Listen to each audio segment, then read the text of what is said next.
Do we know if the mayor is coming? I believe he is. Okay.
Good morning. We'll get started in just a moment here. Please stand by.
just let us know if something. I'm gonna see if I can do something.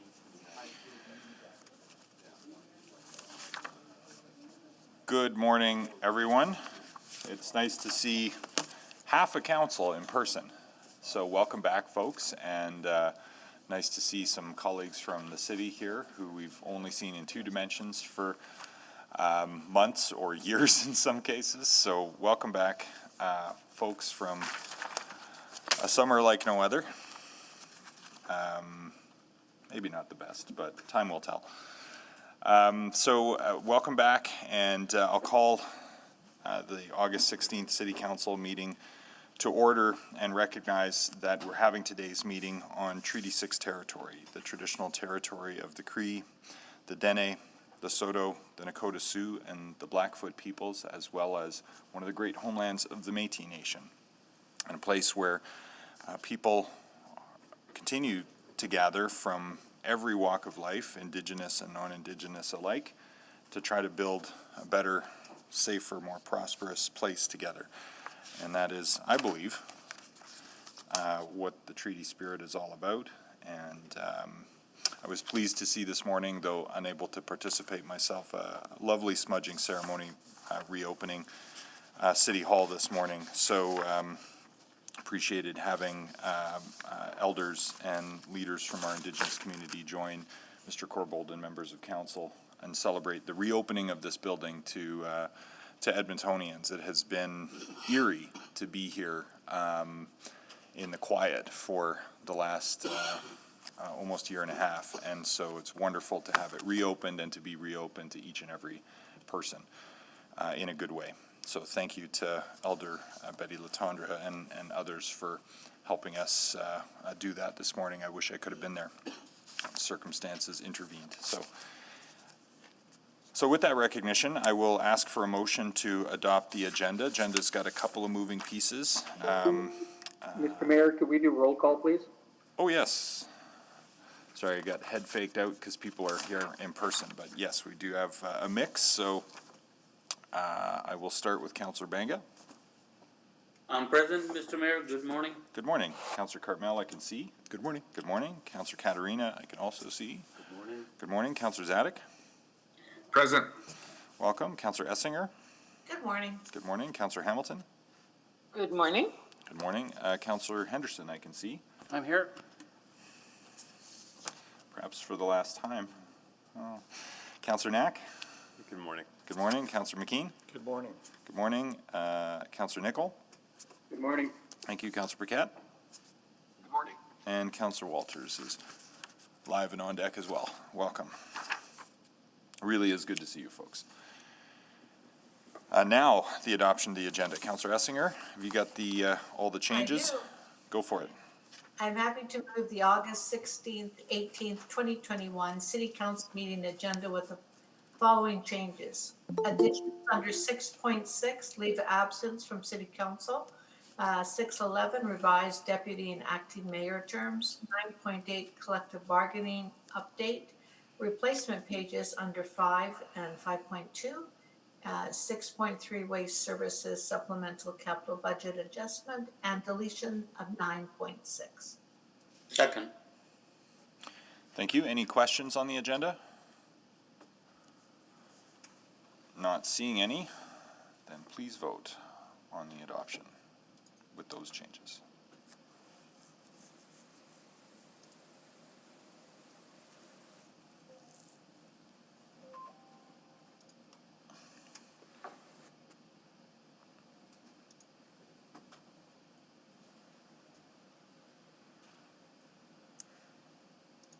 Just waiting for 2 more votes, and I think it's on its way. I'm a yes. Thank you, I'm Councilor a yes Walters. as well. Thank you. We have all the votes. Just got to get in the right meeting here. Display the vote, please. Carried unanimously. The minutes, Councillor Knack. Thank you, Mr. Mayor. I'll move the adoption of the meeting minutes from the July 5th and 7th, 2021 City Council meeting and the July 6th, 2021 City Council public hearing. Seconder. Second that. Thank you, Councillor Banga. Any questions, concerns, errors, or omissions with the minutes? Hearing none, please vote.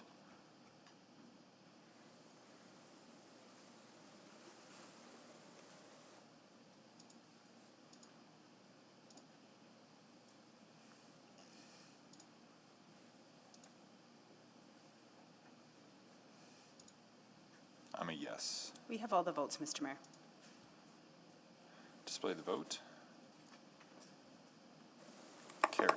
Okay, now I think I'm in the right place for e-scribe. So thank you for your patience with me. Protocol items, we've got a few.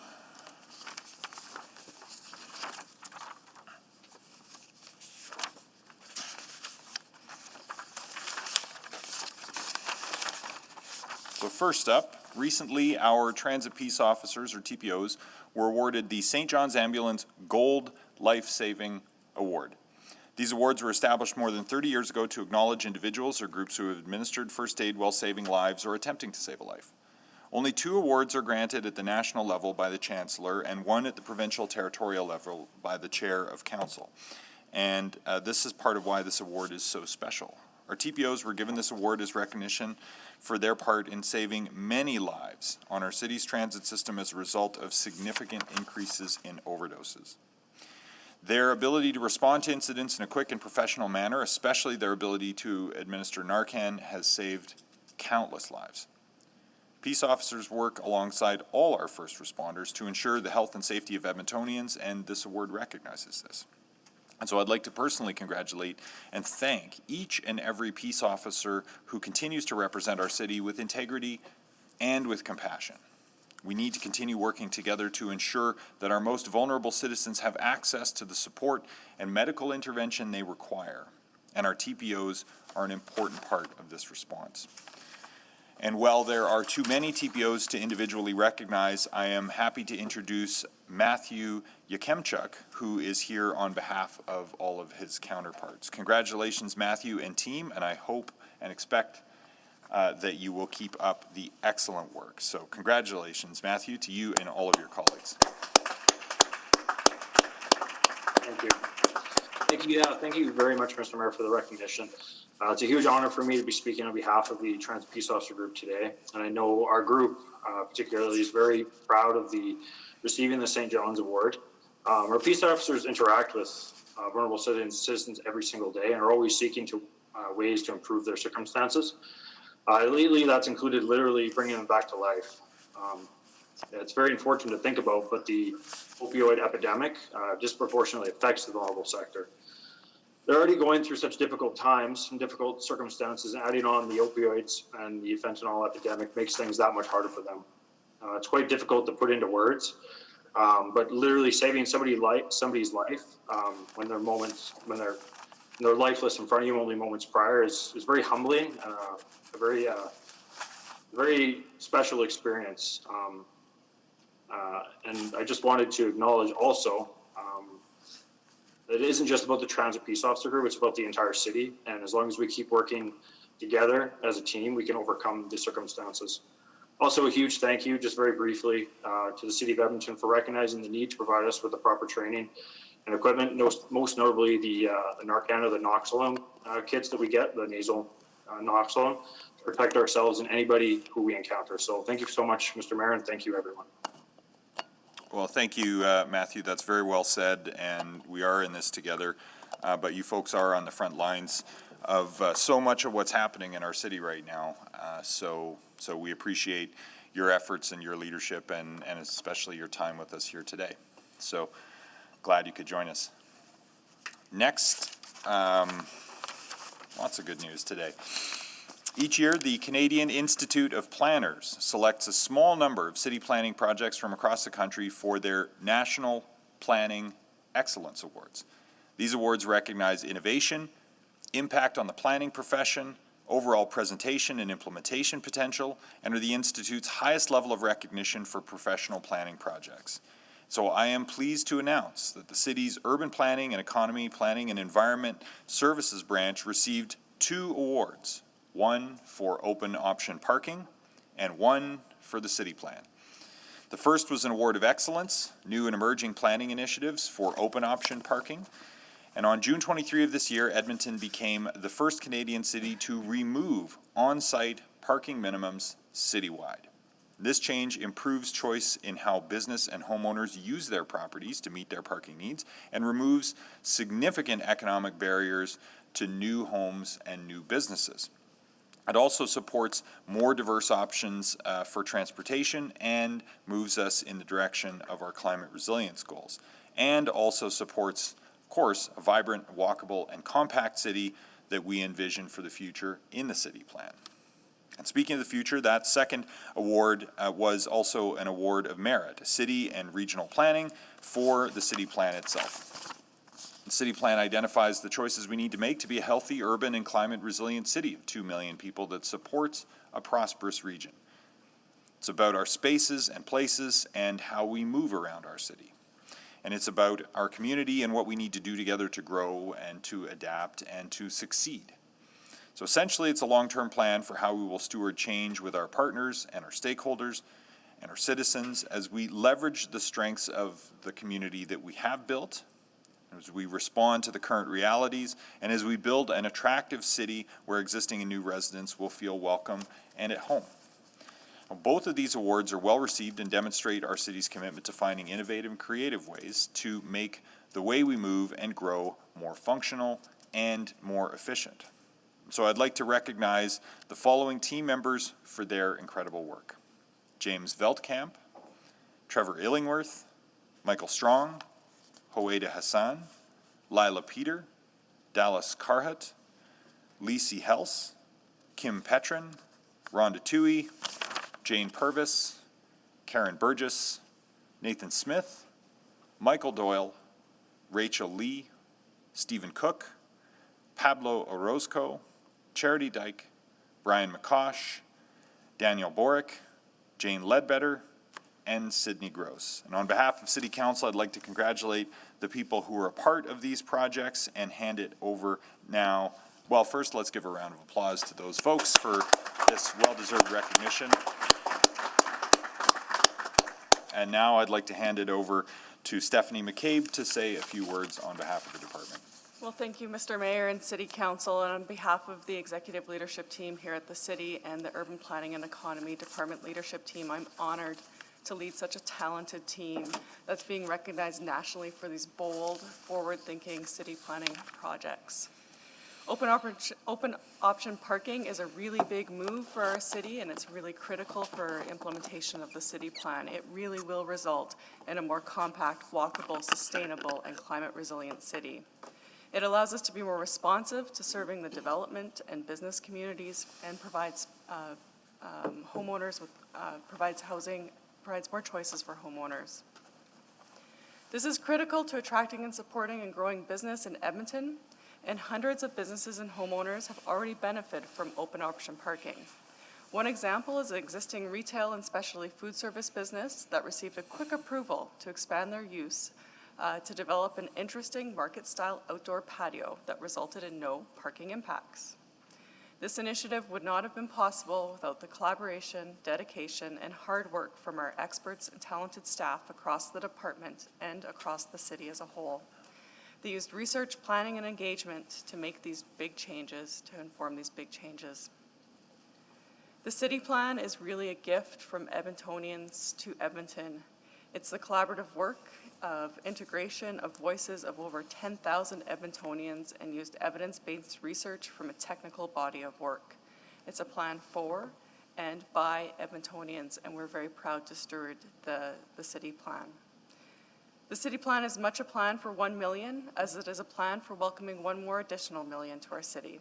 It considers our past, present, and future. It's people-focused, evidence-based, integrated, measured, and unified. And as we embark on implementing the city plan, we recognize that it'll take courage and ingenuity and commitment, and that Edmontonians are up for this challenge. Not only do these awards recognize professional excellence, they also mean we're continuing to serve Edmontonians with innovative and transformational projects. These projects demonstrate how we're adapting to our rapidly changing times, while also ensuring we're building a fiscally and environmentally sustainable future for generations of Edmontonians to come. Thank you. Well said, Ms. McCabe. One more round of applause. Great effort. Well done, folks. And finally, third protocol item for this morning. It's a privilege this morning to introduce everyone to the city's newest Indigenous artist in residence, Matthew Wood. Matthew, also known as Cree Asian, is a dancer, DJ, and producer. And he is a founding member of the Sampler Cafe Collective, Cypher Wild Yeg, and a longtime practitioner of hip-hop culture in Edmonton. And prior to the start of the COVID-19 pandemic, he was touring with Juno Award-winning group A Tribe Called Red. Matthew uses his talents in music and dance to challenge boundaries while highlighting the similarities between his traditional culture and modern influences. So I'm confident, knowing him, that Matthew is going to use this opportunity to really push his talent, and I, for one, look forward to seeing his work at the sum of his term. Now, for those unfamiliar, the Indigenous Artists in Residence program is guided in part by the City of Edmonton and Edmonton Arts Council's Joint Culture Plan, with one of its major recommendations being the establishment of expanded artist in residence programs within city departments. And this one-year residency provides the artists with materials and space and will culminate with an end-of-term showcase of their completed work. The goal is to help inspire citizens, foster a sense of civic pride, and create connections between our communities by sharing interests and appreciation for Indigenous arts and culture. As a city, we remain committed to acknowledging our Indigenous roots and building stronger relationships with and among groups who have shared this land for generations. By providing a platform to showcase the diverse cultural, social, and artistic contributions Indigenous peoples bring to our city, we can strengthen these relationships and spark hope and unity for future generations. And with that, we do have a special treat for you here this morning. Matthew has joined us and is going to give us a sneak peek of some of his work. We're going to play a video produced by Matthew called 215, which is based on Every Child Matters, after which Matthew will offer a few words.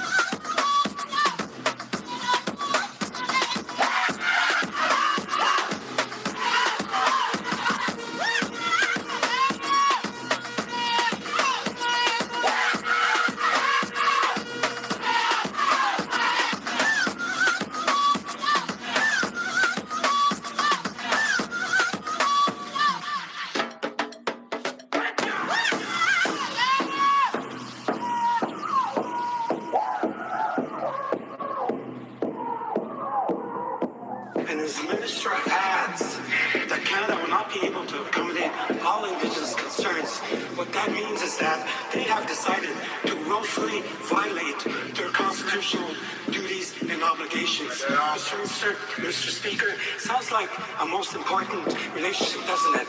Why doesn't the Prime Minister just say the truth and tell the Indigenous people that he doesn't give a fuck about their rights?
ahead, Matthew.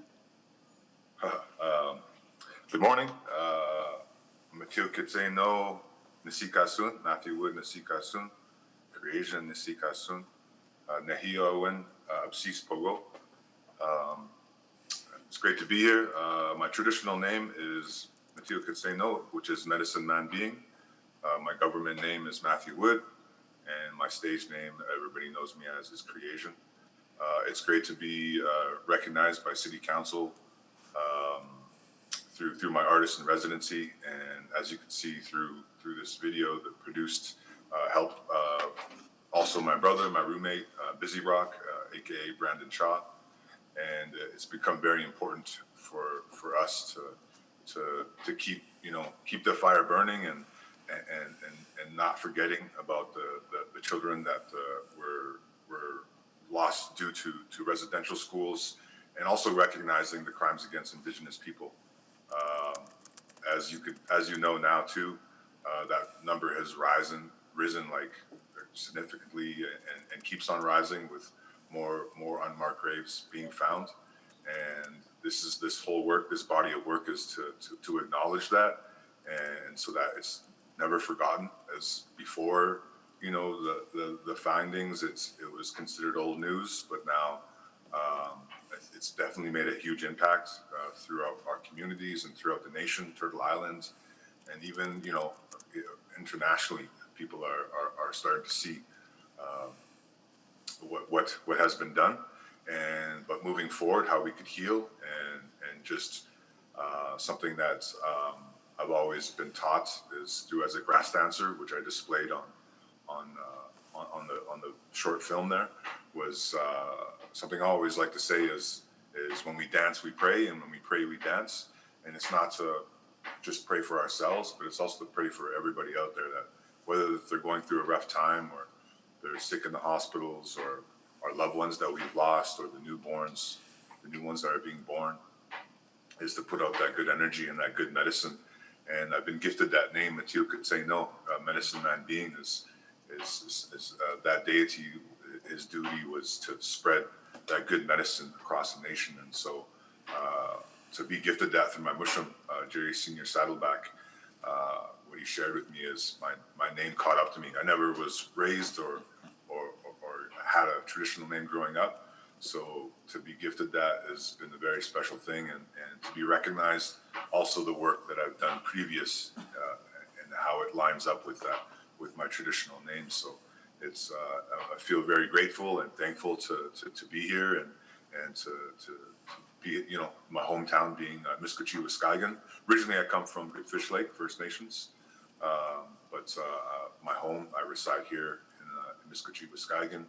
And so it's been a wonderful thing and a crazy journey to lead up to now, to be able to take this time as artists in residence, Indigenous artists in residence, and to just focus on creating, and it's really, music, dance, film, art is all, to me, is medicine in different forms and ways to uplift our people. At one point in time, it was illegal for our nations to speak our languages, to dance our dances, and to perform, to partake in our ceremonies. So it's become even more important to understand, to learn our ceremonies, to speak our languages, to share, and to dance our dances. So I'm very grateful to sit here today and be recognized by City Council. Kinaskomtinen. Nanaskamon. It's great to have you with us here and bringing the Medicine Man Being energy to council this morning and to this role for this year. So congratulations on your appointment, and we look forward to seeing what you produce. So congratulations again. Matthew Wood, everyone. DJ Pre-Asian.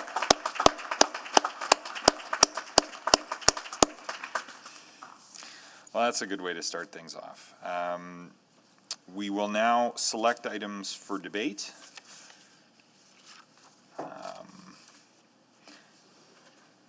And we'll deal with time specifics based on selection. There may be some changes to the order if certain things get selected, but if they don't all need to be. So, Councillor McKeon. Thank you, Mr. Mayor. So I will select 6.1 and also bylaw 7.6 to speak to it briefly. Okay. 6.1 and 7.6. Councillor Nicol? Item 6 point, just for voting, Mr. Mayor, 6.3, there may be 7.1, 7.3, and 7.4. Did anyone Oh, want 9.4, sorry, my apologies, 9.4. not 7.4? No, sir. Okay. Did anybody want 9.4, 7.3, 7.1, or 6.3 for anything other than voting purposes? Yes, 7.1. Okay, Councillor Cartmel has selected 7.1 for beyond voting purposes. Gotcha. But 6.3, 7.3, and 9.4 so far are just severed for voting purposes unless I hear otherwise. Bear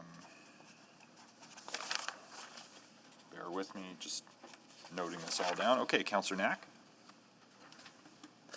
Thank you, Mr. Mayor. I think, where am I here? 6.7, please. I think that's all I have left. Okay. Councillor Henderson. 6.6. Okay. Councillor Caterina.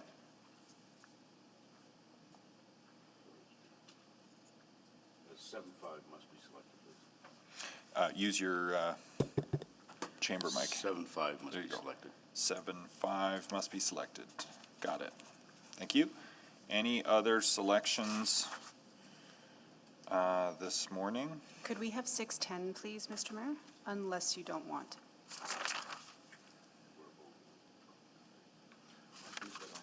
I'll select it, Mr. Mayor. I think it needed to be because of its Yeah. requisition, so I'll Yeah. select that, sorry. Okay. 6:10 must be. Okay. I'm gonna, Councillor Walters, maybe you've got the Yeah, I'm other gonna ones. take 9.5, Yeah, it's a verbal, and 9.8. yeah, those are the two I was gonna grab, so perfect, thank you.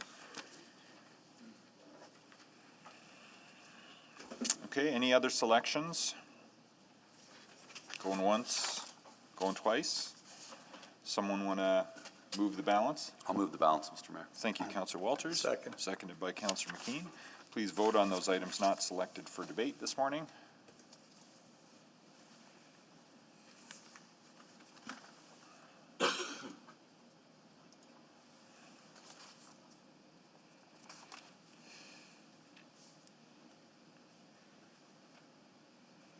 Councillor Bega? I'm a yes. Thank you. We have all the votes, Mr. Mayor. Display the vote. And that's carried. Okay, time specifics. Would it be helpful if I read out what council's approved Yes, this morning? please, go ahead. Thank you, Mr. Mayor. Council has approved the following two requests to reschedule reports. Item 5.1, emergency response delays and options for the Maple Road and 23rd Avenue extension. That's now coming to Urban Planning Committee on August 24th. Second item, 5.2, the bus network on-demand service and implementation plan. That is now coming back to Executive Committee on the fourth quarter of 2021. Council's also approved the following reports. 6.2, review of the drainage utility transfer from the City of Edmonton to EPCOR. Item 6.4, the 2017 to 2021 council initiatives. 6.5, the percent for art policy update. Item 6.8, the Edmonton Arts Council 2021 Arts Building Operating Grant Recommendations. 6.9, the Africa Centre request to reallocate council-approved funds. 6.11, revised deputy mayor and acting deputy mayor terms. Council has also approved the following private reports. Item 9.1, the Edmonton Regional Airports Authority Chair Membership Report. 9.2, the Fort Edmonton Management Company Council Member Appointments. 9.3, the Edmonton Police Commission Procurement. 9.6 was already deleted, the Transit Pilot Project Agreements. And 9.7, the Edmonton Salutes Committee Chair Membership Report and Candidate Shortlisting. Thank you. Thank you. That's what I've got as well. Requests to speak, there were some, but those folks who had requested were added to the delegation if necessary. So that's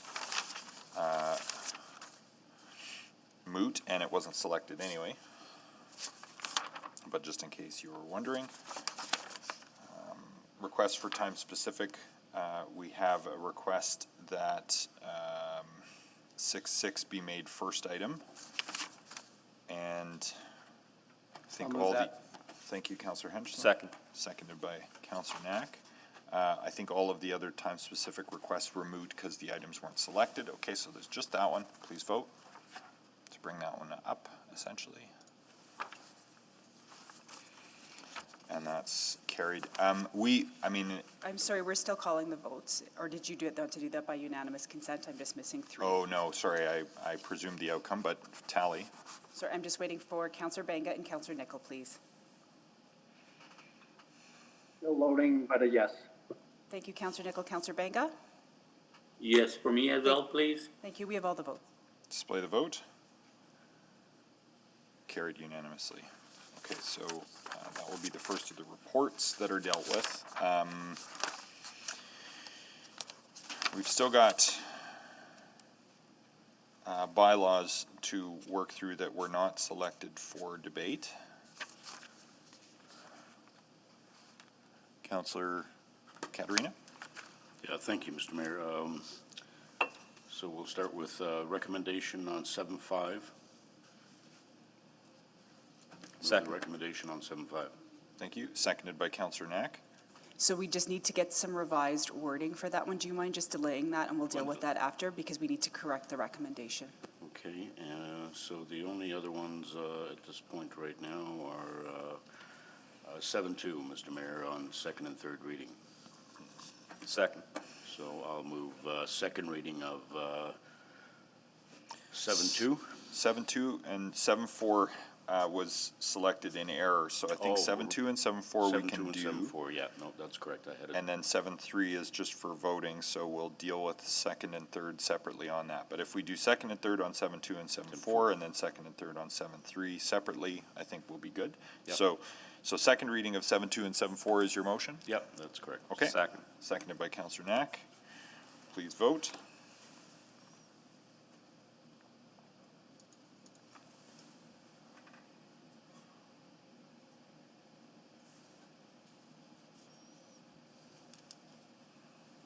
We have all the votes, Mr. Mayor. Display the vote. Carried. I'll move third reading of bylaw 19734 and 19620. Second. Third reading, please vote. To build the Ped Bridge and fix up Calder.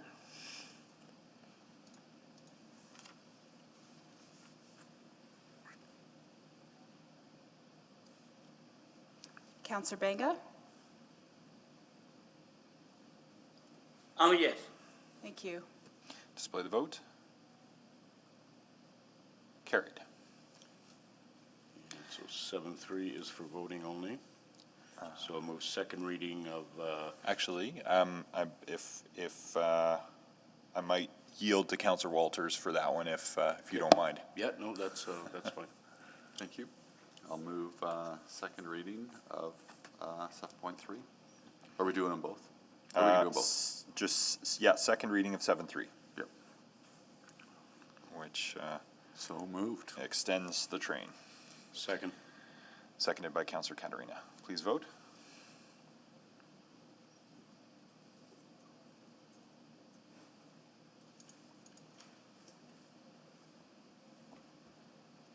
We have all the votes. Display the vote.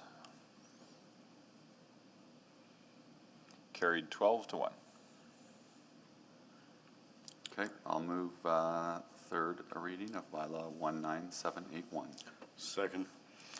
Please vote on third and final reading of the bylaw to undertake construct and finance integrated infrastructure services project, Capital Line, Century Park 241 Avenue.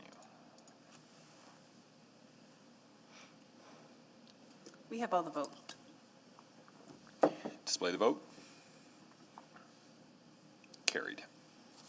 Yes, the mea culpa that Councillor Walters is owed is the announcement with the feds came together very quickly, and I failed to make sure he was included in that. So figured the least you could do is move the bylaws to get it there. So sorry about that, Councillor. Forgiveness bestowed. And Mr. To Mayor, we err were is able- human, to forgive human, and also maybe divine. Thank you. Okay, Mr. Mayor, and they're ready with 7.5, so I'll move the recommendation 7.5. Is the revised Second. revised Revised. wordings for the bylaw then not the recommendation? Sorry, it was for the so- recommendation. It was just a clause change from A to B. Okay. Can we read it in just for clarity? That section 38C of bylaw 2002 be replaced with the following. Produce the employee list set out in clause B when requested to do so by a bylaw enforcement officer. And 2, that bylaw 2002 as amended be given the appropriate readings. Second. Thank you. Please vote on the recommendation.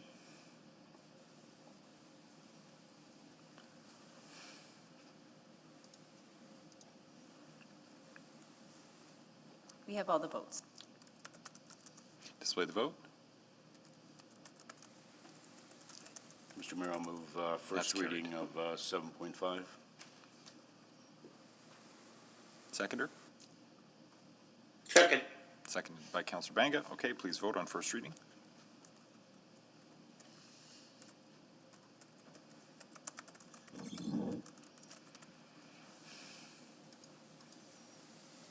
We have all the votes. Display the vote. Mayor, I'll move second reading of That's carried. 7.5. Second. Please vote on second reading.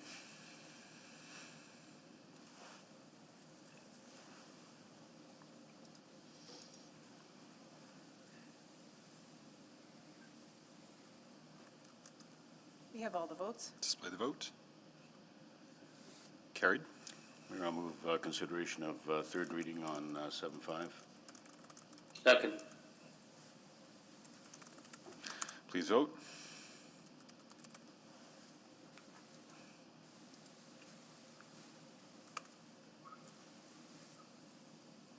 We have all the votes. Display the vote. Carried. And I'll move third reading of bylaw 20002. Second. Display the vote. Sorry, please vote.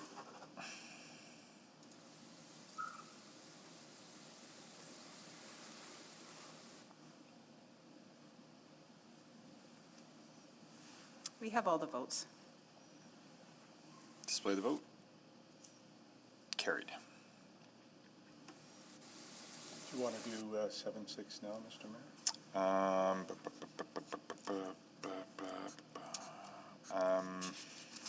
Well, if we're speaking to it, if it's just to introduce it, if it's not for debate, then I think we can. So, So I can move. but I would need a motion to bring it forward, strictly speaking. So I'll move to bring 7.6 forward. Second. Okay, please vote to bring it forward.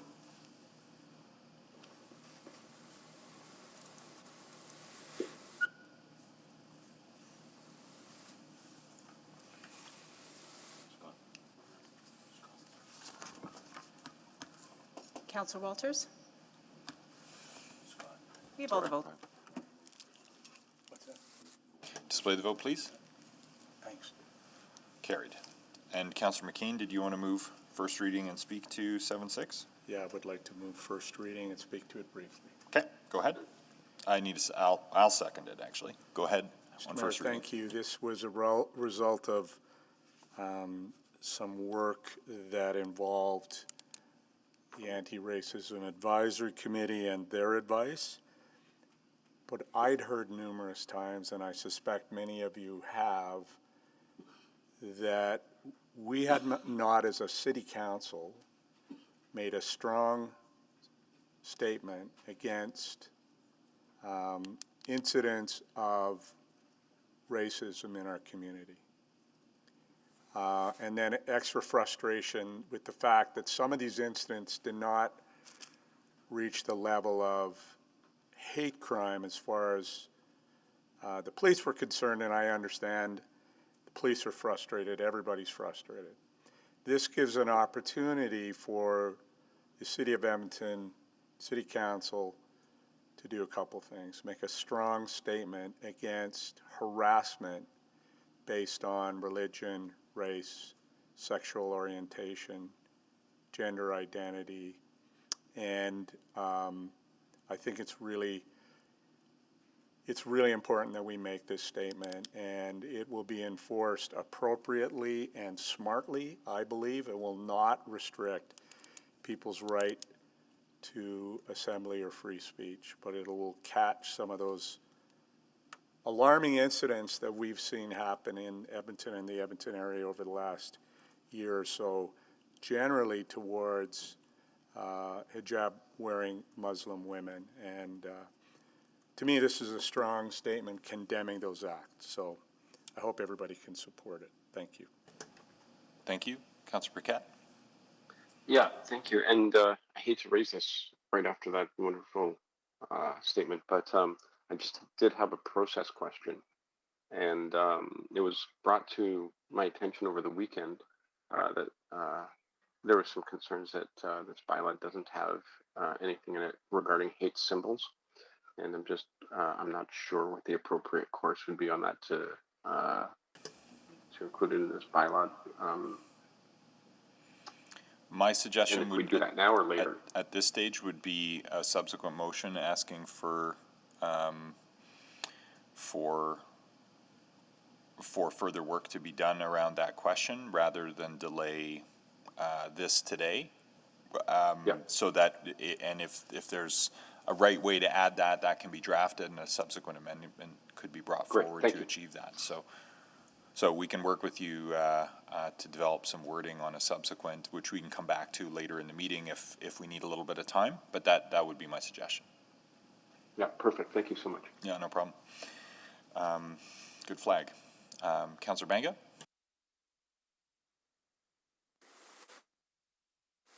Thank you, Mr. Mayor. I totally agree with Councillor McKean's statement. Yeah, this was a long time coming. We have had so many incidents that we don't want to see them happening. Right now, the issue is the public perception that City Council wasn't doing anything to curb those incidents, and this is our I guess basic effort to move in that direction. We will see how far it does go or what else we have to do, but this is a good start, and I applaud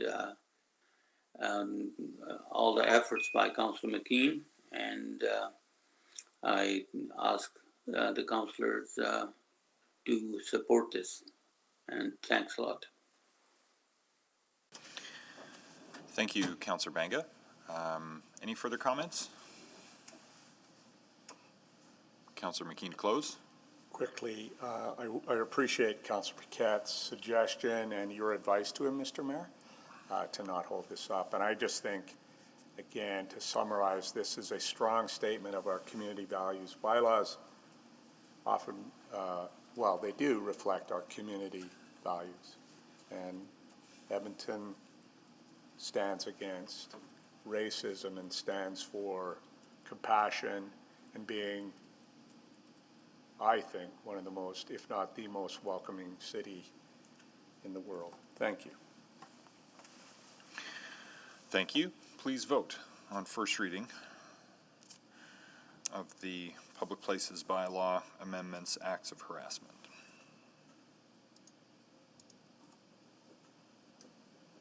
We have all the votes. Display the vote. Carried unanimously. Move second reading. Second. Of 7.6. Second. Please vote.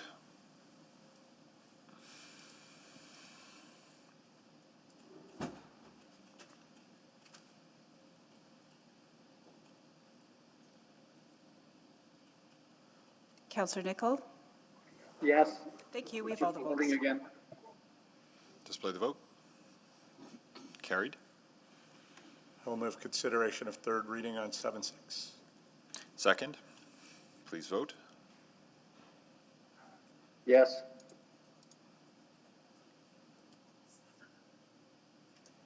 We have all the votes. Display the vote, please. Carried. Thank you, Mr. Mayor. I will move third reading of bylaw 19758. On third and final reading of the street or acts of harassment amendments to the Public Places Bylaw, please vote. Yes. Thank you, Councillor Nichol. We have all the votes. Display the vote. Carried unanimously. All right. We've kept Councillor Henderson here long enough. Next up is, did you want to move that, or did you want one of us to move it? I'm happy to move it if it's appropriate. It will be the last thing I get to move, probably. I suppose.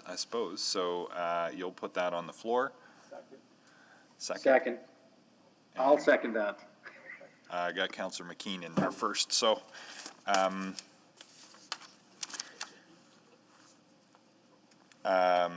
is there any debate? Maybe if I can just introduce that a little bit. I have asked us, we're not legally obligated to do this, but it has been our tradition at council to take a leave under these circumstances.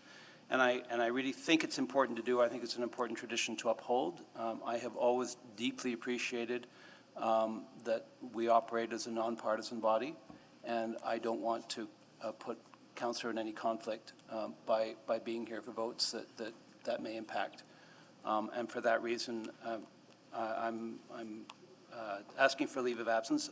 If I don't win, theoretically I'd be back, but council will no longer be sitting. So effectively, this will be my last meeting unless something really surprising and remarkable happens. I have asked to go also on unpaid leave of absence, so that will kick in today. And I hope you'll support this. And just think, meetings will be much speedier now.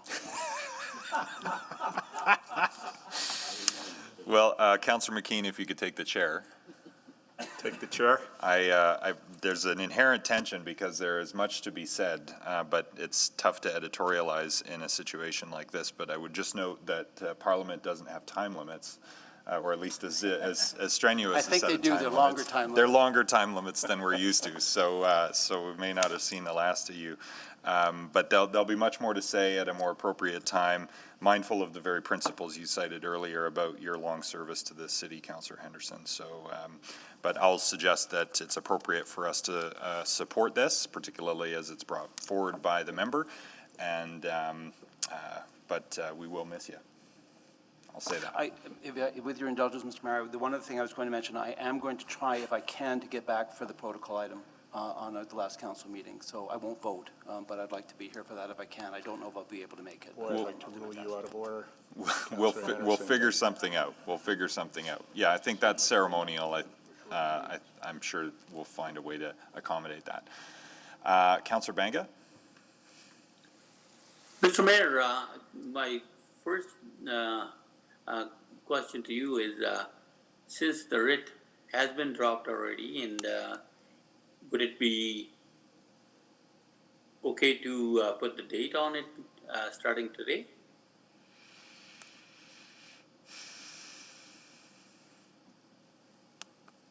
On the motion?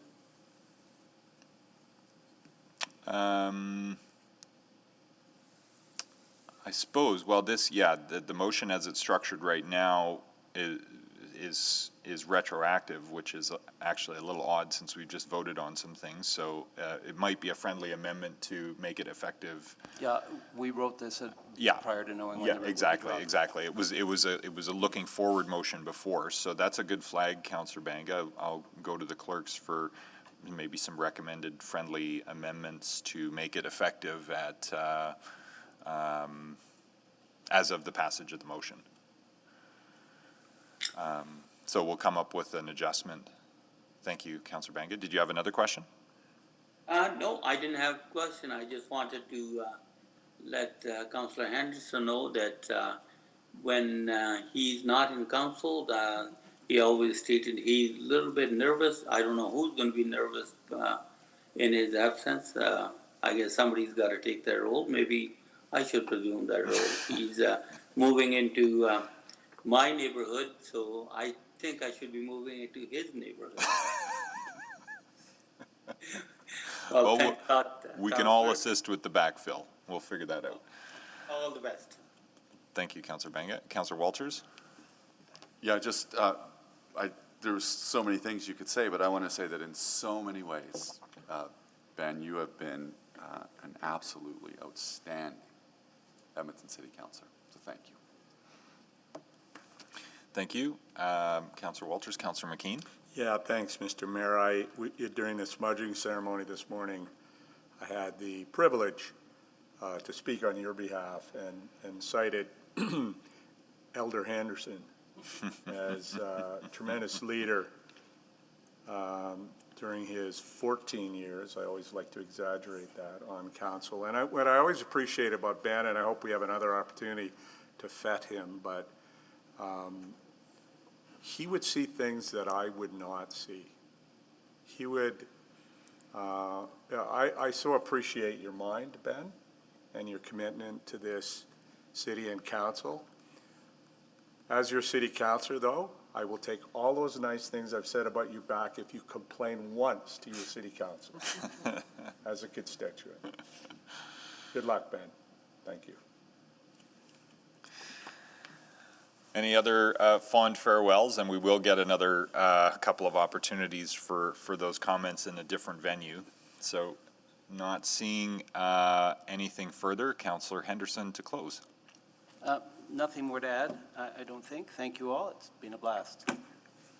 Please vote.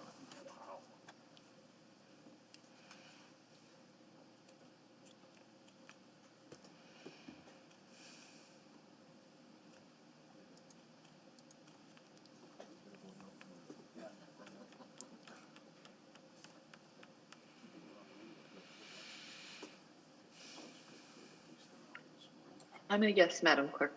Thank you. We're still waiting for about 6 more votes to come in. Yes, Madam Clerk. Thank you, Councillor Katarina. Councillor Zadok? Yes. Councillor Essinger? Yes. Thank you, Councillor Nichol. Yes. And Councillor Paquette. For Ben, anything, yes. Thank you. We have all the vote. Display the vote. Carried.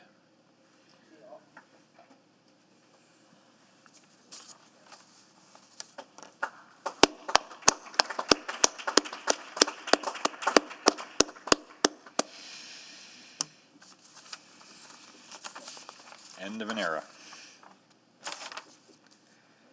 Okay.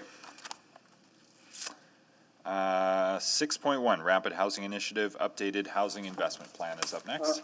Mr. Mayor, if you'd like to bring 6.3 and 9.4, they were just for voting purposes. If you'd Oh, like to that's bring right. forward, Yeah, yeah, I'd be let's happy do to that. Let's put do my that vote well. down and move it. So I'd like to move to bring those forward, please. Second. Yeah, we can do that while the delegation's getting seated. So I think that was seconded by Councillor Banga. Please vote to bring forward 6.3 and then 9.4 for voting purposes. Please I'm vote. a yes. Yes. Yeah, we're just sending the vote out yet. It hasn't actually been sent. Aaron's just sending it right now, and we'll record those 2 votes. Thank you. If we could do that by unanimous consent, Sure. that would be most Is helpful. there any objection to bringing 6.3 or 9.4 forward at this time? Okay, not hearing any. Then 6.3, the Waste Services Supplemental Capital Budget Adjustment. Can I go to Utility Committee Vice Chair and now Acting Chair Walters for the motion on that one? Yes, both my computer and iPad just decided to restart. But I will move the recommendation in 6.2. 6.3. 6.3. 6.3, forgive me. Yeah, 6.3. the Waste Services Supplemental Capital Forgive me. Budget Adjustment as recommended by committee. It's basically like my first day here. Seconded by Councillor Banga. Are we good to pull a vote, or do you want me to roll call it? Believe we're good to go. Okay, let's attempt a vote on 6.3. I'm a yes.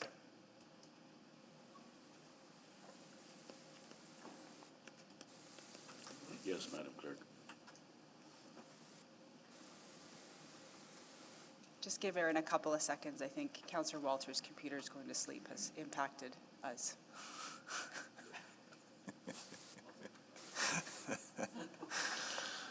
This isn't responsible government. You can't pin the things on us. It's not coming up for me, so it's a no, Mr. Mayor. Yeah, if we could just wait 3 seconds, we're just trying to give Erin a few seconds to reset, and then she'll send the, nope, we're let's not just- doing it. We're going to have to do it verbally. Roll call, okay. Councillor Banga. Yes. Councillor Cartmel. Yes. Councillor Katarina. Yes. Councillor Zadek. Yes. Councillor Esslinger. Yes. Councillor Hamilton. Yes. Councillor Knack. Yes. Councillor McKean. Yes. Councillor Nickel. No. Councillor Paquette. Yes. Councillor Walters. Yes. And I am in the affirmative, so that is carried 11 to 1. Next up is 9.4 that was 9.4. selected just for voting purposes. Yes, sir. Would you mind moving that, Councillor Walters, as Not well? at all. I will move the recommendation in 9.4. Second. And to keep them private, subject to Yes. section 16, disclosure harmful to business interests of third party, 25, disclosure harmful to economic and other interests of the public body, according to the FOIP Act. Yes. And Councillor Walters, Councillor McKean, you seconded that? Okay. Do you want to attempt another? Erin's going to try. Okay. Stand We're by good. here, we'll see if it comes up.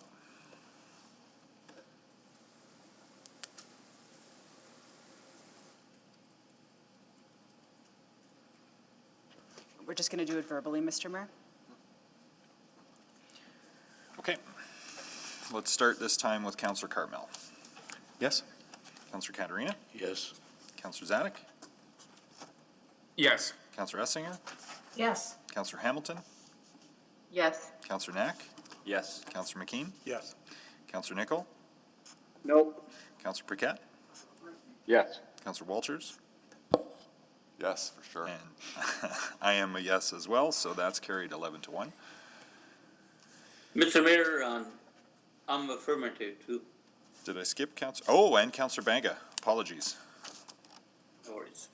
Okay, now that's 11 to 1. Sorry, I was trying to mix up the order there. Tricked myself.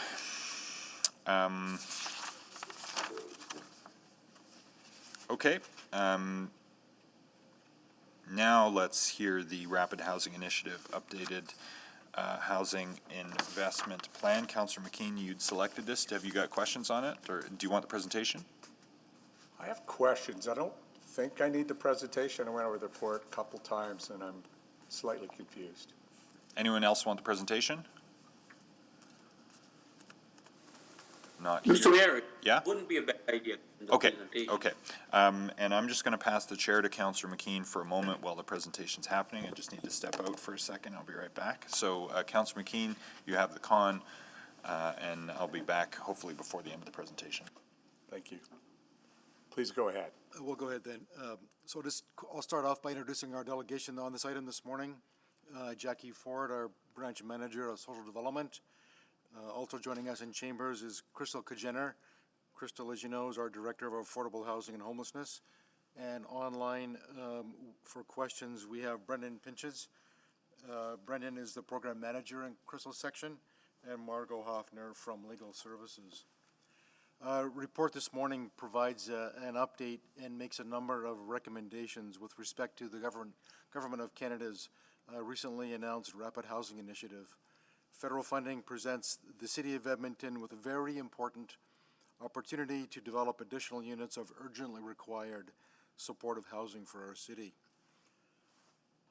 The Rapid Housing Initiative is the federal government's program to cover up to 100% of the capital costs associated with the rapid development of housing for people experiencing homelessness or at risk of experiencing homelessness. Eligible projects include construction of modular supportive housing, the purchase of land, and the acquisition and conversion of existing buildings, primarily hotels, into permanent housing. All projects must be completed within 1 calendar year. The City of Edmonton submitted an investment plan under the program's first intake in November 2020, and as a result, was successful in securing $35.1 million in federal funding to support construction of 210 units of modular supportive housing buildings contained within 5 sites. Construction of these 5 projects is well underway. That investment plan also contained 6 additional projects, mostly proposed hotel conversions, which were assessed by CMHC as eligible projects, however, were not funded due to limited program funding.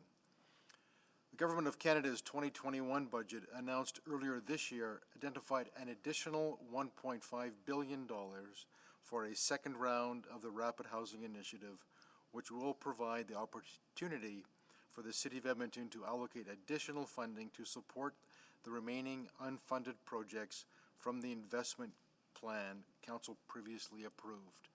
With that introduction, I'll pass it over to Crystal to provide details of the proposals. Thanks, Mr. Smythe. So there are 2 funding streams under the Rapid Housing Initiative, both of which we are applying to again. So there's the city stream and the project stream. Under the city stream, funding is allocated to the largest 30 municipalities in Canada. Allocations are based on the number of renters in severe housing need and local market housing costs. Edmonton's allocation through the city stream is $14.9 million, and the funding must be used to create a minimum of 68 units of housing. Municipalities are required to submit recommended projects for City Stream's funding that demonstrate alignment with the Rapid Housing Initiative criteria. In July, Minister Ahmed announced the funding allocations made to each city, and municipalities now have until August 31st, 2021 to submit their recommended projects to the Canada Mortgage and Housing Corporation, with funding expected to start flowing by the end of October.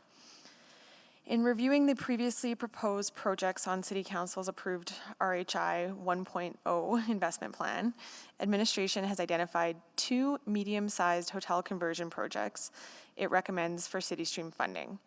These projects would produce a combined total of 138 units of supportive housing at a total cost of approximately $21.6 million, which means that our contribution of $6.7 million in additional funding is required from the City of Edmonton.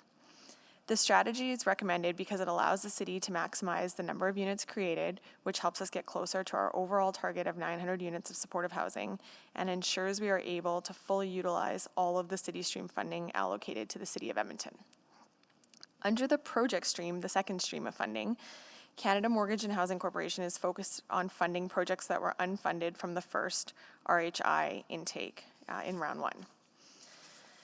So there remain 2 additional projects that administration is recommending for resubmission from our initial investment plan to be resubmitted in this round as well.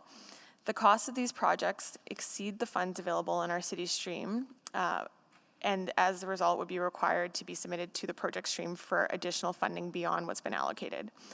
These projects are both larger hotel conversions and will require an additional $34.5 million in project stream funding, topped up with $7.3 million in city funds to produce 222 units of supportive housing for a total overall project costs of $41.8 million.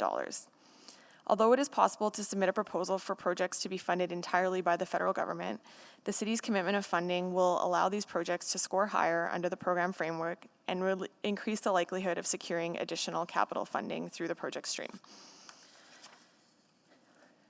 This slide provides a visual breakdown of the overall proposed investment plan for submission to the second intake of Rapid Housing Initiative.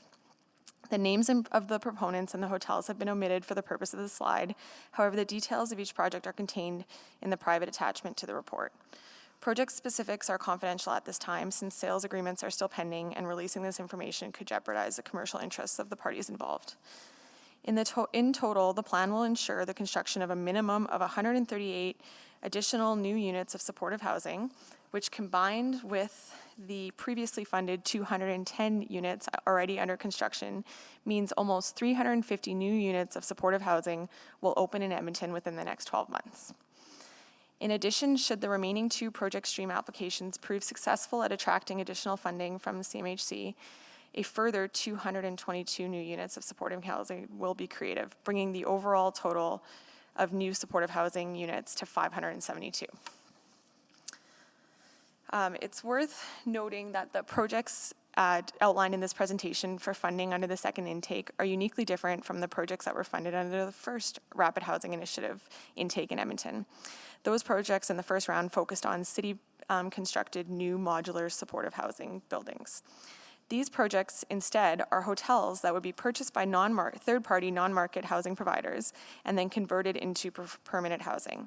The city would enter into affordable housing agreements with the proponents to ensure the long-term affordability of the housing and require public engagement on a Good Neighbor Plan.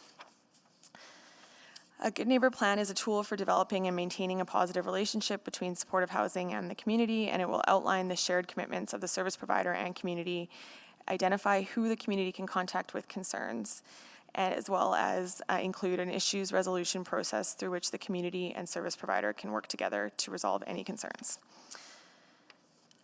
Following the submission of our application to CMHC before the end of the month, administration will work with CMHC to complete a funding agreement for the City Streams projects. Once we've advanced those discussions, we will also engage each third-party provider to negotiate an affordable housing agreement to pass the funds along to them. Once these agreements are executed, each hotel can be purchased and construction can begin, with first occupancy expected sometime in early 2022. Decisions related to the remaining unfunded project stream projects are expected later this year or early next year. That concludes our presentation for today, and we're happy to take any questions from council. Thank you. I think that was helpful to get. Councillor McKean, go ahead with questions. Thank you. That was really helpful. I'm much clearer now. I'm sorry about saying I was confused. The 2 streams and the applications in both make much more sense to me now. Couple of things. Do we know yet if the Kenny government will support these with operational dollars?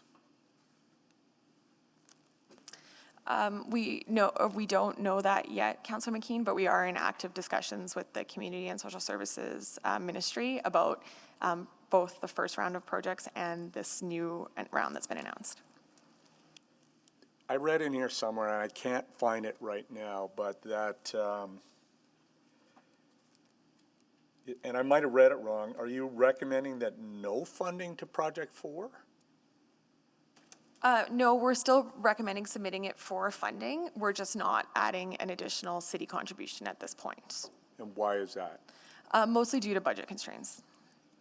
Our own? Yes, exactly. We're already with the first 5 projects that we've committed to under RHI, as well as the funds available. We're getting to the end of sort of our allocation for this round of the Affordable Housing Investment Plan. Because this council put aside quite a bit of money. Was it 50? The initial, so the initial investment plan that was passed with the budget, the 4-year budget, was for about $30 million total, and we've increased over that to closer to $55 million for the first round of projects. And then with this round, we're proposing additional contributions close to $15 million. So we are well over the initial budget. That's not, I should say though, it's not the only reason that we're not making a commitment to that project at this time. We also looked at both projects and determined that the one that we are making the allocation to is the more viable project as well, for a number of different reasons. Okay, that might be too much detail. Do we is there any options here to strike while the iron's hot? Obviously, we had an impact on the hotel industry with the pandemic, and I suspect some of these became available, at least in part because of that, and hopefully we're getting good value in this particular realm. And I guess that'd be my one concern, that that letting that number forego, because it's at the 100, it's got a lot of units. And how comfortable do you feel, Ms. Kajener, that these numbers were starting to make a real impact on people with the most complex needs out there? Like I think the new number is 2,500 or something homeless. I don't know if that's 2,500 sleeping rough, but not all of them would have the complex needs that require supportive housing. Am I right? Yeah, that is correct. Since the beginning of the pandemic, we have seen the by names list in Edmonton grow by approximately 1,000 people, and so we are sitting closer to 2,600 people. I haven't checked for the end of July yet, but that's roughly the case. For sure, with the increase in people experiencing homelessness, we also will see an increase for the demand related to supportive housing, or the requirement for supportive housing to help folks regain housing.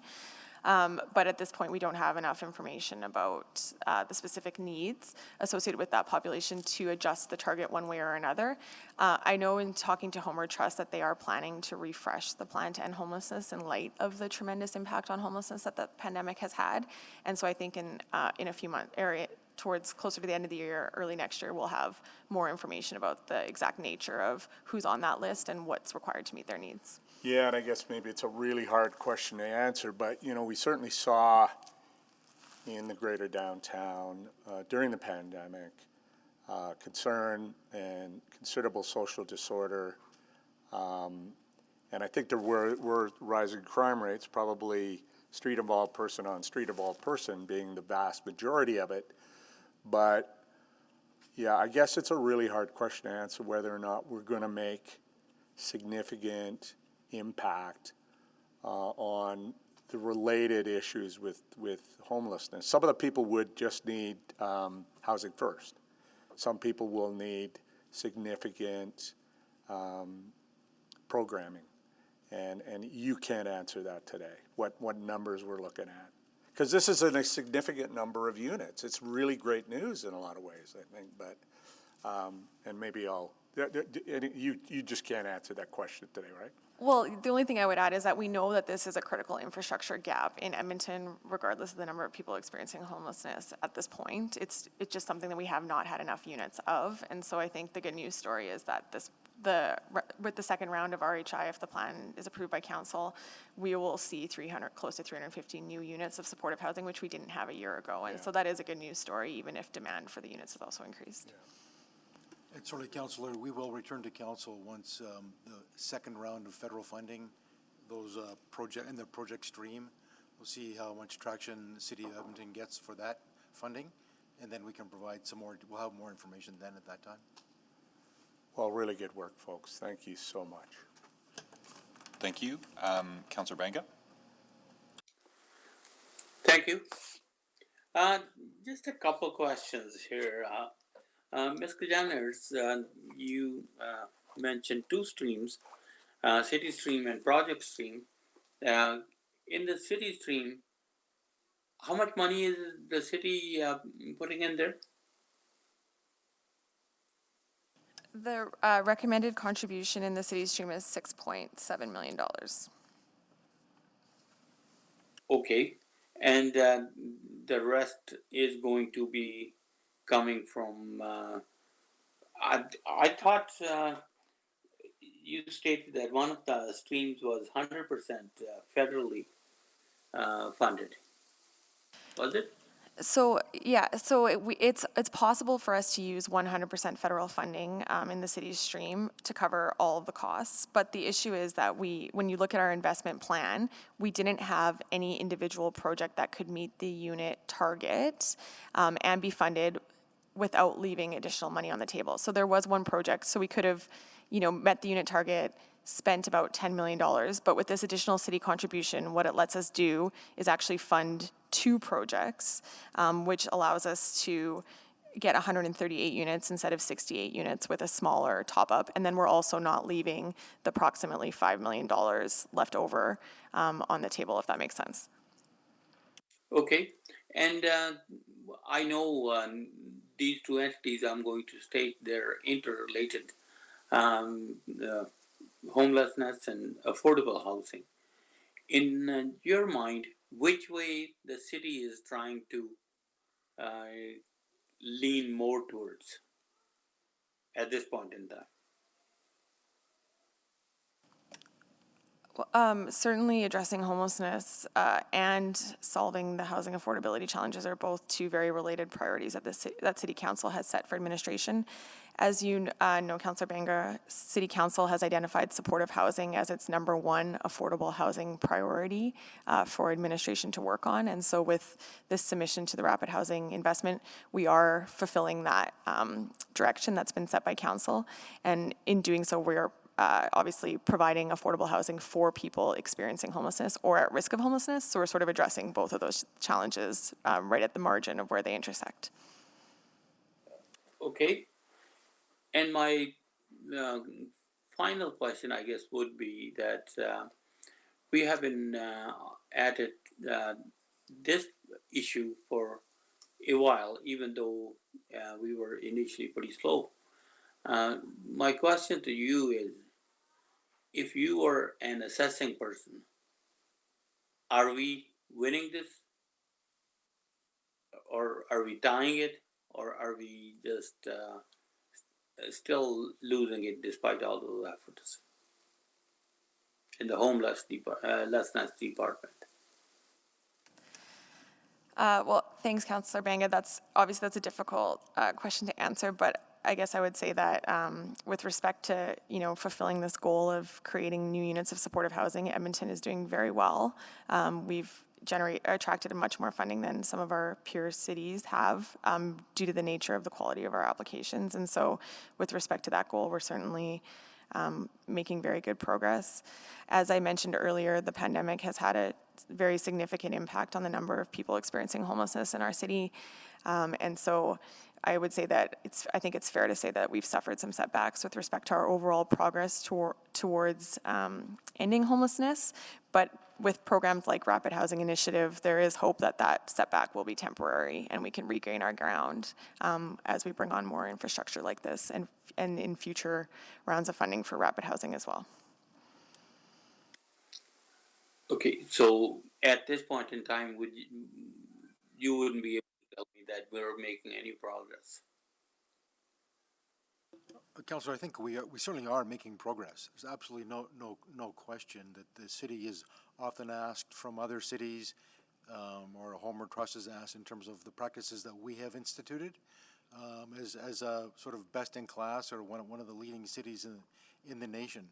Certainly, the challenge that everybody acknowledges is as a result of the pandemic and other factors, the growth of the population that are entering into this system, if you will. So certainly challenge. It's not a static. It isn't a static line of business. So, but certainly making huge progress in my view, in terms of addressing these challenges. It's obviously not solved, but certainly great strides are being made. Thank you. Councillor Walters? Oh, to speak. Okay, I've got a couple of questions. Councillor McKean, if you could take the chair. Chair. So in the first round in the project or application stream, we submitted a number of these projects, which at that time I think would have created 420 more units, in addition to the 210 that were approved under the city stream in the first round. And my understanding is the principal reason those were denied was because the government of Alberta hadn't committed to the Lights On funding. That was one factor that was communicated to us by CMHC, yes. And so we followed up on that with correspondence at council's direction to to the government of Alberta, making them aware of that. And I just received a reply to that, which looks a lot like the last several replies that we've received from the government of Alberta, sort of going back over their record, but not really responding to the particular issue of leaving federal aid on the table and leaving the opportunity to get better results for vulnerable people, including lower interactions with the healthcare and justice system. You know, that's sort of still on the table. So I guess, have you folks you've seen that reply from the minister as well? Yes, we've seen that reply, but I can tell you that notwithstanding the reply, we are in very active conversations with staff at the administrative level of CSS about opportunities or ways that we can work together to try and close the gap and within the priorities the government of Alberta has set. Yeah, and I'd had a pretty encouraging conversation with Minister Sawney before she was moved to transportation. I haven't had a chance to connect with the new minister other than this correspondence that came in. So, so understanding, I guess, the administrative conversation hasn't skipped a beat, notwithstanding the political change, the shuffle. Yeah, those are certainly ongoing, Mr. Mayor, and those discussions with the ministry are from the deputy minister with our city manager and myself right into the administration. So it's at all levels we're having those discussions. And I would just say, Your Worship, that the last request I made to the DM was to specifically take a look at maintaining the momentum that had been created with your discussions with Minister Sawney and making sure that's passed on to the new minister. And I haven't got a reply to that. It was done just a few weeks ago, but that was the last request, is how do we maintain momentum? So I think that response you got was the typical response, but we're still working to get beyond that and get a better resolution to this. Good. That's more encouraging than the letter, which I think I'd like to move to add it as an attachment, just the correspondence trail to this, just so that it's available for anyone who's interested to see. So I think the clerks have that ready in the form of a motion, but I guess we've got to get the motion itself on the floor.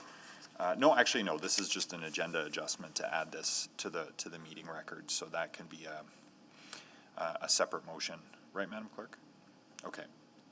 Have you got the wording ready for that, or do you want to come back to me for that? We're just typing that in and making sure we have the correspondence handy. Okay. Well, you can come back to me for it if we want to get the motion on the floor, and then subsequently we can attach the correspondence just to the public record. We're just getting it, Sarah. Mr. Mayor, did you want to put the motion on the floor?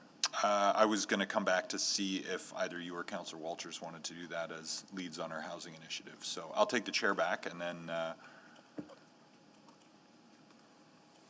we can do the procedural cleanup on attachments afterwards. So, Councillor Walters? I can put it on the floor. I'll second it. Okay. So Councillor Walters has put the recommendation to proceed with the applications, including backstopping the one to get a little bit more, fully leverage the federal program. So that's before us. And did you want to introduce it or wait to see if anyone else has anything to say and then close, or both? I'll just close. Okay. Is there anybody else wishing to speak to this one? Okay, Councillor McKean, go ahead. Yeah, thanks. It's been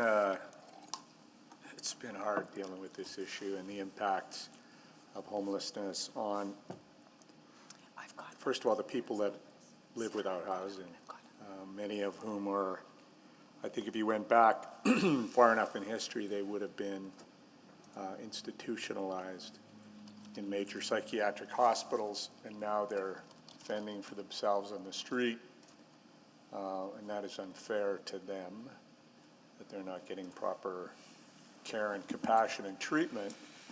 And it's unfair to the business community, which has to deal with the side effects of homelessness, and communities, and Lord knows, in the ward I represent, there's been a lot of conflict because of this. So the answer is, as you know, has been said innumerable times here, is supportive housing. And I think, the headway we've made, I want to credit a lot of people, this council. Mayor Iveson, I think your leadership at the federal level has been extremely important. My friend and colleague, Michael Walters, has shown tremendous leadership on this file, but also Mr. Smythe, Ms. Kujener, Ms. Ford, done amazing work. And I'm getting perhaps a little more emotional as my time on council comes to an end, but I really appreciate it. Really appreciate it. I want you to know that. But I also appreciate that this council took it really seriously. There's parts of the city where I don't think they have to deal with the side effects or see the despair of homelessness that it creates. So really feel so appreciative of this council and its commitment to putting aside that money that Ms. Gideon or we were talking about earlier, that 30 or 55 million or whatever it was, but it was a whack-a-dough, and if memory serves, it was sort of like unheralded. And we haven't seen that kind of thing from a Canadian city before. So it's the kind of leadership that this council has shown, and administration has really taken up the challenge and worked really hard on it. So it's a good day. I'm very happy. Thank you. Thank you. I'll pass the chair to you, Councillor McKean, again. Certainly. Can we do it as an amendment to this to add the attachment? Does that work? Yep, and I'm just confirming here. I was going to put it in the chat in just 2 minutes. Oh, okay. Well, maybe I'll... And if you want, just add it as a part 5 that the correspondence dated July 6 from Mayor Iveson, and the correspondence dated August 4th to Mayor Iveson be added as attachment 2 to this report. Yeah, I'll move that as an amendment to add that point 5, just to add those to the record. Second. And then maybe I can speak to both, even though that's a little bit out of order, but I'll take 5 minutes instead of 10 that way. And maybe less than, because I think, somebody told me once that in advocacy, when you are sick of hearing yourself talk about something is about when the message might be ready to get through. And I am sick and tired of talking about these issues and making the case for what I know to be a life-saving, evidence-based intervention that will substantially improve the conditions for vulnerable people in our city and the conditions on our streets for safety of Edmontonians who are concerned about behaviors from people who are struggling with unsupported addictions and mental health challenges that are a challenge on our main streets in particular, that we hear routinely from very, very compassionate business owners who understand the slow motion human tragedy that is unfolding. And despite, I looked up the number the other day, I think it's about 12,800 people have been housed through Housing First since we adopted that methodology. The challenge is the new supply of people becoming homeless, which we were faster than for more than a decade until COVID and the economic circumstances we find ourselves in Alberta accelerated this. And it's not limited to Edmonton. I've been speaking to mayors obviously across the country, but also across northern Alberta who are seeing a rise in this. So I don't for a minute, and I understand where Councillor Banga's questions come from, but I don't want us for a minute to be deterred in our level of ambition here, because the benefits are too great to society of better supporting people who are struggling in any community. What we have been doing has both been working and isn't working. The part that's working is Housing First, with supports for people, which is a much less expensive intervention than the reaction of jailing people, hospitalizing people, and cleaning up after social disorder on our main streets. And I feel like I've said that 1,000 times now. So there is a fiscal argument and there is a human argument, and there is a COVID recovery argument. But perhaps in the context of the ongoing discussions and the opportunity for this to be an issue over the next few weeks in the federal election. The federal government has been extremely generous with stepping up the Rapid Housing Initiative program, putting resources directly in the hands of municipalities and our agency partners to try to get something done here. And the provinces who are leveraging that the most are going to get the best results, the most units, the most jobs created, and the most cost avoided in health and justice in the medium term. And the provinces that are stubborn about this are going to get the least. And so you can't have it both ways. You can't ask for more help from Ottawa and then not leverage it when it's presented. You can't have it both ways. So I think the compassionate thing to do, what our business community has said we desperately need as a matter of economic recovery, is to find a way to work together. And I appreciate that that both political discussions and particularly the sort of more evidence-based administrative discussions are continuing to progress. And I just hope that we're in a position with the second round of federal COVID support and housing support with the application-based stream, that we're in a position where we're not turned down for more federal aid, more units we need, more jobs that could be created because of further stubbornness from the government of Alberta on this clearly evidence-based intervention.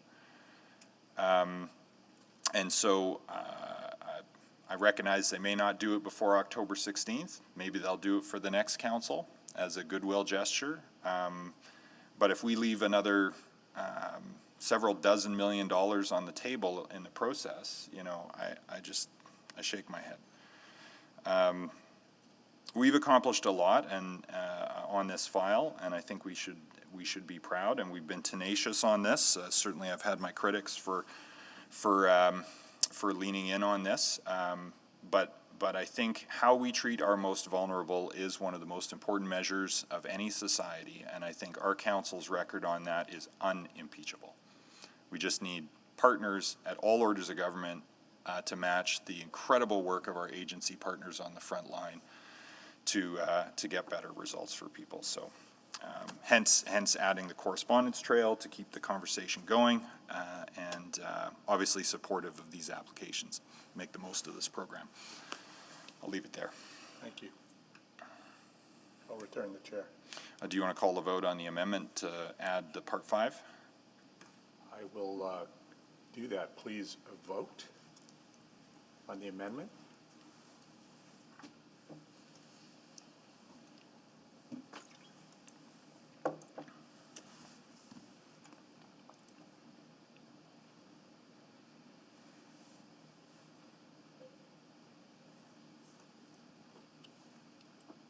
We're just waiting for a couple more votes, Mr. Mayor. Yes, Madam Clerk. Thank you, Councillor Caterina. Councillor Zadok? Yes. Thank you, Councillor Cartmel? Yes. Thank you, Councillor Banga? Councillor Banga?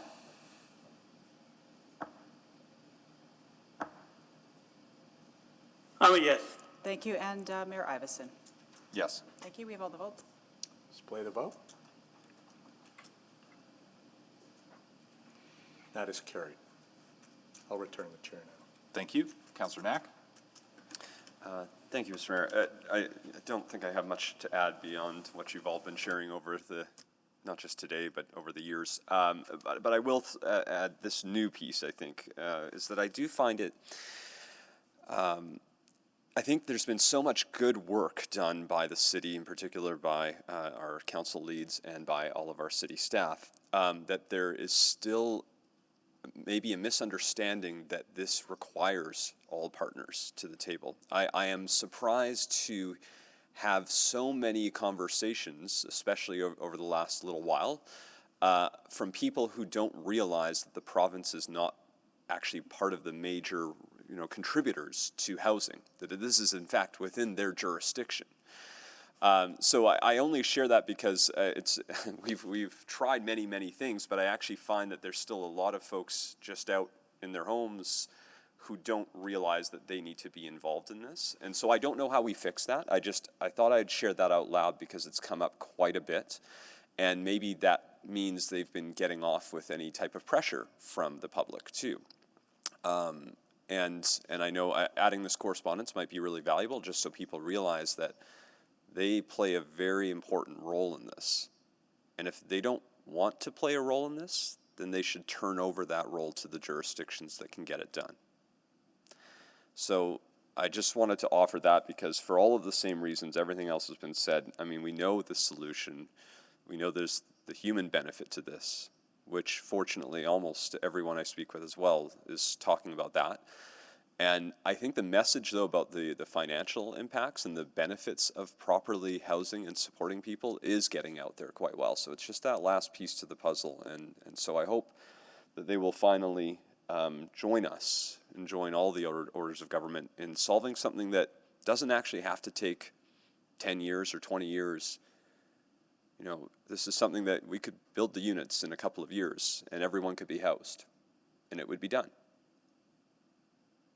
And that sounds, oh, this is, you know, we started this 10-year plan to end homelessness and it felt like, oh, is that too, can you do that quickly? Of course you can. If you put in the money to build housing, it can get done quickly and then those people can start healing. So I hope this works. I hope they come to the table on it. And if not, then maybe they need to reevaluate whether this is something they want to have jurisdiction of. And if they don't, maybe it's time to turn it over to those that can. Thank you. Thank you. Anybody else before I go to Councillor Walters to close? Go ahead. Thanks. So just a few words on progress. Ms. Kajener noted earlier the term critical infrastructure gap. And this is kind of where this all started back when this was a report that came last term when we were asking about what is our gap in the city, not withstanding who's responsible for it or whose jurisdiction it is, but just in the city of Edmonton, what is the gap? And it was actually this very astounding number that I recall, which was well over $3 billion when you think about all of it in, which was the permanent supportive housing gap, the rent geared income gap, the below market housing gap. 50,000 Edmonton households at that time spent more than 30% of their incomes on housing. About half of that, 25,000 Edmonton households spent more than 50% of their income on housing.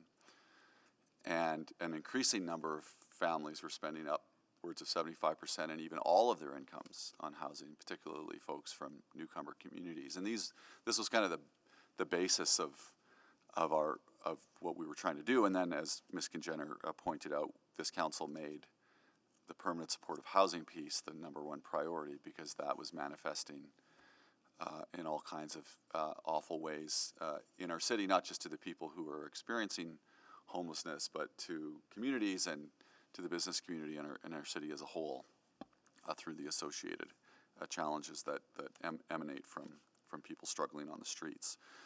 So when we isolate that 916 units of permanent supportive housing number that we've talked about repeatedly over the years, and you think about having now line of sight on over 500 units of that, basically on our own with of course the help of the federal government, but without a provincial partner, I would describe that as substantial progress, actually. So I want to define that as such here in some of our waning moments in this chamber, that is substantial progress, and it should be called that and considered that.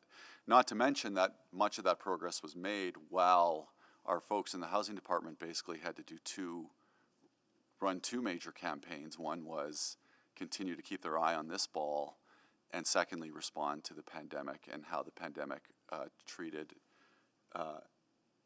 our most vulnerable members of our community. So I know we did a protocol item about this a little while ago, but I just wanted to say thanks again to Crystal and to Jackie and to Rob and everybody who did such a great job managing this very challenging circumstance over the last couple of years, while not taking your eye off the ball that council has put on the court here, which is to get us close to these 900 units, which, you know, I am tired of listening to myself talk about this as well, Mr. Mayor, so I'm not going to go on and on about who hasn't helped.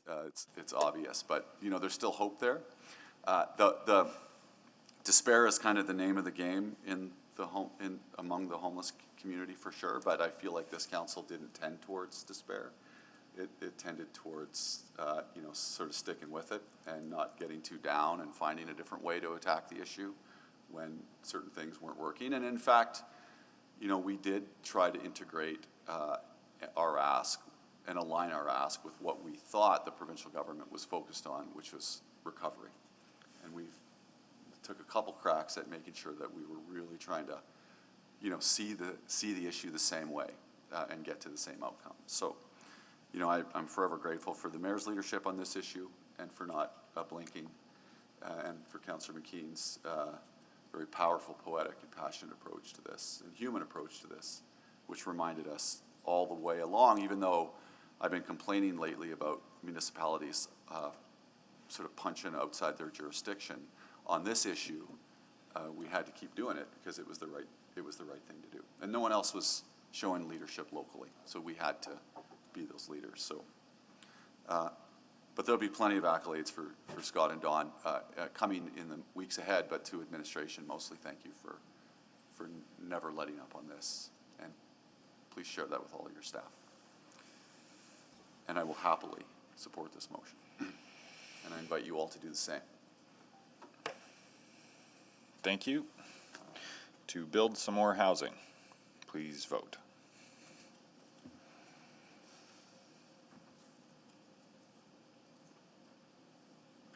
Yes, Madam Clerk. Thank you, Councillor Katarina. Do you want a roll call? Nope, we've got it. We're just waiting for two more. It's not coming up for me, so. I'm a yes, Madam Clerk. Thank you, Councillor Hamilton. We're just waiting for one more. Aye. Yeah, we have all the votes. Display the vote.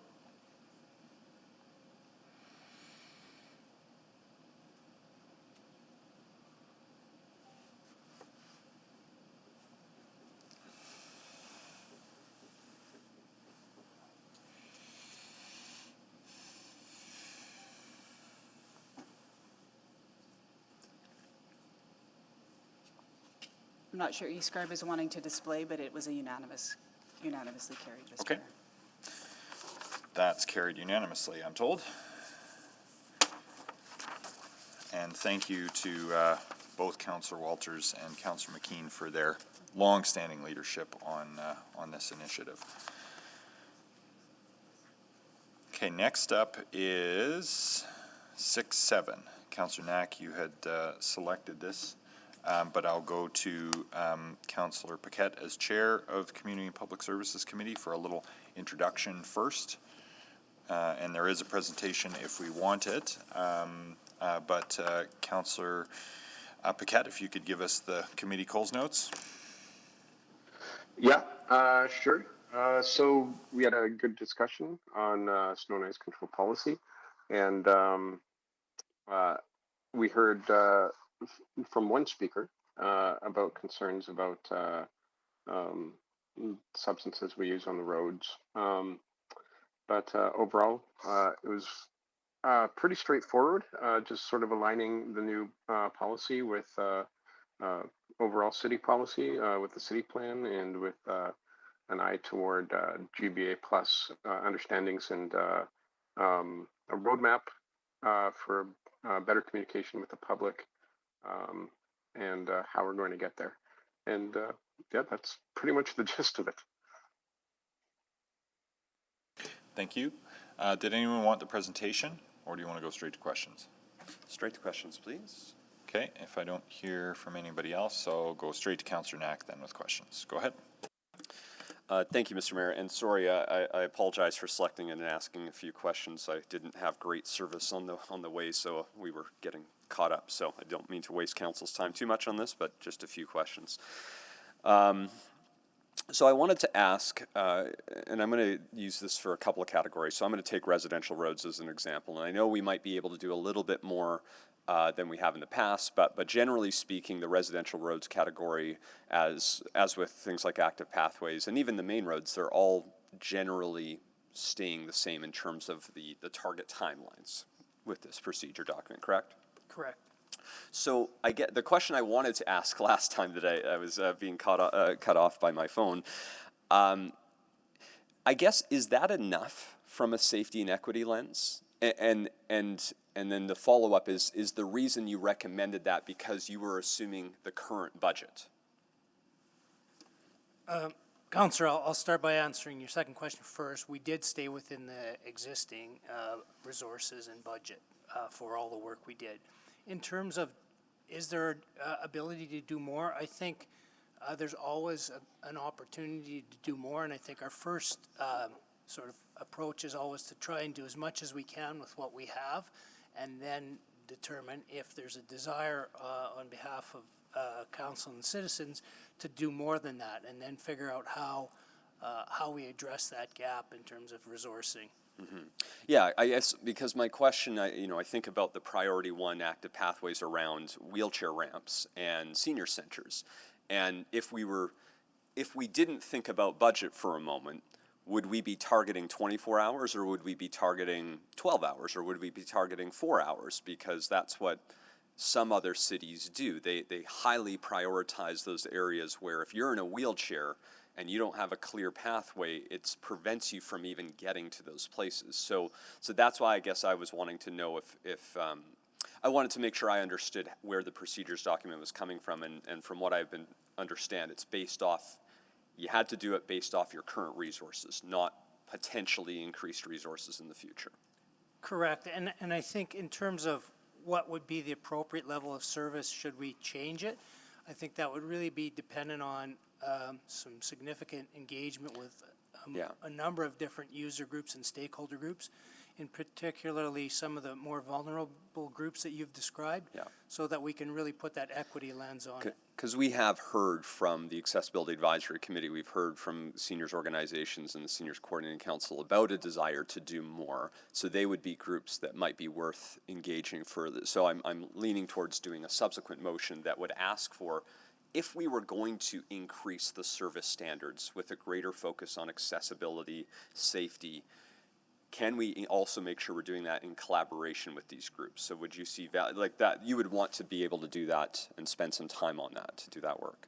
I think that would be pretty much essential if we were going to deliver a product that would meet what the needs are of the citizens. Because I'd even apply that to something like local roads. You've heard me complain a little bit about, at the intersections between our local roads, they're often, the sidewalks get cleared by all the residents, but then the roadway to get from one sidewalk to the other is very challenging to navigate if you're using any type of mobility aids. So I wouldn't want it exclusive to any one area. It'd be saying, if we were going to put a greater focus on safety and accessibility, what would we need for equipment? What would we need for staffing? Those would be the type of things. You could do that work if given direction. Correct. Okay. So that's that. I think that I don't really need to ask much more, Mr. Mayor. I think I'm happy to put the motion on the floor with the intent to have a subsequent motion to do further work in the future on this. Okay, so if you want to move it, then I'll move it. Yeah. Okay, and need a seconder for that? Councillor Walters? Yeah, I'm happy to second it. Or Councillor Paquette? Okay, Councillor Paquette, gotcha. Okay, so the committee recommendation for the revised policy is on the floor. We could probably add an amendment. No, we'll deal with your subsequent as a separate motion, so I will come back to you for that, Councillor Knack.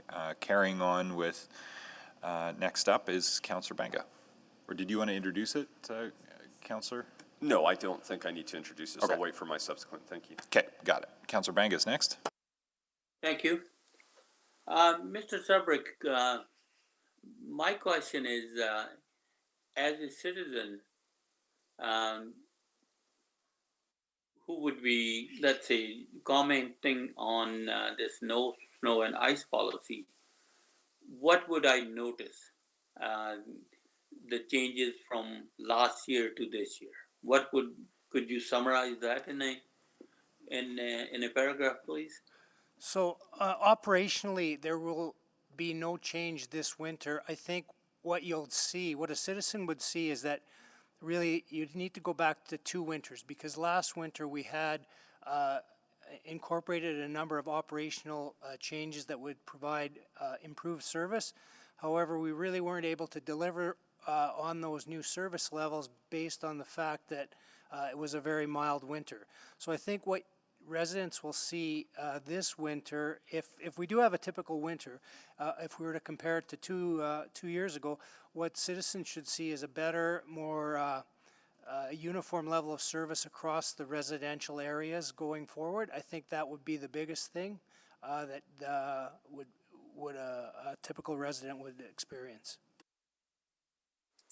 Okay, so there is no change to, I guess, timelines, like, after the snowfall, how long it's gonna take for the arterials to clean, how long it's gonna take for the residential to clean. There's no changes in that, is there? Are there? Correct. We've incorporated all of the existing levels of service into the new policy and accompanying procedure.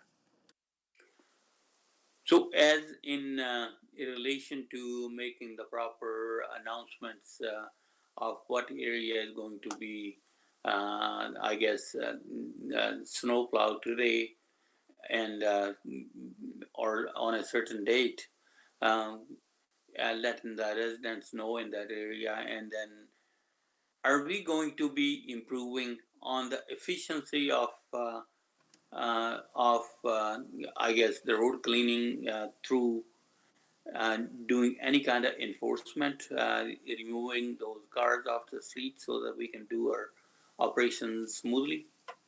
So, Councillor, I'm going to ask Mr. Grant and Mr. Harrod to provide a little more detail on that, but specifically, I think one of the things that residents will see that I neglected to mention in your earlier question is the fact that we will have a much more engaged communication process. That was one of the things we heard from residents, was that they needed to know more about what we were doing and what to expect. So that's one of the things that residents will also see this winter is, when we're going to be in an area and what we're going to be doing. But I'll just ask the team to provide a little more context on the specifics of those operations. Thanks, Gordon. So our operational teams this year, as Gordon mentioned, will be rolling out a robust communications plan. Some of the things that are included in that are just around our residential areas in the event of a snowfall. We'll be placing, our physical signage within those residential areas to kind of align with some of our other roadway maintenance operations, like spring sweep. Providing about 72 hours notice, and then they can also go online to narrow that window down and look at when our crews in those residential areas are scheduled. And just having an overall, a more proactive approach to our residential area blading between the snowfalls. Are just a couple of the initiatives that we're going to do this year. Okay, thank you. Thank you. Any other questions or comments? Councillor Knack, anything further? No, I'll wait till the subsequent, thank you. Okay. Please vote on the revised snow and ice control policy C409K.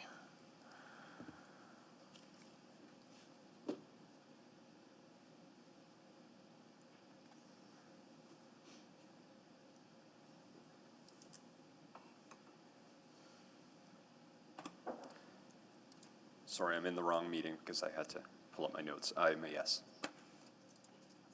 Thank you, Councillor Knack. We're just waiting for a few more votes. I'm a yes, Madam Clerk. Thank you, Councillor Hamilton. Councillor McKeon? Yeah, it didn't come up for me. I'm a yes. Thank you. A yes as well for me, Madam Clerk. Thank you, Councillor Katarina. Councillor Zadok? Yes. Councillor Cartmel? Yes. And Mr. Mayor? Oh, it's just come up. You should have it now. Oh, won't let me submit. I'm a yes. We have it. Thank you very much. Display the vote, please. carried unanimously. It's the last time this council's talking about snow, except for the subsequent motion Except for the that subsequent. Councillor Knack is going to bring us, because it never rains, but it snows. Thank you, Mr. Mayor. I did put it in the chat, and I'll just read it out here. That administration provide options to increase the service standard in the snow and ice control procedure. This report is to include any equipment, staffing, and budget changes required to increase the standard with a greater emphasis on safety, efficiency, and connectivity. This report should also include feedback from the Accessibility Advisory Committee, Edmonton Transit Service Advisory Board, and the Edmonton Seniors Coordinating Council. Second. Second. Thank you. I got Councillor Zadig there by a hair. So, and did you want to speak to it? Sure, if you don't mind, Mr. Mayor. I say this with the greatest respect. I don't think the policy is good enough, or the policy that we approved and the procedures we approved is good enough, and that's because it's not to do with any of the staff that do the work. They're doing phenomenal work with the resources that they have. It's that I don't think we have a high enough standard for ourselves. I still get frustrated with the fact that there are active pathways besides seniors' residences that might not be cleared until 5 days after snowfall, and that actually prevents them from getting prescriptions, groceries, the basics. I don't think our city is safe enough for those that can't drive in the winter, and I'd really like to see us start to begin to increase the resources to allow that to happen. And that would also subsequently improve it on the roads. I think we can better address our residential roads. I think we can better address sidewalks and multi-use trails. I am worried that we don't have a high enough standard. And we have seen over time, when we've talked about this topic, there are cities that, I think there are some Scandinavian cities that do their sidewalks first. That's their very first thing they do, so that parents with strollers, people in wheelchairs can go. Fortunately, we have two separate teams dealing with roads and pathways, so they don't compete at each other. But I think our procedures document needs to be higher standard. I think we should look at 12-hour requirements to finish our priority ones. I think we should look at going into residential communities, even if there isn't enough snow for a 5 centimeter snowpack to clearing. And so that's why I wanted to do this work, allow us to really do some detailed engagement with some of these groups, and have the next council have this data to inform what would be their next 4-year budget cycle. Because if there is additional equipment needed, that would need to be discussed for that cycle. If there's additional staffing required for that, likewise. I think we need to do a much better job, and again, that's the job that is being done now is as best as possible with the resources that we have. So I just want to make it very clear. Our teams are doing great work out there. They are very responsive. They're doing everything possible to keep people moving. I just think we can do much better for a city that does get winter. And I know people exaggerate and say we got 8 months of the year. We get it enough, and the snow is around enough. And with our changing weather patterns and having greater freeze-thaw cycles, I think we need to step up what we're doing. So I was happy to approve the new policy because I think the policy is well written and I think it actually sets the right targets. Now it's the procedures document that needs to follow through, and the procedures document is strong. We just need to give it more resources. That's my take. So thank you. Thank you, Councillor Knack. Councillor Essinger? Thank you, and I'm happy to support this motion. I think this is really important information. Time and time again, I've heard from women, particularly with strollers, about challenges they're facing. So I'd like to propose a friendly amendment. I think it's friendly. We should include the Women's Advisory Voice of Edmonton in the consultation, because they often talk about this subject, and I think they might bring a different perspective that perhaps the seniors, but still very valuable if we're going to get a full conversation. Any objections to adding WAVE to the listed stakeholders? Hearing no objection, then we can take that as a friendly amendment. Thank you, Councillor Essinger. Carry on. Thank you. I think with the changes to the bus network redesign, we really need to think about safety on our streets. And I think this information is going to be able to inform that work, so I'm happy to support it. Thank you very much. Thank you.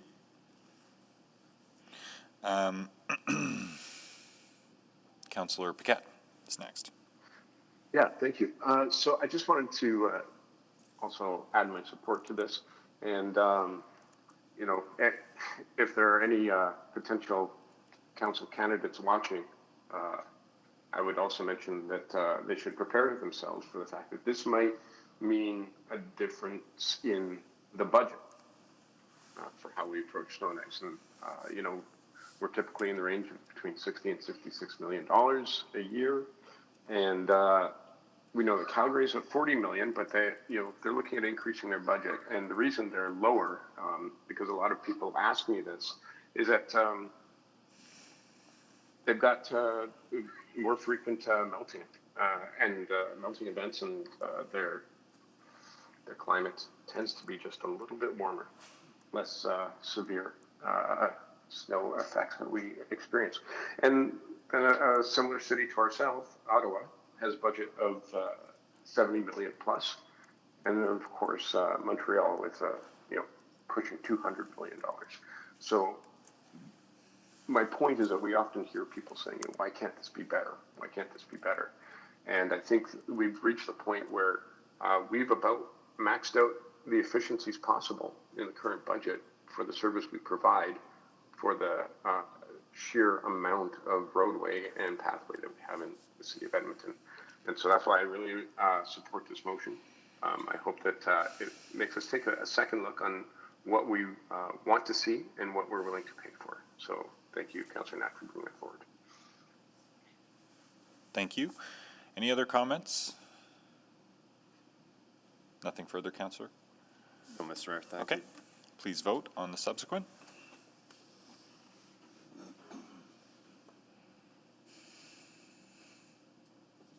I'm a yes, Madam Clerk. Thank you.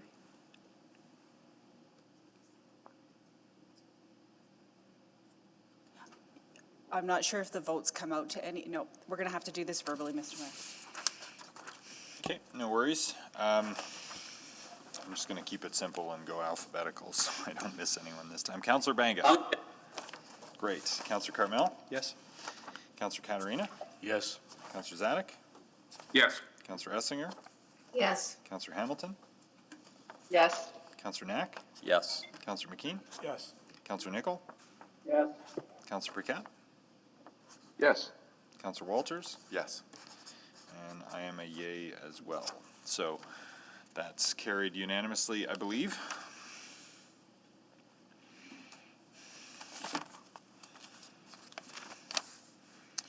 Next is 610, the COVID-19 update verbal report, which was requisitioned here so that we'd have an opportunity to discuss further.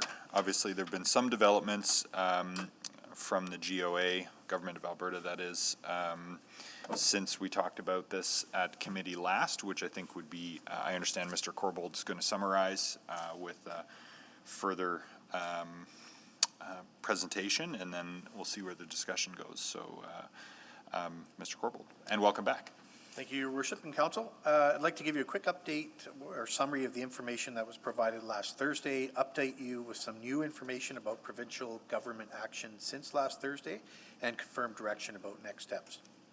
By way of summary, administration provided information to the committee in four key areas: COVID-19 statistics, reopening of city programs, supports for vulnerable people, and of course, masks.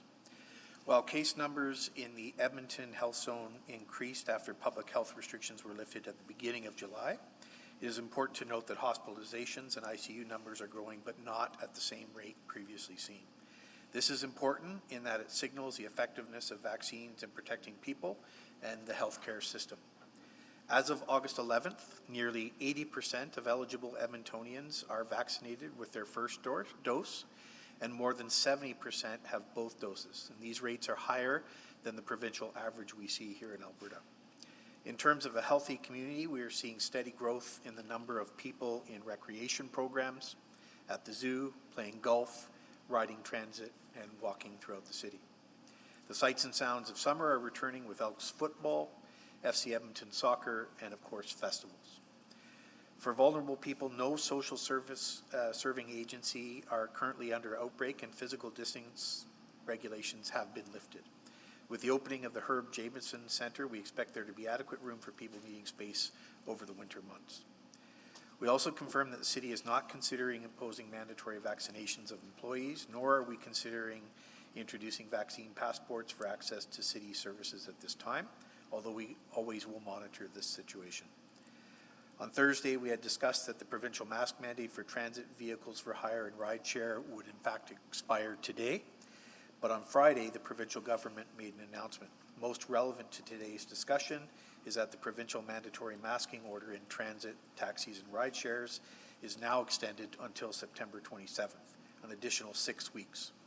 Second, mandatory isolation for anyone with COVID-19 symptoms or a positive test result continues. And third, testing of symptomatic people will continue. The province indicated that this step will provide additional time to monitor hospitalizations of COVID-19 and increased immunization rates. Additional measures were announced for vaccination centers and schools as well. To be clear, 4 measures that had taken effect on July 29th do remain in place. Those are recommending but not requiring quarantine for close contacts, no longer notifying close contacts, focusing outbreak management at high-risk locations, and ending the availability of asymptomatic testing.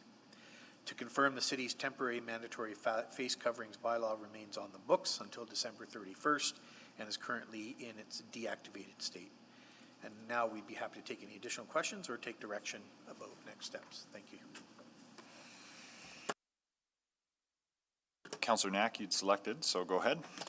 Thank you, Mr. Mayor. I actually don't think I have any new questions. We'd selected it because I think we had to, and now that there's the requirement till at least September 16th.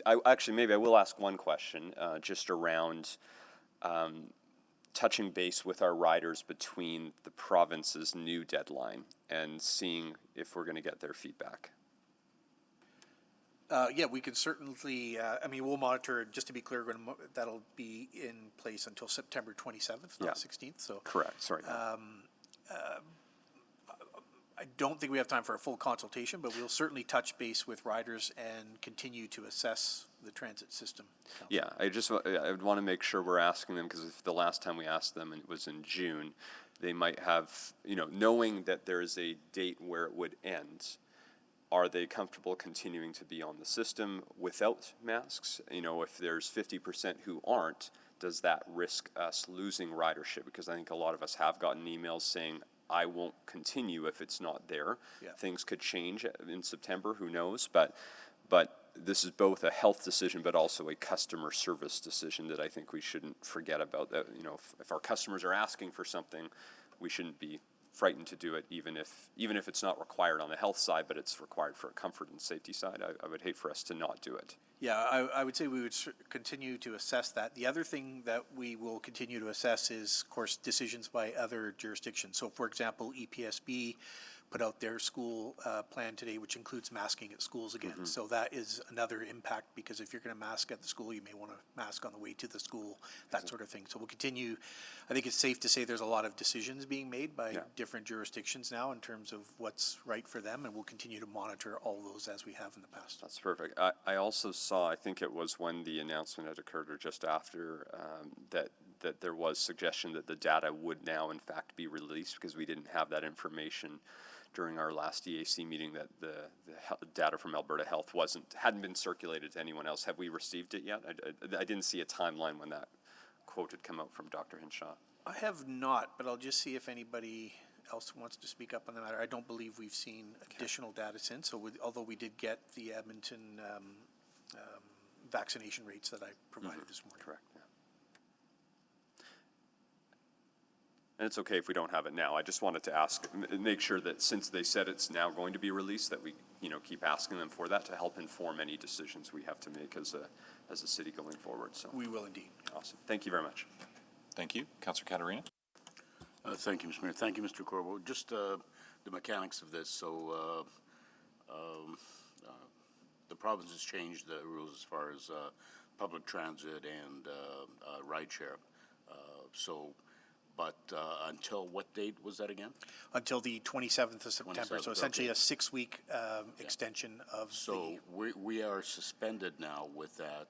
So the mechanics, because council will not be sitting as of the 18th or the 20th of this month, Mr. Mayor.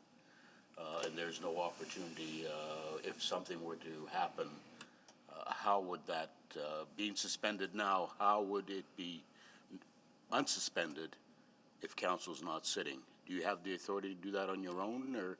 I do have the authority under two circumstances. One where we revert backwards in the provincial space in terms of steps. That came along. That authority was granted when we made the decision to suspend it or deactivate it. Sorry. The other circumstance, of course, is provincial orders. So if the province continues to extend past the 27th, if they reevaluate, say the week before and extend again, then that would certainly extend. Okay, and I guess I want to be clear on that. So if the province decides not to extend, but council is not sitting here and there is no council, how do we have the opportunity to actually reinstate? Yeah. That's what I'm asking, or whether we should be considering that today to consider extension of that September 28th provincial mandate and reactivate our mask bylaw for that portion only, for public transit and rideshare. I've given that a bit of thought, Councillor, procedurally, and there are some options there for us. If we needed to, we could call a special meeting of council towards the end of the month to consider that question. But there are also some if-then options for bylaw amendments, and we've got a couple more council meetings. So one thing we could do if we wanted to sort of have a fail-safe or a fallback around transit masking if the provincial orders lapse at the end of September would be to direct for some adjustments to be made to the bylaw. And I would suggest we don't need to do that today because we've got 6 weeks, that we could instruct administration today to bring forward such amendments for our consideration at the next council meeting, and then we'd also have a better sense of the trends by then too. So that would be my suggestion rather than or that would be my recommendation just on how to keep the ball in the air on this and keep an eye on it. But there are a variety, there may be other options as well, but those are the two most obvious, is special meeting late September or some conditional bylaw adjustments that anticipate the different scenarios that might unfold. I'm satisfied with that. I just want to make sure that the opportunity was there, that it could be addressed prior to that date. We had the opportunity to do it, so thank you, Mr. Mayor. Yeah, I mean, we could try to draft those today, but I think we have time to direct those to be prepared. So give some time to think about it, but the options are there. Okay, thank you. Yeah, and I would just, I would concur with that, Your Worship, but I would also just add, you know, every day gives us a bit more in terms of stats, and we don't have the, I was able to confirm, Councillor Knack, that we don't have the information yet, but we expect it soon. So the next time we discuss this, we should have more of those, that information. Councillor Paquette? Yeah, thank you, and good discussion. I'm just wondering, Mr. Corbould, if you can expand on your comments about potential vaccine passport. It's my understanding that local business is generally in favor of it, and we might be seeing something coming from the federal government. So are we prepared for that? Yeah, I think we have some more work to do on that, Councillor. I would just say very difficult for the municipality to impose a passport system when we don't have access to personal health records. So we need to be careful about that because we don't really have the information to put that kind of system in place. We can certainly support it if done at another order of government. I think the other concern that we've looked at quite hard on this is looking through a GBA plus lens in terms of service provision and making sure we're not putting barriers in front of folks who may not have the means or the opportunity or the logistic capacity to get that proof of vaccination. And so we continue to look at that from a GBA plus perspective as well to make sure that we don't create an artificial barrier that would make things more difficult for vulnerable people. Mm-hmm. That's great to hear. And also, have we been in touch with EIA on this issue? And the way that it would impact travel to and from Edmonton, investment, that sort of thing? We have a bit. I've spoken to the CEO of the airport a couple of times. I think the big piece, though, we've talked mostly about is getting that airport open. to international travel, which we continue to work through with them and the federal government. Okay. All right. Yeah. Just putting a pin in this one because I think it's probably going to become an area that we have to be prepared for. Good. Thank you. Thank you. Councillor Essinger. Thank you very much, and I really appreciated the conversation continuing. My question is around when you come back to us, Mr. Corbell, would you be able to speak to what kind of conditions you might recommend going forward?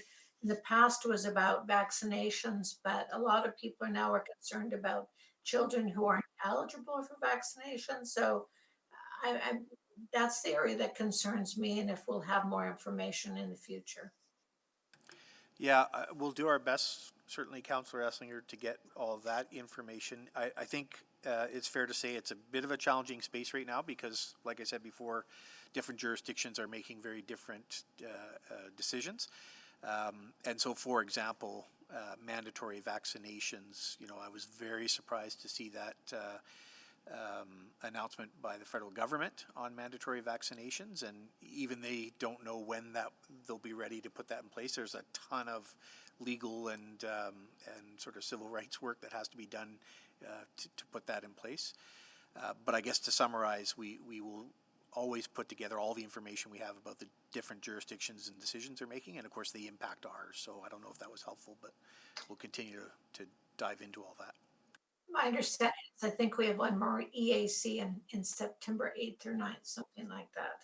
So we would have chance prior to the last council meeting to make some of those decisions had we have a better understanding of where it's going. So, I mean, the more information we have. Yeah. And now that we're going to get additional medical information, it's going to help us. So that was my question. Yeah, and I think, though, Councillor Essinger, it's safe to say that the general criteria we've put on this has been helpful. The safety of Edmontonians, the safety of, or sort of healthy Edmontonians, healthy economy, and then the compliance have been very helpful to making recommendations to council based on what we're seeing. So we'll continue to do that. Yeah, and like Councillor Knack, I'm hearing from people that would be afraid to ride transit if we didn't have the masking. So I think to ask them, the riders, those questions will be helpful information. So thank you. Thank you. Councillor Cartmel. Thank you. So really just building on Councillor Catarina's question, but would it be possible then, if we're going to bring back some sort of call it if-then statements, or what we might do in terms of further restrictions or bylaw conditions or those kinds of things, can we attach, do you think, Mr. Corbell, particular thresholds? So whether that's hospitalization numbers or numbers in the ICU or testing of vaccines for children under 12, is there a way to bring particular criteria into play that are sort of hard and fast criteria that any member of the public can sort of attach to? It becomes a very emotional and debate, almost of personal inclination, as opposed to hard and fast criteria or numbers or thresholds. Is that a possibility? Yeah, I think it is, Councillor. We've done that in the past with some of our recommendations on masking, and we can continue to do that for sure. Yeah. So I'm not sure if we're putting a subsequent out or if we're providing information or instruction back to administration, but on the presumption that we are, can you come back with recommended thresholds or recommended criteria for, when we might extend the mask requirement on transit, when we might start shutting down city facilities again, when we might, provide restrictions on gathering indoors and outdoors, those kinds of things and criteria attached to those steps? Yes, we can. I think I would caution at how many we use, and we've got to keep it fairly simple and straightforward. But certainly ICUs, hospitalization rates, those kinds of things can be helpful in that. And we've continued to refer to those all along. So yeah. Okay, thank you. Yeah, Councillor McKean, if you could take the chair. Chair. Yeah, my suggestion is we receive this for information today, because it sort of comes up a bit awkwardly from Emergency Advisory Committee as information, and then that we work up a subsequent motion somewhere along the lines of the administration bring a COVID-19 update and draft amendments to extend or reactivate face covering bylaw. for transit and ride share, including metrics to tether to, something like that. I'm still working on some wording, so I think we could take the lunch hour to come up with some specific direction and then debate that. But then that would instruct, that would make sure it's on our next agenda. We can check in on it. We've got another set of meetings the following week where decisions could be made, again, with the benefit of an additional week of data. But at least we could see some drafts and get a further update prior to the next ARC, and the premise would be that the situation is live right now, and we want to keep an eye on it. So that would be my sort of process suggestion at this point, but I don't quite have something worked up yet, so I suggest we'll work on that, make it specific over the break here, and then consider some direction. But what I will do right now is move receipt of information of 610, clearing the way for a subsequent motion. Second. Thank you, Councillor Knack. Any discussion? Hearing none, please vote. Madam Clerk, are we ready to vote? I believe so. Okay. It's a yes for me, Madam Yeah, Clerk. the vote's coming out. We've got yours, Councillor Katarina. Yes. Thank you, Councillor Zadek. Councillor Banga? I'm a yes, Madam Clerk. Thank you, Councillor Hamilton. I've got yours, Councillor Banga. Councillor McKeon? Yes. Thank you, and Mr. Mayor. Yes. Good to go. Display the vote. That is carried. Return the chair to you, Mr. Mayor. Thank you. So yeah, let's recess here, and then we'll consider some tangible direction at 1:30 on this with the benefit of some drafting over lunch. Thank you, everyone.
Okay, folks, everybody, I'll call us back to order.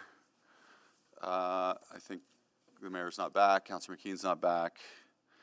Just with a roll call, Councillor Banga? I am here, sir. I'm going to go in order of the seats. Oh, Councillor McKeon's back, so I can. I'll finish the roll call and hand off the chair. Councillor Zadek? Here. Councillor McKeon is here. Councillor Hamilton? I'm here. Councillor Katarina is present. The mayor will be along shortly. Councillor Esslinger? I'm here. Councillor Cartmel is in the house. Hello. Councillor Henderson is no more for this chamber. Councillor Paquette? Councillor Nickel? Good afternoon. And Councillor Knack is present. And I'm here, and I will return the chair to Deputy Mayor McKeon. Thank you very much. My apologies for being late. Madam City Clerk, I know we had a subsequent, but should we move on to motions pending? If we could, we actually still have one outstanding bylaw, item 7.1, the off-site levies bylaw. Oh, right. And if we couldn't wait till perhaps the mayor was back to pass that motion, that subsequent from before lunch. Okay. So then we would traverse into 7.1 as your recommendation. That would be my recommendation. Thank you very much. And I think this was selected, if memory serves, by Councillor Cartmel. You had questions to start with? I do have a few questions, which I'm happy to share as soon as my friend is able to take her seat. Wow. A lot of paddling underneath the surface here.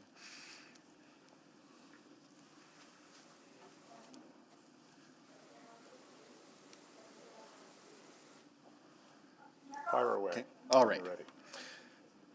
So, a few questions first of all. So let's start maybe with sort of the idealized situation where we have a brand new area being developed. Nothing's there yet. This bylaw would see off-site levies support 100% of the cost of a new fire hall, correct? That's correct, including one fire truck and the furnitures within the fire hall as well. Right. Councillor. So the question then is, and so that, you know, as the bylaw stands now, that fire hall would be built to all of the policies and standards that are in place with the City of Edmonton, which I believe is a net zero ready threshold. Is that right for new construction? Yes, it would be built to the latest sustainable building policy. I just would need to confirm exactly what that standard is. Do you know, Kent? Councillor, I don't have that standard actually, but I believe that is correct. Okay. Well, it's essentially part of the point I'm trying to make is that becomes a bit of a moving target because that standard could change over time. That's correct, Councillor. Right. We did account for that, though, in the writing of the bylaw. There is provisions within the bylaw in terms of looking at how the implementation is done every 5 years to account for any policy change that's made within the city. Is it possible that we'll see support from other levels of government for publicly owned infrastructure to take them from, say, a building code level to a net zero level or some other threshold? Absolutely, it's possible to see something like that. So in this very idealized situation, we might have a fire hall that's 100% funded to whatever policy threshold we have in place at the time, and that same infrastructure would be eligible for grants from other levels of government, in which case we would almost be overcharging on the off-site levy piece, potentially. Potentially. I do think there's a lot of room for where those grants would go for green buildings. They could go to retrofits to our potential rec centers or other rec centers that are being built, because there's a lot of other infrastructure that's being built by the city at any given time outside of fire halls. So if in the case of if there were provincial and federal grants that would cover off everything that the city was building to increase the standard from the National Building Code to the Green Building Code, you are correct. It is a possibility that fire halls would be overfunded if it was the case where we had grants to cover off all of the infrastructure that we were building. I don't think we've ever been in that case before, where the grants have fully covered all of our infrastructure being built to a higher standard. But if we look at that through from a different angle, if our infrastructure is essentially built to the building code standard, and we want to take it from that standard up a level to a more green-friendly or a more ecologically aware level, what you're suggesting is that we charge off-site levies to take the fire halls there so that we can redirect grants to other infrastructure. So in an indirect way, the off-site levies are not just supporting fire halls, they're now supporting whatever we may redirect those potential grants to. It gets a little fuzzy. Potentially, yes. Yeah. I would say yes. You're outlining a case that could potentially happen. It is one of the potentials. And I understand that. I'm layering a bunch of ifs, and it's those bunch of ifs that has our industry a little worried. They're looking for a bit more certainty, because certainty leads to affordability strategies. Yeah, that's correct. We did hear that from the industry, that they were looking for more certainty in this area. The reason why administration brought this policy, brought the bylaw forward in the way that we did is because it adheres to all of the policies that council's passed. It adheres to the climate resilience policy, it adheres to the percent for art policy, and it adheres for the fiscal policy on revenue generation. I don't think administration's in a position where we can bring bylaws forward that don't adhere to policy that's been passed by council. Fair enough. Yeah, and I don't mean that this is a criticism. It's just, where do we land in the right place, at least in my view. So switching to what I'm going to call FF&E, because I can't say the other word. We have fire trucks that are very specific to fire halls, but there's other furnitures, fixture, and equipment that would be common across city infrastructure, tables and chairs to fitness equipment. Again, should we not be a little more specific to make this bylaw specific to fire halls? It is specific to fire halls as it is right now for FF&E, but if there was the will of council to make it more specific in the bylaw, we'd of course could work with that. Okay, I'm out of time. I have a couple of amendments to offer. Thank you. Thank you, Councillor Cartmel. Councillor Banga. Thank you. Just going a little deeper into Councillor Cartmel's points. First of all, with the new off-site levies all introduced into what the future infrastructure is going to be, are they possibly going to inhibit any further development into that area because it's going to make that area expensive than the previous areas?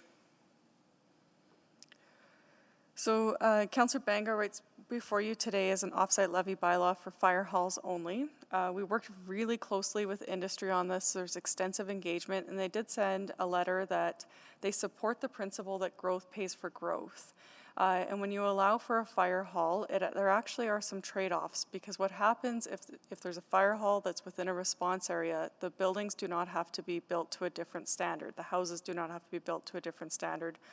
And what I've heard from industry is when they have to put sprinklers in, when the fire hall is outside of the response time of 9 minutes, then it can cost an extra $9,000 on a house.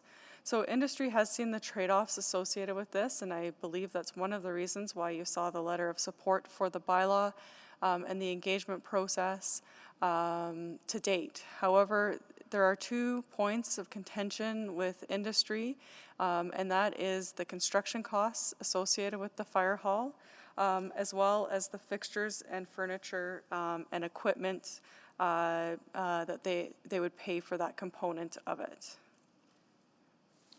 Okay, so when that development takes place for those people going in first, developer going in first. I know if some new subdivision, when it's being built, the first partner pays and then they collect from the others at a later point in time. So what happens in this case? Councillor Banga, I think I can try to provide some clarity. So the offsite levies are intended to address those costly upfront costs that developers commonly pay by spreading out the costs over multiple landowners and over multiple phases to reduce the burden of initial phase one costs. So in actuality, it is a helpful tool that both the city and developers can appreciate and do appreciate, that helps spread out costs rather than requesting a developer to front end themselves a fire hall. It's spread out over numerous landowners and phases. Okay, so in the event a landowner does not sell their land, they just want to keep it as is, would they be, but they're getting the benefit of the new offsite levies program, getting a fire hall closer to their place and whatnot, would they be pitching in? So Councillor Banga, the developers or landowners that haven't gone to development yet, so perhaps there's a home, a single home or a small development, but it hasn't gone through the development, ultimate development, where it's subdivided and we see numerous homes and new residents in that area. They would benefit at the time, but as soon as they went to development and they activated their development plans or they sold their land, they would then be obligated to pay their proportional share as set out by the offsite levy bylaw. So in the ultimate span of time, everybody pays their fair share. Okay, sounds good. Thank you. Thank you, Councillor Banga. Councillor Cartmel, you're on to make amendments. Correct, yes, on a second round. I don't think he needs it. Oh, really? No, I don't think you do. Okay. Go ahead. Okay, thank you. I did craft an amendment. I'm just getting some. Sure.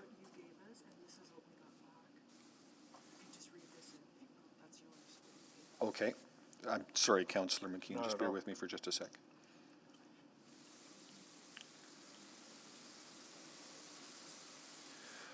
Okay, I haven't had a chance to absorb this, so I'm just going to read in my original wording. And so that would be as follows. That bylaw 19340 be amended as follows.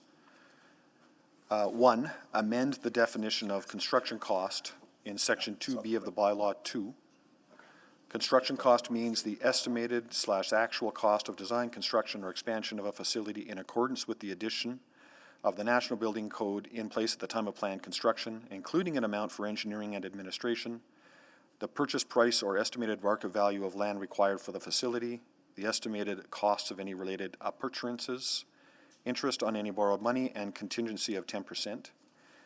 And 2, eliminate Part 4 of the appurtenances definition in bylaw section 2A. And so I'll briefly introduce that, if I may.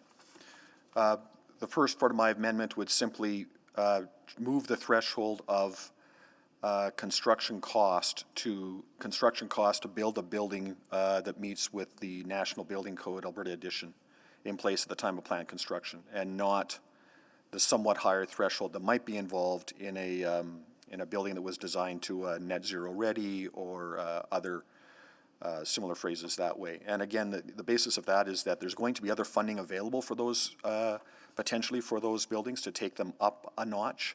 And there is questions about what happens when that other funding comes into play. Does it migrate to other buildings? Does it lead to a situation where some may perceive that the off-site levy is actually more than what is required for that particular facility, that there's a bit of indirect subsidy, that kind of movement of money that is not immediately transparent to the ultimate customer that's paying that off-site levy. The second part is really it calls for the elimination of the definition of appurtenances, simply because that's the furniture, fixtures, and equipment. And that too is a moving target as to what is required in a fire hall, and what is required as part of the general inventory that the city would have anyway of most of the things that would be in a building. And when we spoke about this earlier, if you took a building and you turned it upside down and shook it, everything that falls out is FF&E. So we have a lot of that stuff in the city's inventory. Should we be charging an off-site levy to buy new stuff for a fire hall that might not actually be new stuff for a fire hall? There's perhaps an argument that can be made for the fire truck, but perhaps either more narrowly define it or eliminate that completely. And again, understanding that this is the first of these off-site levy bylaws, and that this whole scheme is likely to expand to other facilities in other ways as this approach to funding evolves. So I think it's important that we narrow it and limit it to something that's easily and transparently understood at this point, with the opportunity to expand it as time goes on. Happy to take any questions. Thank you. Thank you, Councilor Cartmel. Mr. Mayor, I can return the chair. Thanks for starting the meeting for me. Apologies, I had a quick medical thing, so, but I'm back, and I'm not dead yet. So, the motion is, that was a motion that was? An amendment motion, sir. Yes. Okay. Was there a seconder for that? I'll second. Okay, Councilor Banga. Okay, so that amendment is on the floor to the bylaws that are before us. Councilor Paquette, go ahead. Well, actually, both my questions were answered just now about being seconded and then also getting it up on the screen. Thanks. Okay, so yeah, the amendments are up on the screen.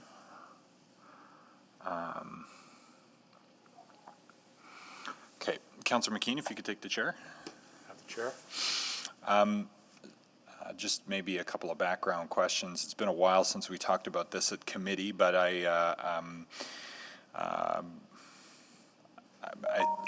appurtenances, I mean, I think the fire truck is the big piece of that, as I understood it.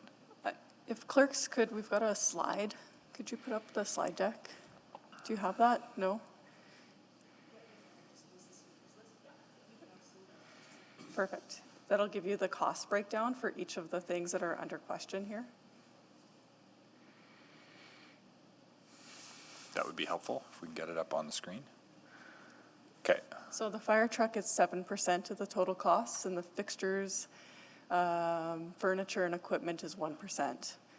The big item is the climate resilience policy at 13%. And as I recall from some of our high-performing building work over the years, fire halls are particularly challenging because of the air handling requirements related to the exhaust, and we're a ways away from electric fire trucks. And they have doors that have to open really fast and people who need to be able to get out really quickly. So there's basically, it's a bunch of air handling issues to try to get to a zero-emission building standard compared to, you know, a library or another more small door building without diesel engines running inside it. So is that a fair characterization? That seems like a fair characterization to me. That said, the world is going to have to figure out how to build net zero buildings for all categories, including fire stations. That is what we've learned through our climate resilience work, that buildings are a big part of the solution to the challenges that we have ahead of us. And the city's policy C627 does not make exception for categories of buildings that are easier or harder to reach that standard with, does it? It doesn't at this point. Nope, C627 does not. What, and I'm not hearing Councillor Cartmel suggest that we shouldn't aspire to the standard, just the question is to who should be paying for it. And by what means, which I think is an interesting policy question. I guess there's a potential for some mixed signals particularly to the development community and home building community about the city's expectations and goals around zero emission buildings if we're not, as it were, pricing that in all of our transactions, including the ones that involve the industry. But I'd be curious, what implication you think this amendment, particularly as it relates to interpretations around C627, what impact not including this charge in this way would have on our broader energy transition strategy, and then specifically our conversations with the building and development community? So a few things. First, I don't think the city would suggest that we shouldn't be building buildings to net zero ready. We would still follow the policy C627, but the city would pay, the overall taxpayer would pay that 13% for the climate resilience policy component of a fire hall. Second, I know the industry is keen to continue to work with us in terms of understanding how in Edmonton we can build net zero ready buildings. We are exploring that with them through the implementation of the climate transition plan that we're working on right now with them. So I think it sends the signal that we need to continue to work with them, and the city's still dedicated to this, in that we'd have to put our own money in order to meet that standard. But I would also leave that interpretation of that signal to council over administration. And then maybe more practically, to the chief, not that wasn't practical, but to get into the nuts and bolts of the F&E and fire trucks, Chief Zatilny, we've heard an argument that the city has some of that material potentially and perhaps shouldn't automatically buy new stuff. Just from your perspective, standing up a new fire hall, just your reaction to that argument. Thank you, Your Worship. And I mean, this is a new funding source that I think allows council to look at the whole pot of money. And, it's our hopes that we can have fire stations and fire apparatus built, when needed and available to the community when the risk is great enough. As we know, risk continues to grow as our city grows for the fire service and the safety of our citizens. So, there's definitely a benefit here to industry and a benefit to the residents of that community. I think the FF&E portion of this, we need to put a pump in that station regardless. So that's something that the costs will continue to grow for those units themselves, but at the very least, we will need to put a pumper in each of the station that we build.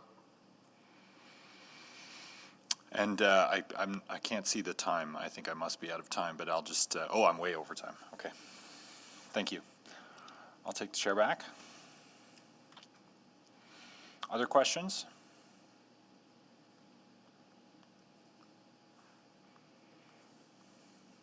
Anyone wishing to speak to the amendments? Questions, Councillor McKean? Yeah, I'm just trying to get clear on this. So, and I think Ms. McCabe, you might be able to help, maybe. So if the taxpayer, the general taxpayer, was to cover net zero costs, then that would be spread across the whole city, and the cost of the fire hall, while unique now to the way they were paid for in the past, is there an issue of fairness here on who should pay for it? Is a question I'm trying to get at in my mind, and is it fairer, now that we're changing the terms and conditions of how fire halls would be paid for, is it fairer then to spread the environmental upgrades to the rest of the community? Any thoughts on that? I think that's up to council to decide. What administration brought forward is in line with the MGA. We've worked with our lawyers, so we are allowed to put these two things, or put the climate resilience policy into the benefiting area. So it is the will of council about whether or not you would like for that fire hall to be fully paid for by industry, or take that out and the taxpayers pay for the other 17%. Yeah, so what we know is that there's a willingness on the part of industry to pay for a new fire hall, because if we weren't building them fast enough, there would be a requirement on them to have homes sprinklered. Is that correct? That is one component of it if they're outside of a response area. And just the conversations that we've had with industry about the concept that growth pays for growth, they do support that. Right, so that sounds fair to me. The question then is that 13%, I think it was, and if we're establishing a new standard of business for the way buildings are built in Edmonton, the question then is, do we retroactively, I don't know if that's the right term, ask everybody to pay for that, or if we just say, nope, that's the new standard, this fits within this and must be covered. What I don't know, and I don't know if anybody could articulate it, especially around that 13%, would be the impact on an individual home's, what would it, what is it gonna cost per home to have that 13% covered, and is it really going to drive us from affordability into unaffordability? Administration does not believe that this bylaw would make us an unaffordable city to build in. We have done some analysis around this, and I'm not sure that we've vetted this analysis, but it's a preliminary analysis. The expected cost per dwelling unit for the bylaw that's before you today, including the climate resilience policy and the percent for art policy, is about $500 per door, assuming a cost of $19.5 million for the fire hall and a density of 35 dwelling units per hectare. So $500 per door, 13% of that would be $65 or something. I'm looking over at Tim to see if he's going to growl at my math, but anyways, okay, that is helpful. Right, and that would be a purchase price cost. It's not like it would be an ongoing cost. It would be, okay, thank you very much. Thank you. Other questions? Others wishing to speak to it?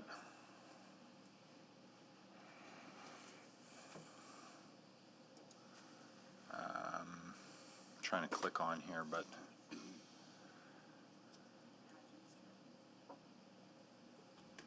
You want I should take the chair? yes, please. So I'm going to urge members of council not to support the amendment for a couple of reasons. I think we've done quite a bit of work more broadly with the development industry about growth paying for growth and how to get there, and against the specter of rec centers and other much more expensive buildings than this category of buildings. I think we've landed in a reasonable place here. And I think that there are broader societal benefits at play. So I understand the argument that those broader societal benefits and the costs of stipulating them, which at this point are a choice. I'm not sure they should be, given the urgency of everything that we're hearing around climate again. So I don't think we have a choice, and no one, and again, clearly no one's suggesting we shouldn't build to a higher standard. The question is just who should bear that cost. But I think the premise here is that on some level it's a choice for us to, still might be a choice whether we build to that standard or not. And so I am concerned about the mixed signal that it sends for us to not consider it the normal course of business for building the city is building now to build it to this standard. We can segment the cost, and I understand that argument, and I understand why the development industry in particular is highlighting that there is a delta, because it does represent a fundamental shift to the construction economy, the financing economy, for all kinds of construction. And there are gaps there, and there is a market transformation happening. But the very premise of our market transformation approach and our energy transition strategy is to take a leadership position as a city. So one way or the other, we would have to pay for this unless we were going to relax the standard. And again, no one's arguing that. So we've been given an opportunity here to decide whether we want new benefiting homeowners in an area to bear a cost or taxpayers to bear a cost. And I think we've also heard plenty about and have done significant modeling around the costs that taxpayers have borne. Existing taxpayers and future taxpayers have borne to accommodate the costs of growth. And this, by no means, whether it's at 87% of the cost or 100% of the cost, squares that equation in my view. In fact, you know, we're under tremendous pressure to find different ways to pay for things that reflect cost and benefit. And we have an opportunity to tilt that in the direction of the directly benefiting landowners. This by no means, again, bridges all of that gap. There are further discussions to have about on-ramps and about district park land assemblies and other things that that factor into the whole equation. And so every time we relent on one of those, the taxpayer pays more and the homeowner pays less, is what it boils down to. And there is a healthy tension there about what the home buying market can sustain. But in this case, I remember again what's avoided by this is that the presence of the fire hall itself ensures that none of the houses need to be potentially built to the beyond 10-minute response time, which is a $10,000 hit. In terms of additional materials and costs to harden a property against a longer response time. So by agreeing that incrementally there will be a fire station at every stage of growth, there is the benefit of certainty for the builder around the codes, and there's the benefit to the homeowner of the confidence of knowing that the building is there. And it just so happens that we have determined as part of our other policies that all of the buildings we're going to build going forward will be built to a certain standard. And so I think we should maintain consistency in that by saying that is the cost of building one of these buildings. And I think that is a way to provide some relief for the taxpayer, which we have been seeking for a long time in this area as it comes to as it relates to the cost of growth. And it's also an opportunity for us to say that this is the standard we are, you know, planting our flag on, not just when we pass the policy in the abstract, but when it comes to reaffirming that this is the kind of building we need to be building going forward. And it will save us money in operating costs going forward. So that's also a benefit to the taxpayer. So I'm going to ask you to consider not supporting the amendments and supporting the bylaws originally brought forward by administration. Thank you. I'll return the chair. Anybody else before I go to Councillor Cartmel to close? Councillor Cartmel. Thank you. Well, clearly I would encourage Council to support this amendment. The groundbreaking for the Windermere Fire Hall happened earlier this summer. It's the first net zero building, I believe, that the City of Edmonton is building. It's at least 3 years late in delivery because how you get from a building that's built to code and go from there to a building that is net zero is not necessarily linear, it's not necessarily easy, and it's not necessarily well understood. It's going to take time for industry to figure out just how to do that. That's why the codes today, including the National Energy Code, says that, you know, we have a target of 2030 to get to a place where the energy codes talk about net zero, because it's going to take time to figure out the building envelope systems, the roofing systems, the ventilation systems that take us there. So I don't know if this is necessarily true, but by maintaining this policy at a net zero threshold, to maintain this bylaw at a net zero threshold, might actually serve to delay the delivery of some of the buildings we're trying to build, because the industry is just not quite sure how to build them and achieve that standard. So these costs are estimates, guesstimates. It's really an open question as to whether this is going to be the cost of a net zero fire hall if we start building one tomorrow. So I offer that.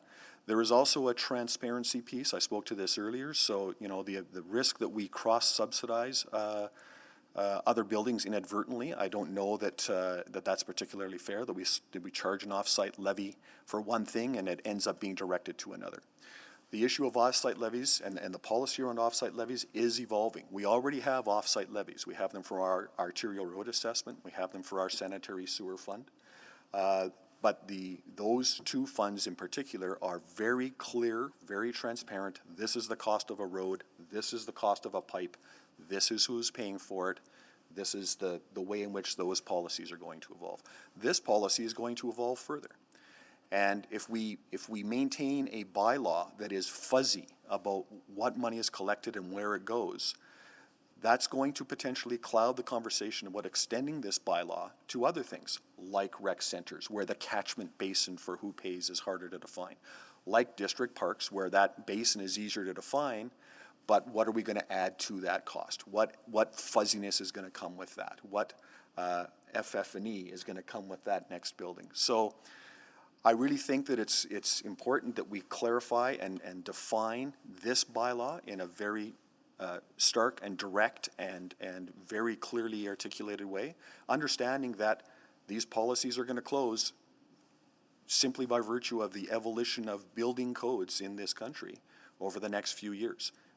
It's not a matter of if we're going to be building net zero buildings ultimately, it's a matter of when, and it's a matter of that transparency. It's a matter of putting everybody on that equal footing. It's a matter of being able to draw that straight line between this is what we are levying for and this is what we're going to get for that levy. So that's what these amendments would do. I guess I'll leave it there. Thank you. Appreciate the time. Thank you. Please vote.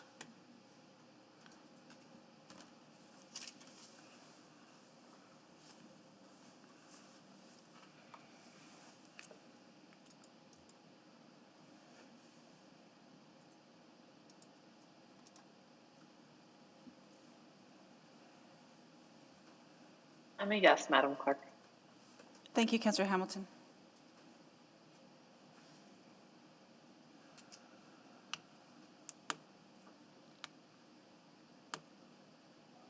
I'm a no. Thank you, Councillor Nicol.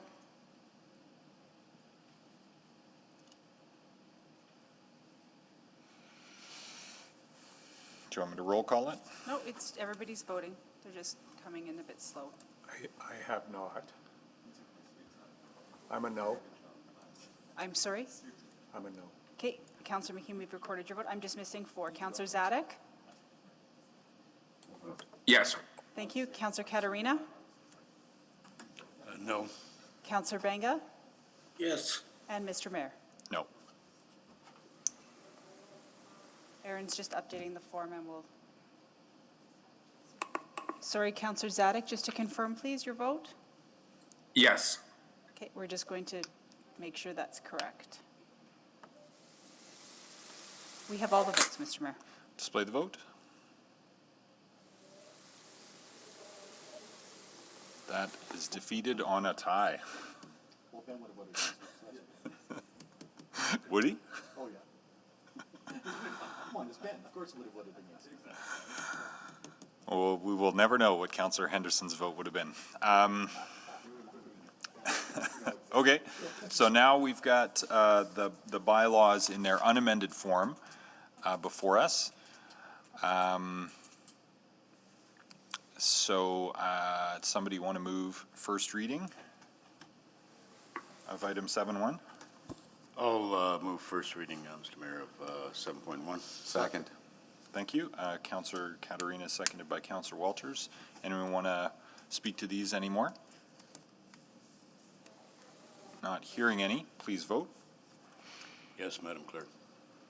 Thank you, Councillor Katarina. We're just sending the vote out now. My machine is toast. I'm a yes. Yes, Madam Clerk. Thank you, Councillor Hamilton, and thank you, Councillor Paquette. Councillor Zadek? Yes. We're just waiting for two more.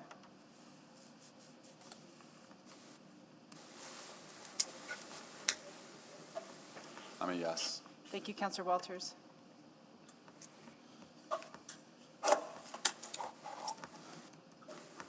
I've refreshed. There, you should have it now. We have all the votes, Mr. Mayor. Display the vote.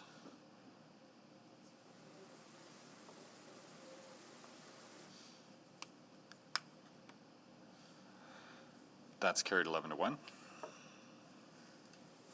I'll move second reading of 7.1. Second. On second reading, please vote. That was Yes. seconded by Councillor McKean that time, or? Yeah. Okay. Walters was. Yes, Madam Clerk. Thank you, Councillor Katarina. We're just sending the vote out. Here are the seconds.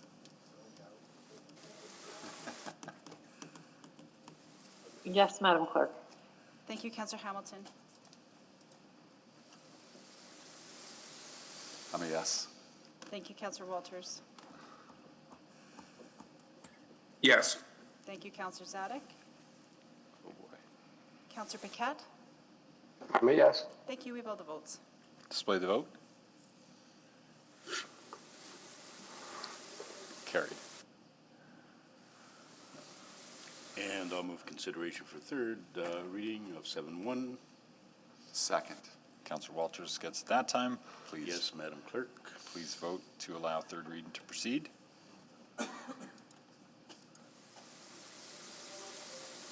Yes. Thank you, Councillor Zadek. We've got Councillor Katarina's verbal vote. I'm a yes. Yes, Madam Clerk. Thank you, Councillor Hamilton, Councillor Walters. We have all the votes. Display the vote.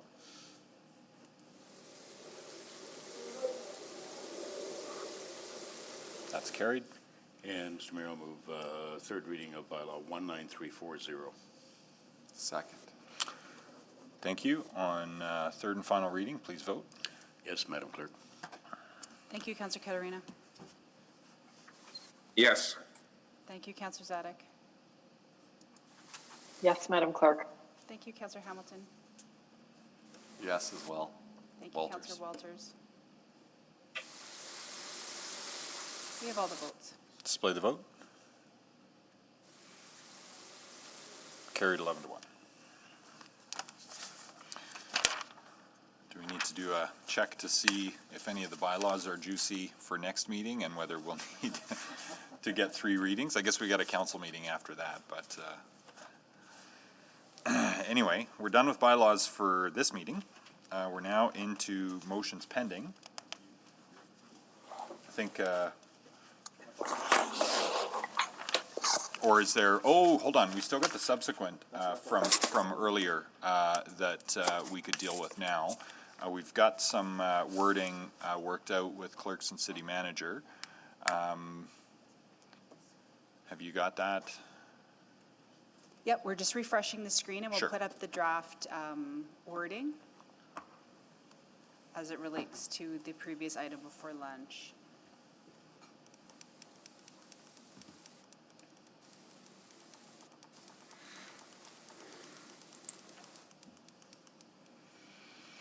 So the recommended, well, not recommended, the potential wording is the administration prepare amendments to the, oh, sorry, you got that. It's going to say possible amendments. We just Possible forgot that amendments. one wee word. Yeah, yeah. Yeah, not to presume the outcome, but they would just be for council's consideration. So I'll read that again, that administration prepare possible amendments to the temporary mandatory face covering bylaw to reinstate the requirement for masks on transit and vehicles for hire as of September 27, 2021 to coincide with the expiry of the current provincial Chief Medical Officer of Health order, including any recommended thresholds or conditions. And so so that would allow us to revisit this on the 30th, and then there'd be another week to look at it after that too, before having to render a decision. And again, this wouldn't oblige council to take this action. It would just put the tools at the ready if council determined that they might be needed. So, Councillor, well, I haven't moved it.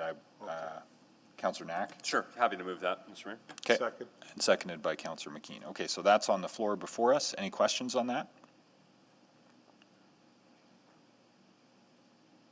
Not seeing any. Anyone wishing to speak to it?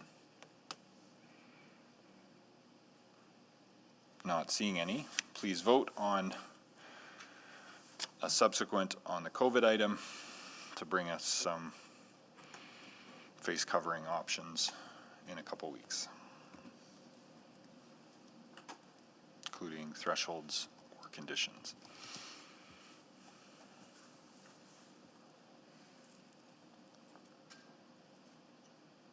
The votes are just coming in, Mr. Mayor.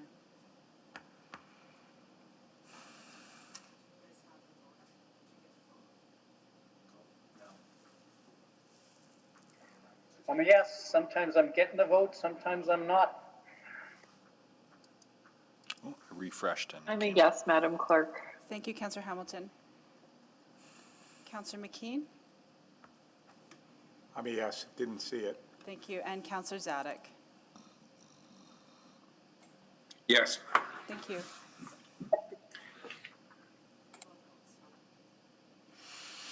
Display the vote. That's carried unanimously. Okay. Now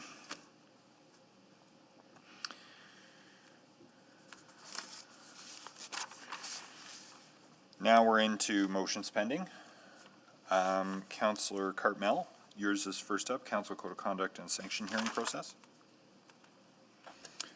Thank you, Mayor Iveson. I'd like to restate the motion to simply be part one of the motion that I offered. Yeah, that makes sense, since I think the other parts moot at just given this timeline. So yeah, go ahead and move just the first part. So the motion would be as follows, that the Integrity Commissioner and Ethics Advisor, Legal Services, and the City Clerk return to Council Services Committee with a report or reports about lessons learned regarding the Council Code of Conduct and the sanction hearing process. And that's with the due date of first quarter of 2022. Second.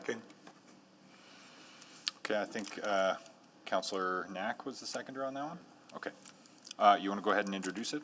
I will just briefly. I think that we've had a code of conduct that we, in very simple terms, we all unanimously agreed to in terms of expected behaviors and expected conduct. Where there seems to be a lack of synchronicity, though, is in the sanctioning process. And we've tested the sanctioning process 3 times, and I think it's fair to say that it hasn't necessarily aligned with the expectations of constituents, that there's been some unexpected twists and turns in terms of process and policy and discussion, and so I think that needs a review.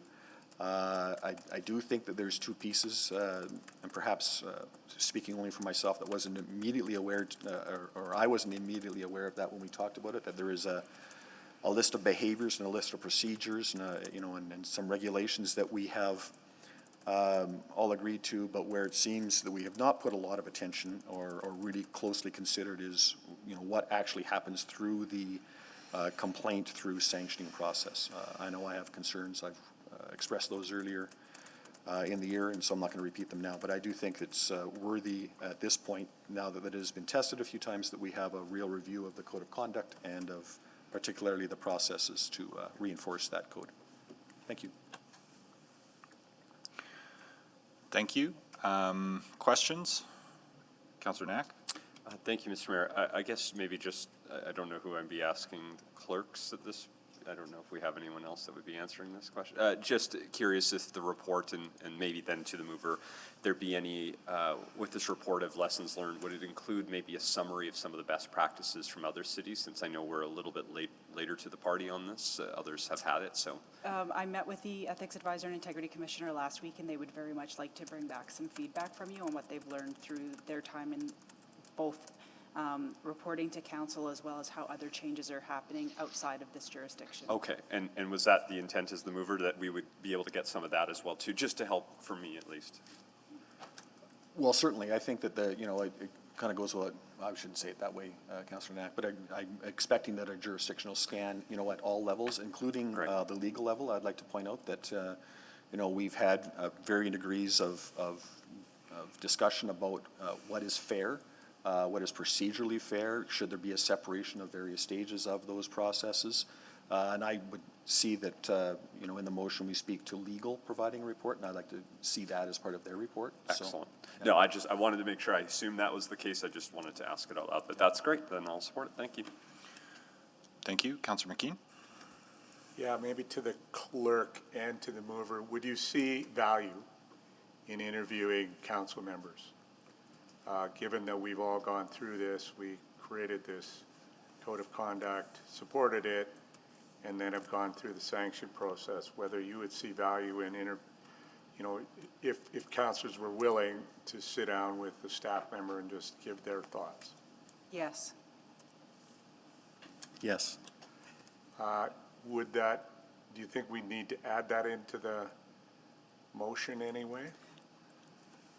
I hadn't contemplated it because I thought the lessons learned would be predominantly from the counselors as well as what we have experienced those on the administrative side.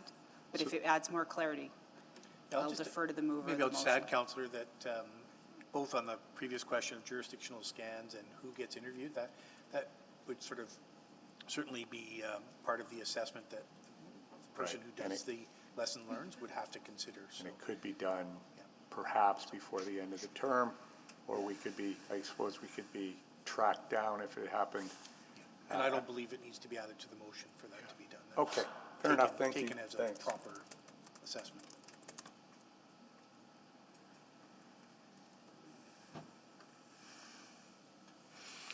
Thank you. Councillor McKeon, if you could take the chair. Take the chair. So if there are no other questions, I just wanted to propose an amendment to identify a potential option worth considering for evaluation and for some feedback.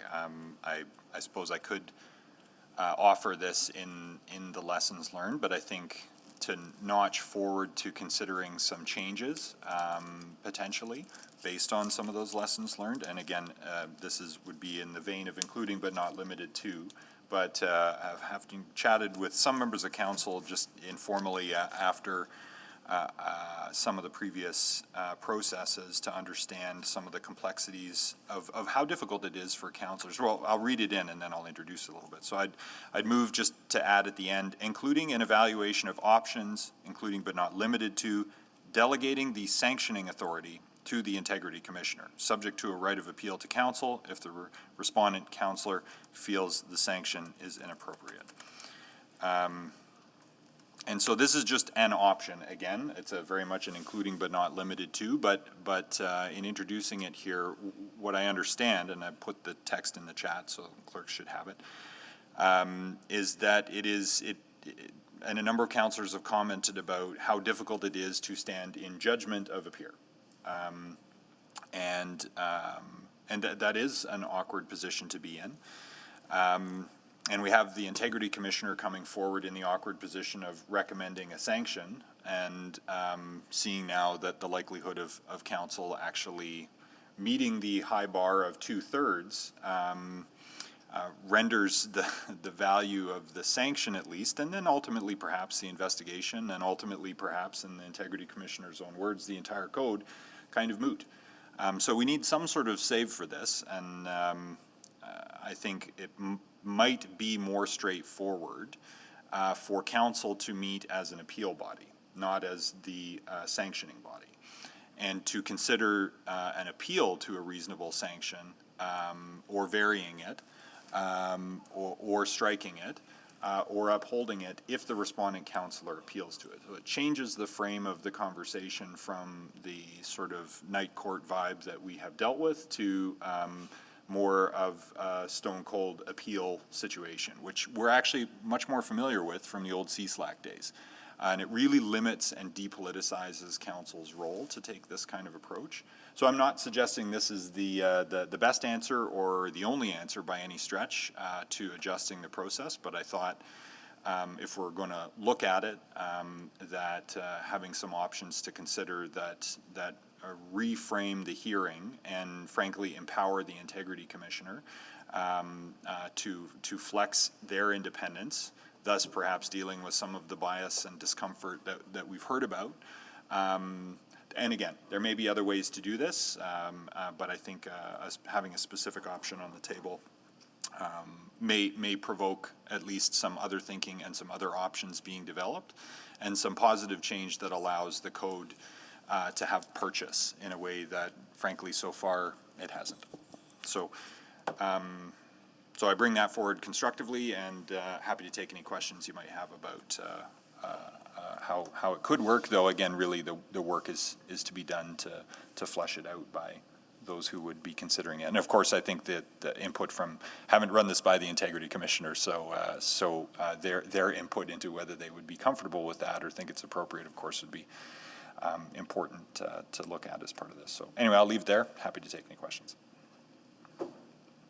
Mr. Chair, do you need a seconder on that? Yes. Second. Prepared to do that. So we don't have the wording in front of us. It was in the chat, but we'll get it added in here as an amendment. Could I just get clarification on who seconded that, please? I believe I did. Thank you, Councillor Katarina. So we have the amendment before us. Yep. Councillor Katarina is on the board. Go ahead. Thank you. And having sat on CSLAC for 2 or 3 terms and chairing that, the challenge of having councillors preside over those hearings, this is precisely, I think, what the mover is getting at as well. The uncomfortableness, but also the challenge to keep a open mind, and that was one of the reasons why the suggestion to CSLAC to go to strictly a private citizens to SDAB was appropriate, and it was done strictly for that purpose, is to eliminate council having any kind of input in making it more political than necessary and leaving that absolutely out of the question. So this is a good way to explore it, and it doesn't have to be exactly the same as CSLAC, for example, but some of the mechanics and challenges that were there are exactly the same as with the process we have now, and the rationale for eliminating us from making that decision unless there's an appeal. So even the appeal process is great with CSLAC. The appeal was to the courts. With this, an appeal would be to council if the decision was unsatisfactory for whatever reason. So I think it's a good amendment to this, and administration will work out the details of whether it makes sense or whether it should be the same as CSLAC or should be slightly different, whatever the case is in that, but it's a good way to go.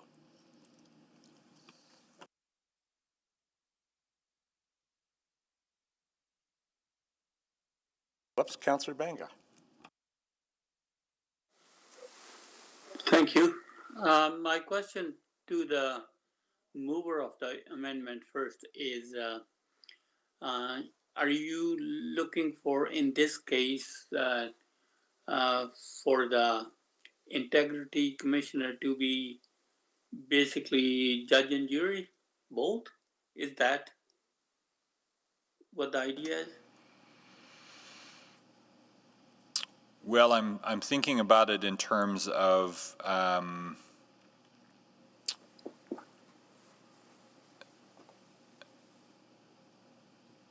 both providing the instead of a recommended sanction, sort of having the sanctioning authority, but then that being subject to appeal of council, appeal before council. So if the respondent councillor accepts it, then it's just done, doesn't even come to council.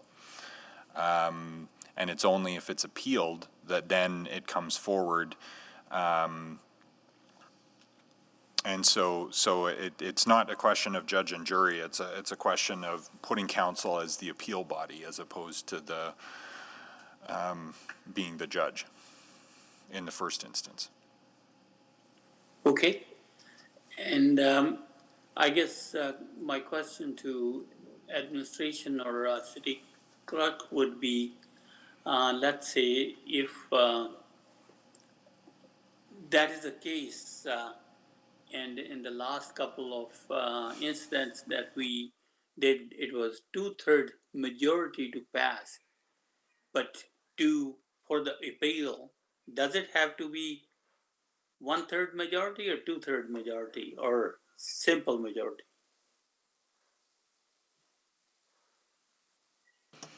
I guess that would be for council to decide how it wanted to set up the votes and the thresholds around an appeal. Okay. So, so when we are looking for options of what are some of the lessons learned, why are we just, I guess, implementing our own lessons learned in there? Why don't let the administration explore what the drawbacks were and what were the good points, what were the bad points, and then let them decide, bring it to us, and then that will lead to further discussion rather than discussing it here. I can perhaps respond to that. I mean, I would say, Councillor, that, you know, that's what we understand we're being asked to do. We will provide a full lessons learned of the process so far based on some interviews with council, some interviews of other folks as well. We'll come back to you with what worked well, what didn't work well, at which point I think there would be a subsequent step of getting council to consider that, give us direction, or ask us to make specific recommendations to fix those things. But I think before we get into what the options and solutions are, I think we have to talk about, do a good analysis of lessons learned, good and bad. So, Mr. Corbell, at this point in time, what does the amendment ask you to do? I would say that it just adds for us one option to consider, which is not a problem. We'll probably come back with lots of different options as we analyze the lessons learned back and forth. But my point is the first place to start is with lessons learned, and then we'll get into the options as a secondary step. But we can look at this one as part of it. Okay, thanks. Thank you. Councillor Hamilton. And I think where Mr. Corbould ended with his comments is where I was hoping to go. I think Councillor Banga's questions are good, but highlight the challenge of this amendment. I think it's well intended and it might be where council ends up regardless, but perhaps I would suggest that considering that administration would already look at an option like this, but also may come forward with other options, that we might be just jumping the governance gun, so to speak, here in advance of, I think, a broader conversation that needs to happen, including, as I understand, the province is looking at the legislation requiring codes of conduct. So we might be having a very different conversation, you know, if for whomever is sitting on council next year about the code of conduct. So I appreciate the mayor's amendment, but I'm concerned that it might be a little advanced for I think what Councillor Cartmel's intention would be at this time. So that really wasn't a question, that was more of a comment that I support it in principle, but I think we might be moving too far ahead on what the intention Councillor Cartmel's motion is. Would that be, I guess, to Councillor Cartmel, would that be accurate, or do you see how, do you follow this logic? Would you agree?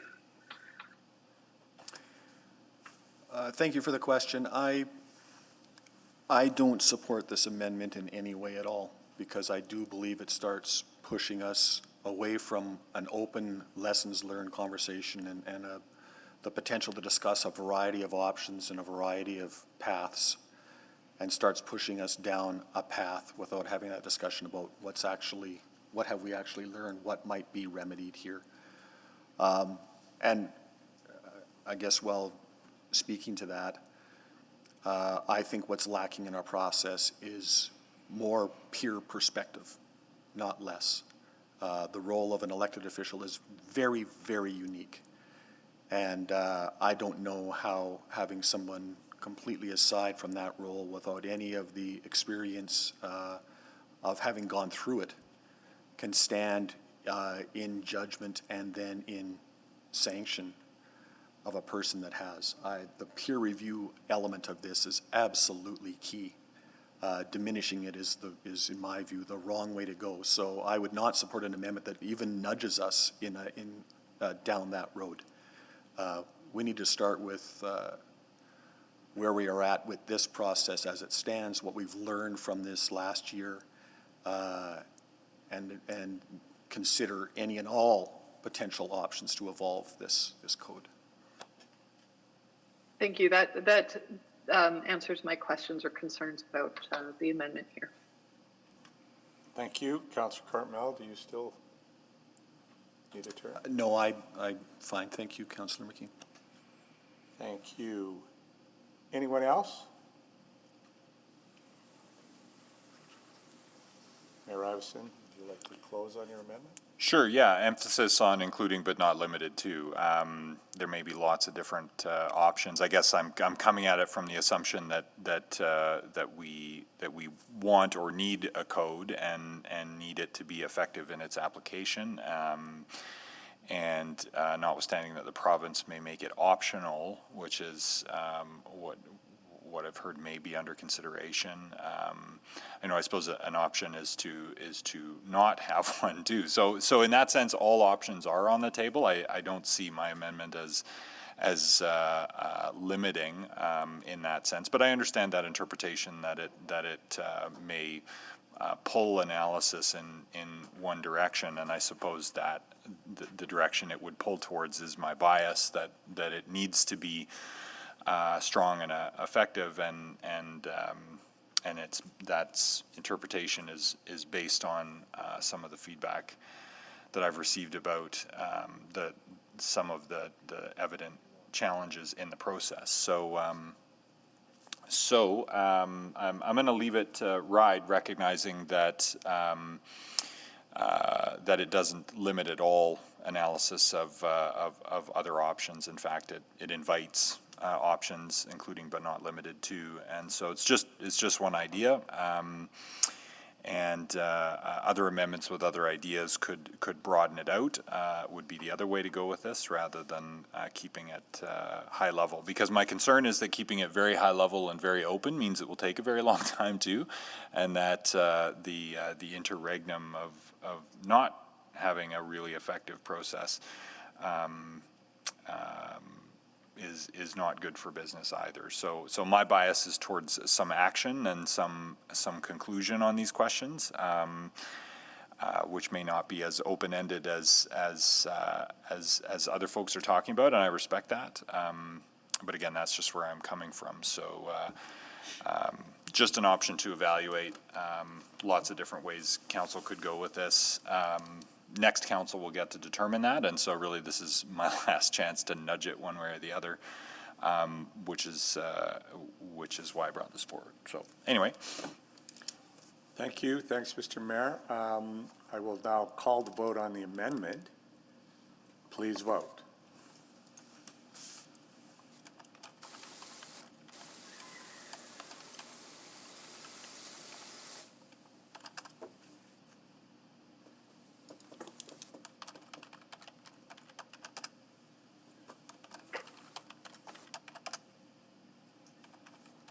see the vote going from Eric. No.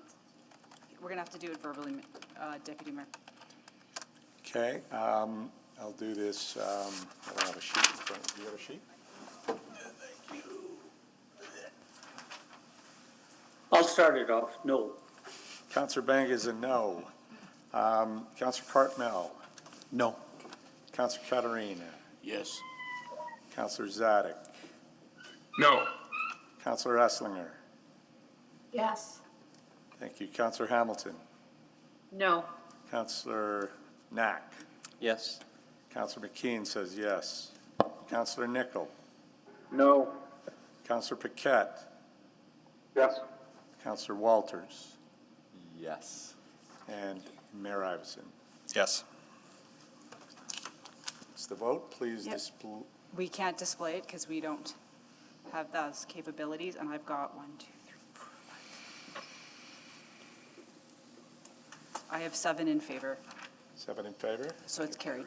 That carries. Thank you. Mr. Mayor, I'll return the chair and your cheat sheet. You can keep that as a spare. I've got a bunch over here, so.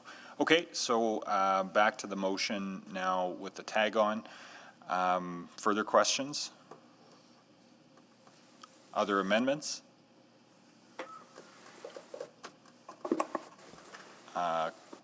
Closing thoughts? Councillor Walters? Yeah, sir, I was a little late to speak to your amendment, which I obviously supported because, while I appreciated Councillor Cartmel's concern, I don't necessarily agree with it. I think that lessons learned there's already lessons learned. One of those is what the mayor put on the table, and I think that was feedback he got from those of us on this body. So I think that was a good addition, and I feel hopeful that what Councillor Cartmel was seeking originally will still turn out positively. So overall, I'm happy to support all this. Thanks. Can I? Councillor McKeon? Yeah, thanks. I really think, having been on the committee that chewed through and created this code of conduct, I think it's really important for reasons that have been stated more eloquently than I can by others in the past. But I would just say that I was disappointed that the supermajority was required and then was not met. And I felt that we were, even though in each case there was found to be a violation of the code, that we let the code down. But I also think, and Mr. Mayor, I think I talked to you about it, was that how difficult it is to vote against a colleague. So I recognize that, and I hope we can come up with a way that can distance or detach council from the sanctioning process. And Mr. Mayor, you may, I supported your amendment too, because I see that as one potential way, or we would bring in some sort of small public body to do it quickly too. One would hope that we won't have to, future councils won't have to deal with this very often. And that it is a rare thing, and if you had to bring in, quickly assemble a public group to deal with the sanction, that might be another possibility. At any rate, I hope that the next council takes this very seriously, because anything we can do to reduce public cynicism about politicians and bureaucrats, I think is really important. And so I fully support this motion. Thank you, Councillor Cartmel, for bringing it forward. Other closing thoughts? Councillor Cartmel? Nothing from me, thank you. Okay. Please vote.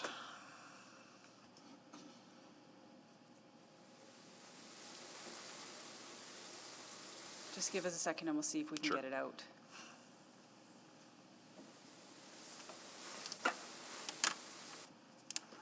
We're going to have to do it verbally, Mr. Mayor. Okay. Councillor Banga? On the motion Yes. as amended? Councillor Cartmel? Yes. Councillor Katarina? Yes. Councillor Zanuck? Yes. Councillor Essinger? Yes. Councillor Hamilton? Yes. Councillor Knack? Yes. Counselor McKean? Yes. Counselor Nichol? No. Counselor Paquette? Yes. Counselor Walters? Yes. And I'm in the affirmative as well, so that's 11-1. And that's the first of the motions pending. So 8-2 is the overnight parking pass. Counselor Walters. So you may laugh thinking this is only to do with me, and it's not, although I am particularly interested in this pursuit. I will move that administration provide options to create an overnight paddlers parking pass in the city of Edmonton, in city of Edmonton parks where boat docks and launches have been installed. I'll second that.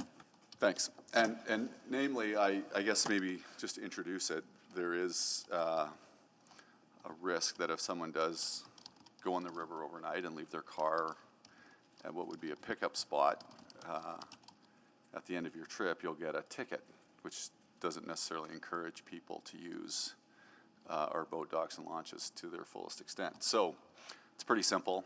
There are a number of ways to approach this, and I would ask, I don't know who from administration would answer this, Mr. Smythe or Seabrook. Council, we have staff from my department as well as from Parks and Roads. Right. So right now, if you left the parks close at 11. So if you leave your car there, you get a ticket, right?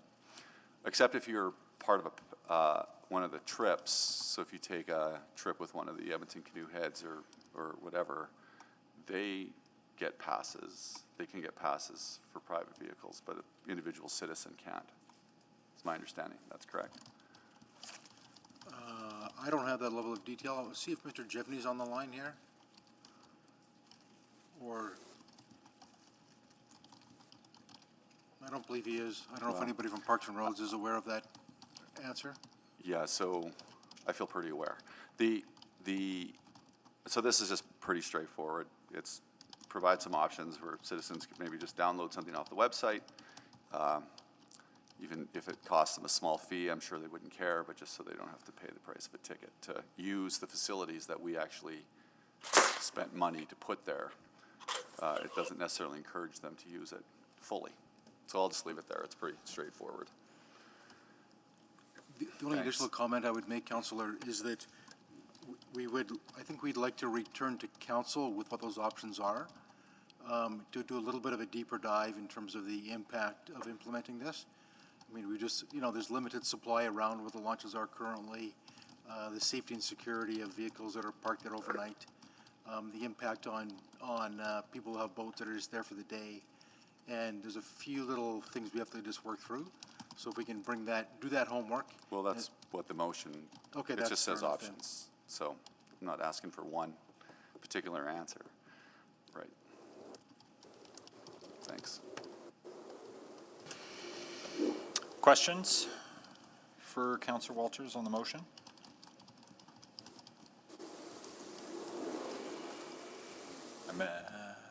Anyone wishing to speak to it? All right, Jay Stroke is home here. That's all I got. Okay, please vote.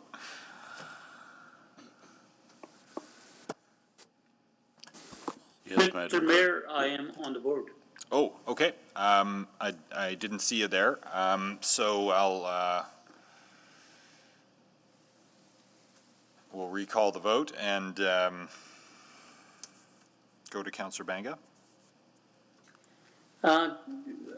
My question to the mover is how do we plan on doing the enforcement on this in consideration of when the law enforcement bylaw officers, they can't boot somebody out of the park, like, what kind of nightmare are we looking at enforcement-wise? Well, that's the whole point, is I don't want there to be First to the mover, second to the administration. I don't want there to be any enforcement. So someone would, have a pass that the city could provide them, that they display in their window that they're on the river. It's a 24-hour thing or 48-hour thing, maybe. That's why I'd asked for the admin to provide options. And I just follow up. I think we can Yep. create some reasonable options that don't result in a disaster here. I couldn't hear you. I don't think we can hear you. Sorry, Councillor. I just in further response, I think with the direction we have in this motion, we can create some options that won't result in major problems. Yeah, I don't. So we'll bring those forward. And yeah, so and to your question about the nightmare, I don't think it would create any sort of nightmare whatsoever. It's pretty simple. Okay. Thanks. Any other questions? Going once, going twice? And no closing comments, I gather? Then let's vote. Yes, Madam Clerk. Can we just do it verbally? Yep. I think we're falling out right now. All right, Councillor Banga? Yes. Councillor Carmel? Yes. Councillor Katarina? Yes. Councillor Zadek? Yes. Councillor Essinger? Yes. Councillor Hamilton? Yes. Councillor Knack? Yes. Councillor McKean? Yes. Councillor Nickel? Yes. Councillor Paquette? Yes. Councillor Walters? Yes. And I will make it unanimous. So that's carried. Next is Councillor Zadek with the dial-a-bus service motion. All right, well, thank you. The motion is that administration prepare an unfunded service package for consideration by City Council during the fall 2021 supplemental budget adjustment for a modern dial-a-bus service operated by Edmonton Transit Service to operate in areas not currently included in the on-demand service area pilot project. Second. Councillor Knack seconds, okay. Go ahead and introduce it. Thank you, and I'll be fairly quick, but just the term dial-a-bus was used just for familiarity. It's a reference to the old system that used to be in parts of Edmonton, including in Castledown. So it's I'm obviously not talking about a dial-a-bus, but something similar to the 2-year pilot project that's being operated right now by a private contractor in some parts of the city. So my thoughts are that most parts of the city should experience some on-demand system so that we can properly evaluate that component of our transit system to complement the BNR. So I think that evaluating the efficacy of an on-demand system will be augmented and improved if we have 2 pilot projects. My preference would have been for the initial pilot project to be rolled out more broadly, but this is sort of an option for the future council to consider at the time of budget. Noting that the pilot project, which is the on-demand pilot project, will be substantially advanced at that point because it's only a 2-year pilot project, but I still think that if the future council wants to explore additional options, this would be really their only chance to put forward the funding for that. So really, it's about just getting more service in different parts of the city and understanding the costs associated with that. Thank you, Councillor Zadek. Councillor Knack? Thank you, Mr. Mayor. I guess I'll probably ask it in the form of a question. So I support this. My worry, and I just want to ask it out loud to set realistic expectations, is that the reason we didn't do an on-demand internally is because to do anything more, we need another garage right now. Is that correct? We don't have enough garage space to expand regular service, on-demand service, pretty much anything at this stage. Councillor, you're correct. That's part of the reason that we chose the alternative we had. And the pilot component of the work, the on-demand service is part of the BNR for that first K, last K. The pilot component is to determine what method of delivery we would use, whether that be internal or external.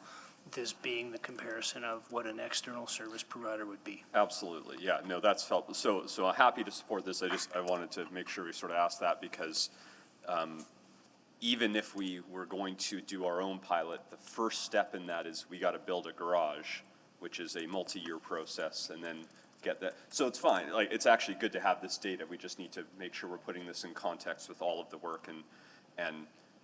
And while I imagine there's a bit of a desire to see it sooner rather than later, I don't think there's a scenario where we actually get anything up and running internally for a couple of years. At the earliest. At the earliest, yes. okay. Again, well worth having the data and understanding that, and we should also be debating what our next biggest priority would be if we want to be investing in other buses for bus rapid transit, and I'm thinking about that, but that's for another day. Thank you. No, so I'll support this, but I just wanted to cover that. Thank you. Councillor Caterina? Thank you, Mr. Mayor. And so, Mr. Corbo, it's been stated that this is the only opportunity to get it on the agenda for budget. That's not correct. This could come forward at budget in November for new council to bring forward. Is that correct? That's certainly my understanding. Okay. Part of the budget deliberations. That's what I. Yeah, so this is not the only opportunity, and in my view, this is actually way too premature, based on the argument that it'll give new council some direction and on, and we've heard many times from Mr. Seabrook that this is just more than one small component, which is the dial-up bus system. It's an overall larger budget request that would have to be in the next 4-year budget going forward. So I think it's premature. If this was just a report on sort of the mechanics of how this would integrate with the new budget, I'm certainly happy to hear that. But if it's a motion to bring forward a budget item, I can't support that at this point in time. It's premature. Thank you. Councillor Etzinger? Thank you. I would agree with Councilor Caterina. I'm just struggling with the idea that it's an unfunded service package without understanding the scope. And my question to administration is, when I read this looks like we could provide similar modern dial bus throughout the city. And would you envision it as part of your total transit package? It seems very large here. Councillor, I'm just going to ask Ms. Houghton McDonald to provide a little bit more detail in response to your question. Thank you, Councillor. So I think on our end, as we've mentioned, we've got some constraints. And if we were to contemplate this, we'd have to look at the total kind of package of layers of service and go back to our service standards. So the service standards policy identifies the criteria to determine the type of transit service that's provided. And that's certainly what guided the decisions thus far. Sarah Feldman's on the line as well. I'm not sure if she has anything to add to that. Yeah, I think just echoing and building off of what Ms. Houghton McDonald said, that we introduced the on-demand transit for areas that were deemed to not have access to conventional transit in the new bus network. And so to your point, Councillor, I think to understand the scope of what's being considered, if it's to fill in additional gaps where there is no service, or if it's meant to be more of a citywide solution, that's really important for us to understand if we were to respond to this motion. Thank you. And I guess to the mover, if this was a request for information and then we could talk about it, would make more sense to me than to go straight to an unfunded service package. So the way it is, I can't support it. Thank you.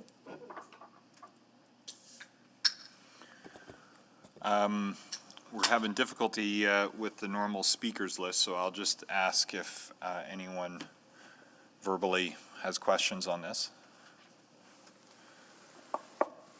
Maybe I'll jump in then. Councillor McKean, if you could take the chair. Take the chair. So if there was a will to expand coverage, there's the conventional service, there's the on-demand service that we're running as a pilot, and then this would be a third option. Obviously, you might do some more analysis on this, but initially, or at a high level,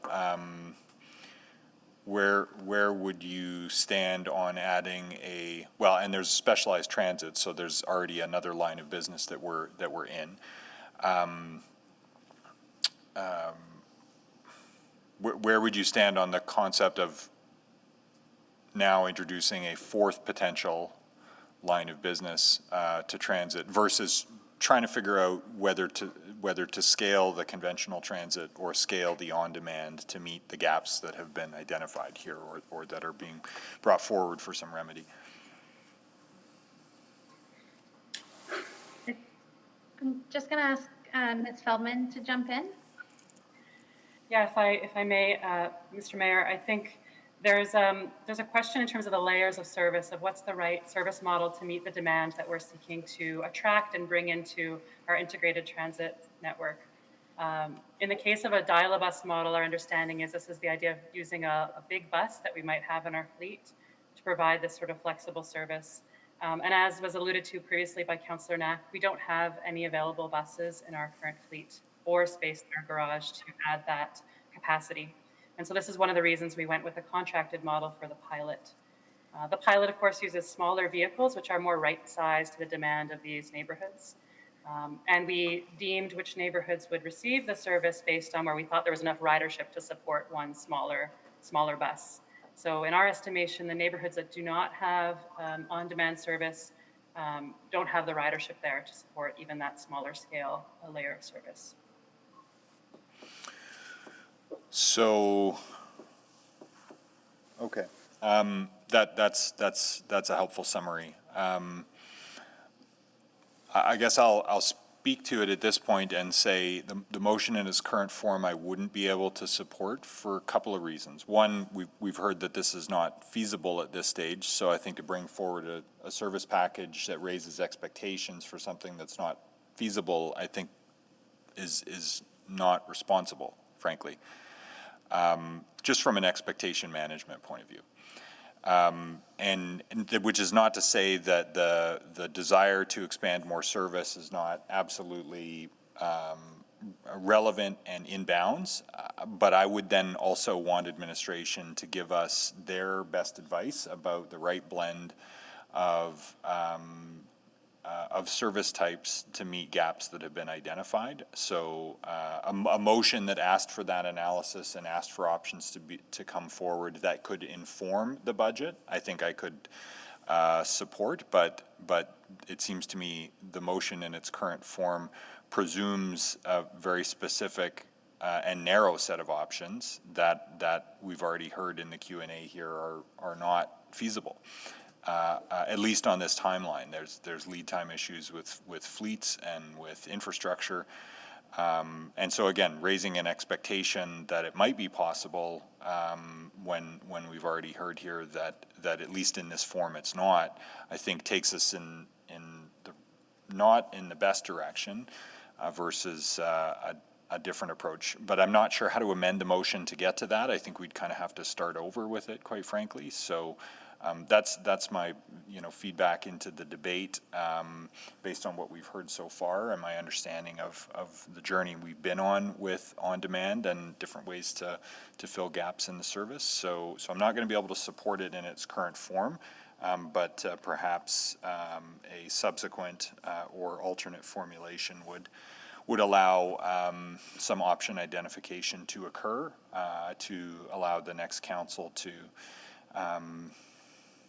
to potentially look at adding some resources in the next budget year with some direction to administration to flesh out what those options are, both in the shorter term and in the medium to longer term, which I think is a very pressing question for the next council, and then also have the benefit of the on-demand reports coming back to inform that discussion. So I think we can get to an answer to some of these questions. I'm just not sure that this is the best way to get there. So that's my take. I'll take the chair back. Are there others wishing to speak? Mr. Mayor, I'll ask some questions. Oh, if okay. That's all right. Yeah, go ahead.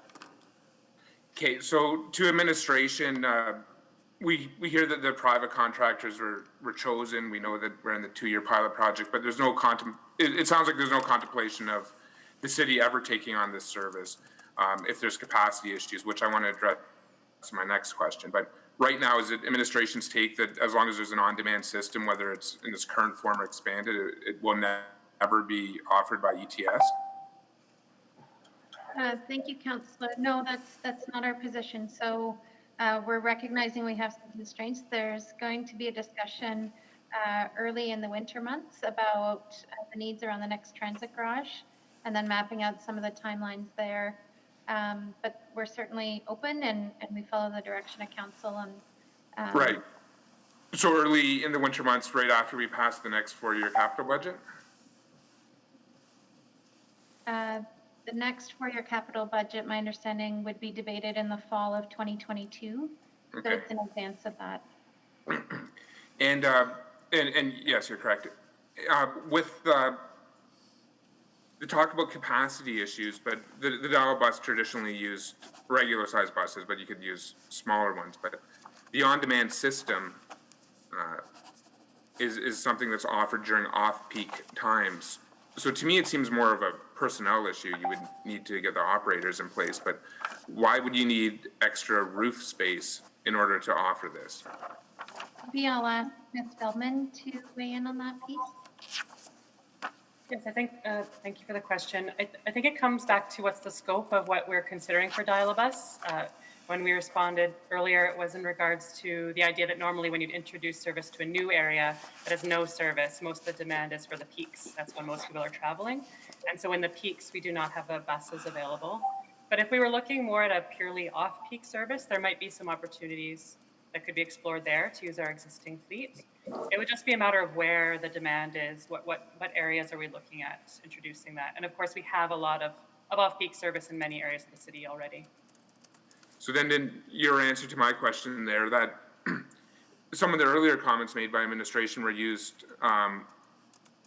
in consideration to vote against this motion by members of council, saying that we've already heard that it's not feasible, but I just heard from you, unless I was incorrect, that this would be possible with existing garages to offer it during off-peak times, on-demand, off-peak. There's potential there. I think it comes back to what is the need that you would like to serve with this solution? Where's the gap in terms of the service that's being provided, and how could this solution fit into the mix? So apologies if I didn't mean to mislead. My assumption was we were looking at noon areas and looking at peak service. Yeah, well, I'm looking at areas that currently don't have service. Okay, thanks. And to Mr. Corbould, we heard some thoughts that a discussion like this should just be brought up sort of out of the blue during the budget discussion. It was my thinking that this is something that would take a little while to calculate and think about. So the lead up asking about it now would be of benefit to city administration. And then if council passes this motion, it would help administration get their thoughts around it. Or am I hearing that administration would prefer motions like this occur during the budget discussion with no lead time? I would say, obviously, time on these is helpful. I was simply answering the question about, is this the last opportunity, which it's not. There's always an opportunity at budget time to consider it. And I just want to reiterate the point, though, that if we look at this, we have to look at the system as a whole, not just adding bits to the system, which I think the branch manager, Ms. Houghton, explained clearly. So. Okay, thank you. No more questions. Thank you. Any other questions? Yeah, Mr. Mayor. Councillor Paquette, go ahead. Yeah, so if we go up to item 5.2, the bus network and on-demand service implementation update, I'm just wondering if the spirit of this could be included in that. You know, it's not like its own. It wouldn't be its own dedicated, you know, non-funded plan, but it could actually.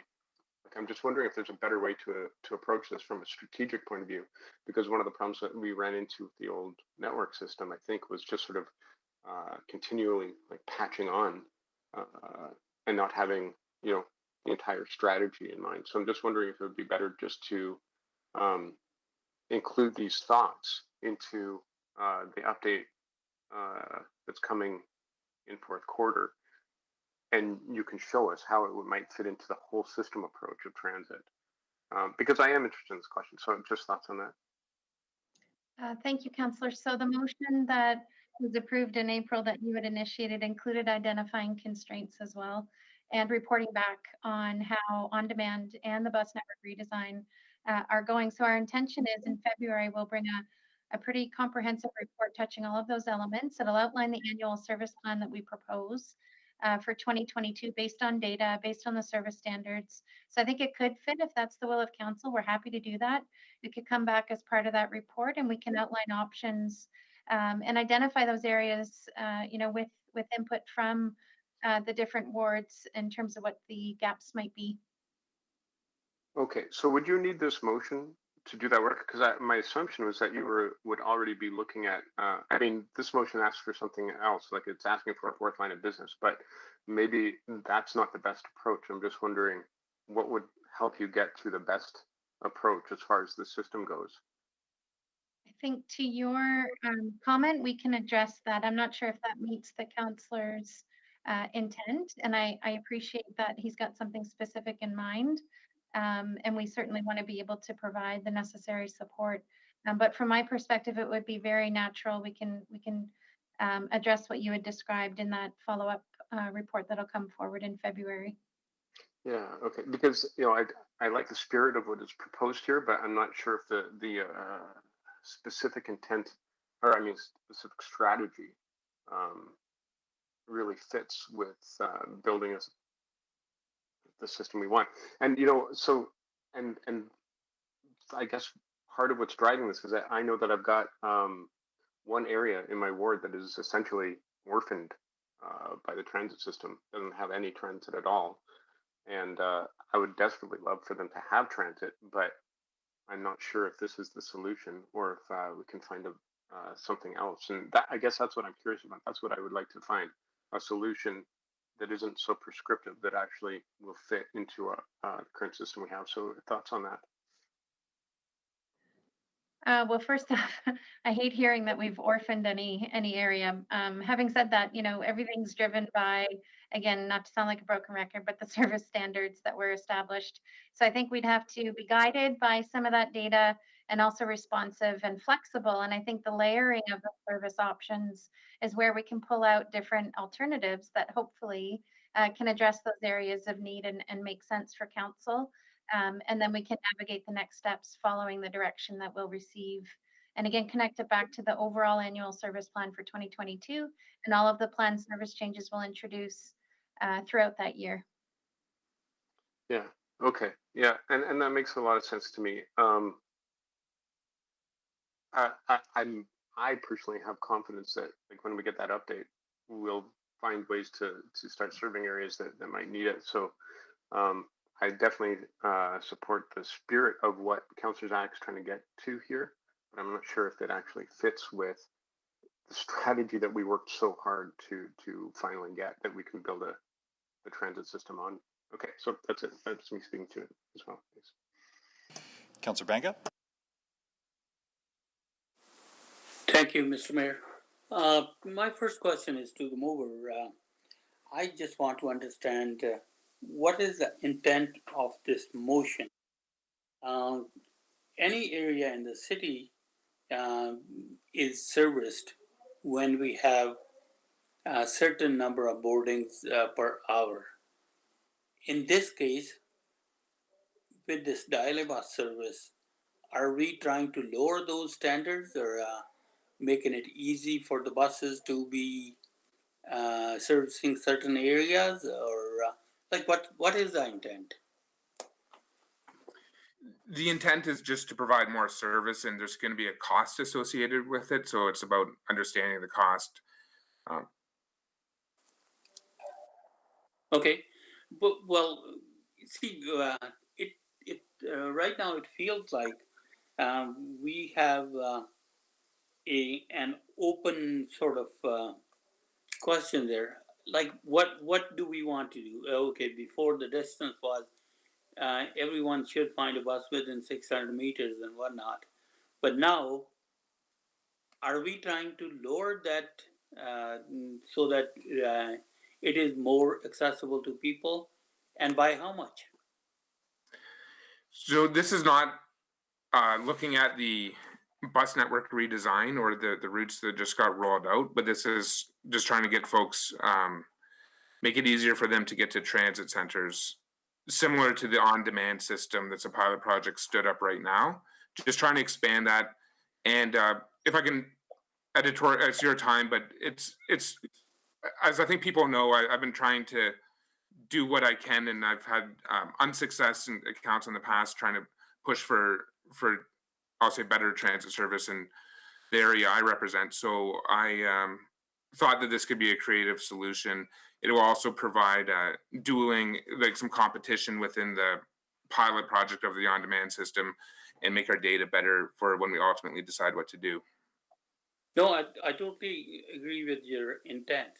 I am just having difficulty with understanding that what should be the criteria for a particular area to have a bus service. Of course, I want more bus service to everybody, to all the Edmontonians, but certainly everything does come down to the cost. And that was my question. And now my question to administration is, does that give you some indication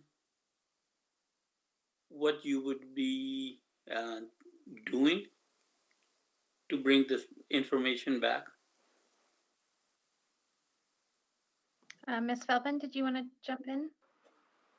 Yes, I think based on the conversation today and our understanding of the motions that are already before us, we can weave all of this into that report that's coming back in early 2022, including now the evaluation of areas that are underserved or unserved in the new network, and what some solutions might be. Okay, fair enough then. Thank you. Any other questions?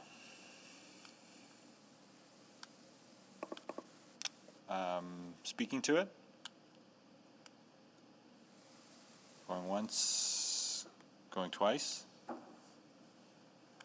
Councillor Zadok to close? Thanks, and I appreciate everyone's time, and I think people know that this is an issue that's important to me, but of course we still, there are some governance issues brought up and then some other concerns which I don't find as strong. But some of the points brought up by Councillor Paquette in particular, I think we're good. And during the committee meeting, Community and Public Services last week, I asked about the delay in those reports. I was keenly looking forward to receiving that information, and I don't know how council is going to vote on this motion, but it brings some comfort to know that administration listened to this debate and has made a verbal commitment to maybe make those reports that are coming back a little bit more robust, so that we can have this, so we can hit on this same topic. But still, at this point, I think knowing what I know about the budgeting process, it wouldn't be the worst for this council to give direction now we have a year and some time before the next big budget discussion, but just so that everyone's properly prepared for this discussion. With the next budget, I think having that information in the binder outright would be important. So for that reason, I hope for the support of council, and I'll leave it at that. Thank you. Please vote. No, Madam Clerk. Thank you. The system appears to be working, but I will, we'll record your vote. Thank you, Councillor Caterina.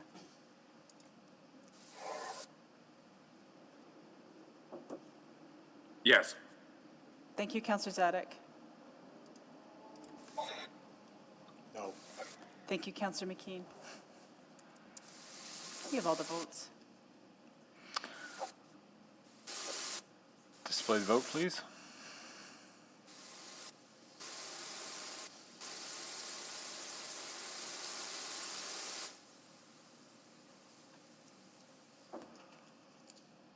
vote display? Okay, I can tell you, there was 4 in favor and 8 against. Okay, that's defeated. Next is, I guess we can get it on the floor here, Councillor Zadek, food scraps cart options. Thank you. And Mr. Mayor, I have a slight restatement, if that's okay. I ran the wording by the clerks, but I didn't get a chance to run it by you. Yep. What I would like to, if I may, what I would like to move is that administration develop a report considering options to increase organics collections, including both cost recovery and premium rates, to allow residents with a standard 120-liter green bin to opt into a larger bin. Second. Seconded by Councillor Knack. Okay, go ahead and introduce it, Councillor Zadek. Okay, and I'll be fairly quick here. I know we've all received feedback on the green bins and the black bins, and there's been robust discussion at utility committee and all the rest. And in my observations, people either love it or think that we need more space.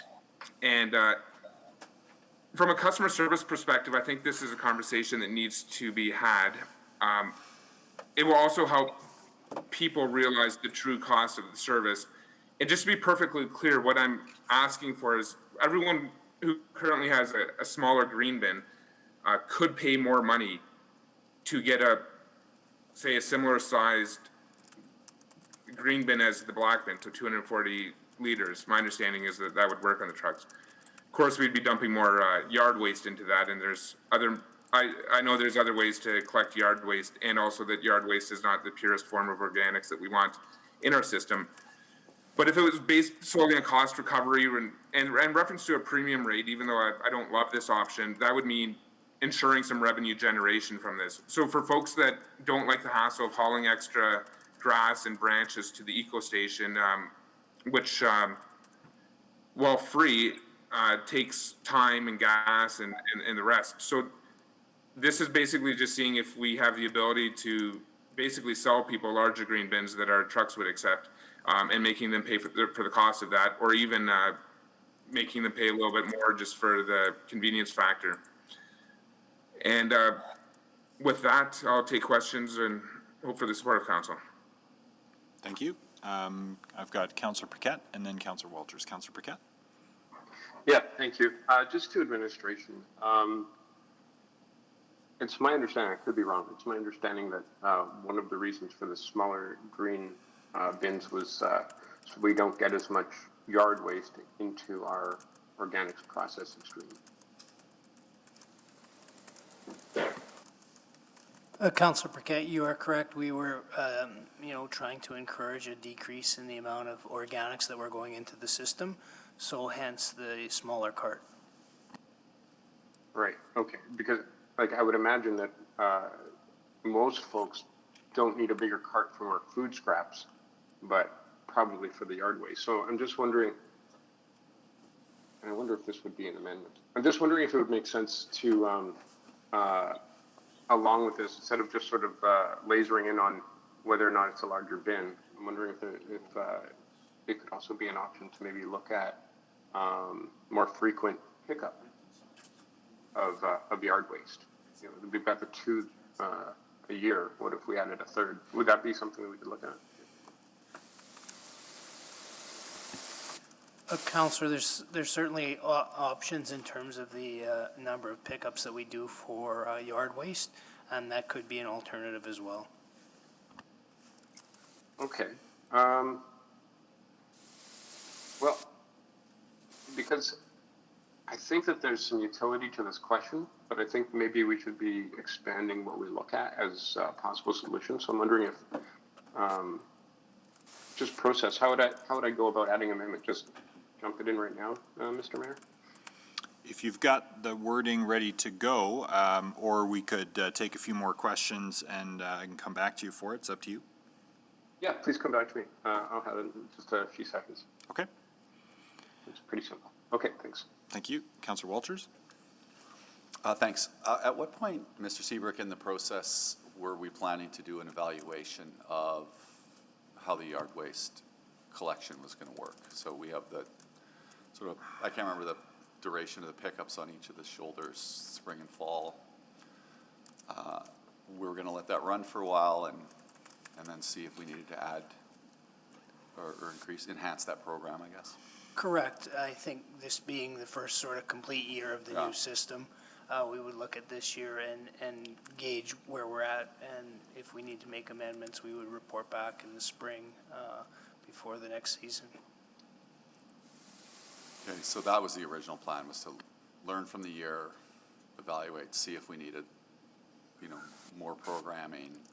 And again, I think Councillor Paquette asked this pretty well, but just to confirm, the best outcome for us is certainly to minimize food waste, which is why we wanted a smaller card, and to provide people a little bit of opportunity for some yard waste top up. But if we had too much yard waste top up, it's kind of defeating the purpose of keeping separating the organics, the food scraps from the solid waste. Correct. Because it contaminates the source, the end, our ability to use that product at the end, put it into market. It does impact the quality, yes. Right. I sympathize. I feel like my wife got to John on this one, but I'll wait to see what the amendment is. Councillor Caterina? So, Mr. Seabrook, with the number of years ago, I think it's been maybe 3 or 4, maybe even 5 years, so we go bagless. What's happened to that? We've given up on that, the work that was, and the reasoning why we were asking people to do that? Councillor, no, that still forms part of our overall approach, is that going bagless helps to limit the amount of yard waste going into the organics processing. So that's makes up part of what we're trying to accomplish. So it goes hand in hand with using the smaller bin.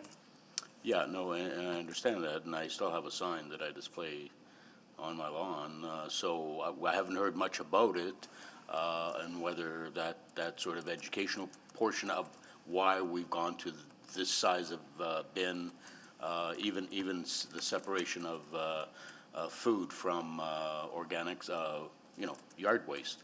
I don't think that's been highly publicized. We're talking about it now, but there's a reason why you have that particular size, and once you've evaluated over the year, you might change it, might not. But I think that we go bagless program should be highlighted again if it's not top of mind for people. And now grass is growing actually much slower. We're past that growing stage, so it doesn't grow very much. So I don't know how serious this issue is, but you'll report back on changes for the size or cost of the bins at some point.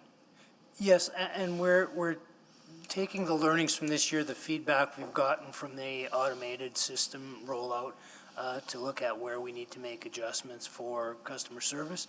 But certainly your point about a little bit more information to the public about going bagless would be right in line with what we're trying to do in terms of educating our citizens on waste minimization.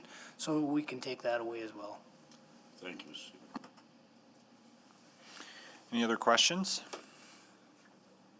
Okay, I'll come back to Councillor Paquette for a possible amendment.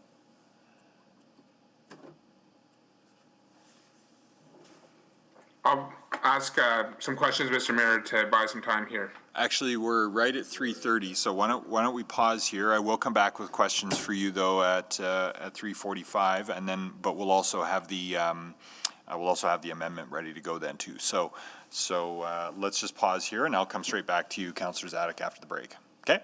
Thank you. Okay, thanks. Perfect. Yeah, I've got it ready, so when we get back. Cool. Okay, well, we'll see you in 15, folks.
We're just turning the cameras on for live streaming, and if you have a chance to log out of eScribe and log back in, we understand the system's working.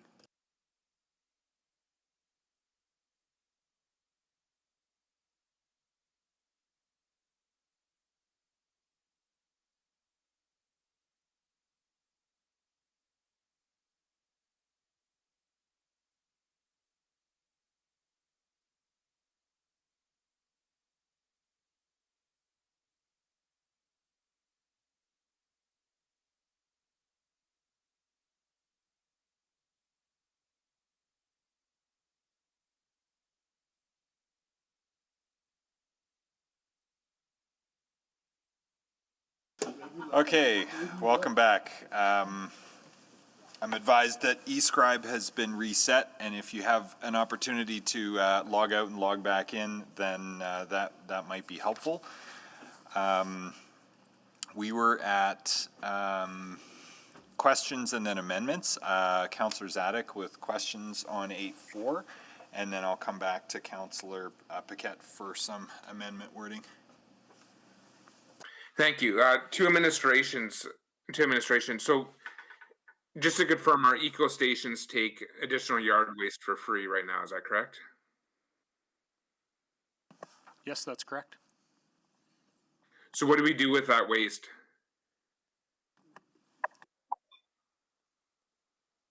We're hearing, just to, I guess, provide more context, we're hearing that there's concerns about top-ups in the existing green bins. And I know that it's not as pure as organic material in terms of breaking it down for future end use, but I mean, what do we do with when people drop off bags of grass? What do we do? Do we throw it out or do we use it?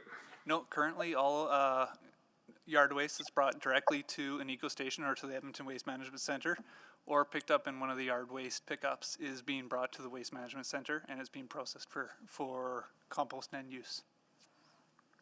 Okay, so people can for free drop off this stuff right now. So I guess because it's free, there's zero cost recovery for the city with this. We have the opportunity at the end, with the end product, to sell that to various parties if they wish it. But currently we are giving it away at eco stations for people who have brought their yard waste to begin with as a circular system. Yeah. Okay. No, I understand what you're saying. I was just talking about the intakes for free, and I was trying to draw a contrast to my motion, which would charge for additional intake. But thank you. I don't have any more questions. Thank you. Councillor Paquette? Yeah, thank you. So it looks like it's not on the board. I just have to read it. The administration, and this would be a point 2, that administration return to council in the fall with a business case for additional excess yard waste collections with cost recovery and premium rates for spring, summer, fall 2022.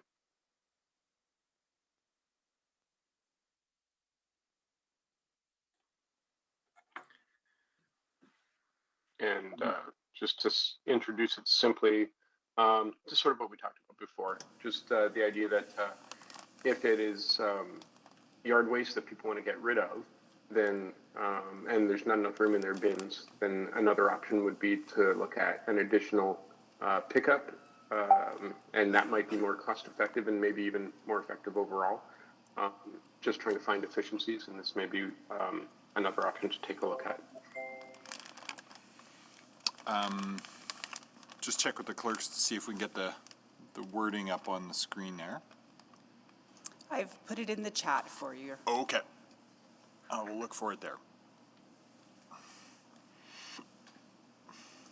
And to provide additional excess yard waste collections for spring, summer, fall 2022. Oh, sorry, that's in 2 parts. Got it. I can put them.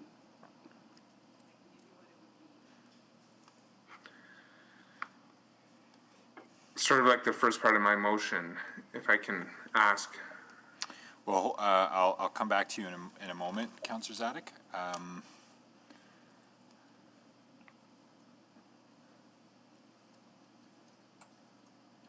I guess for Councillor Paquette, is yours an and or is it an and? can be an and/or. I just think that if we're going to take a look at you know, the business case for providing larger bins, maybe we can also, and maybe this would be an take a look at yard waste collections. But I think and/or works as well. Yeah, I think I mean, it just I'm not trying to. Yeah, gives administration maximum flexibility to develop options around the, you know, the issue that's been identified and the citizen sort of request that is out there. So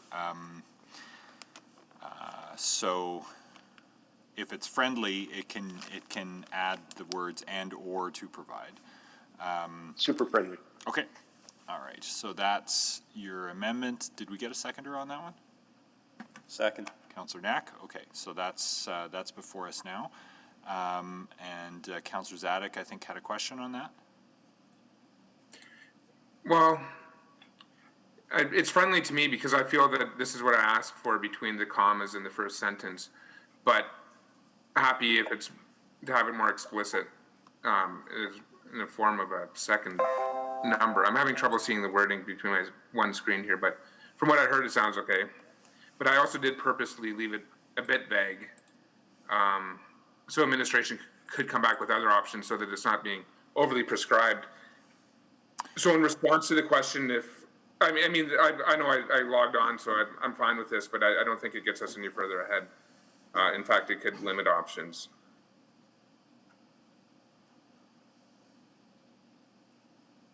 Okay, I see your point about, in the first part of your motion, considering options to increase organics collection. It's kind of like a well-armed militia sentence now.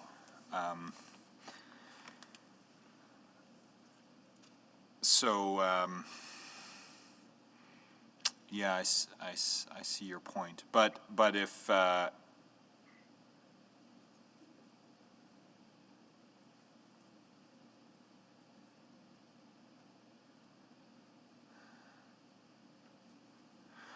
think if the other way to get there would be if the words and/or appeared between. Well, here's the challenge: is I think that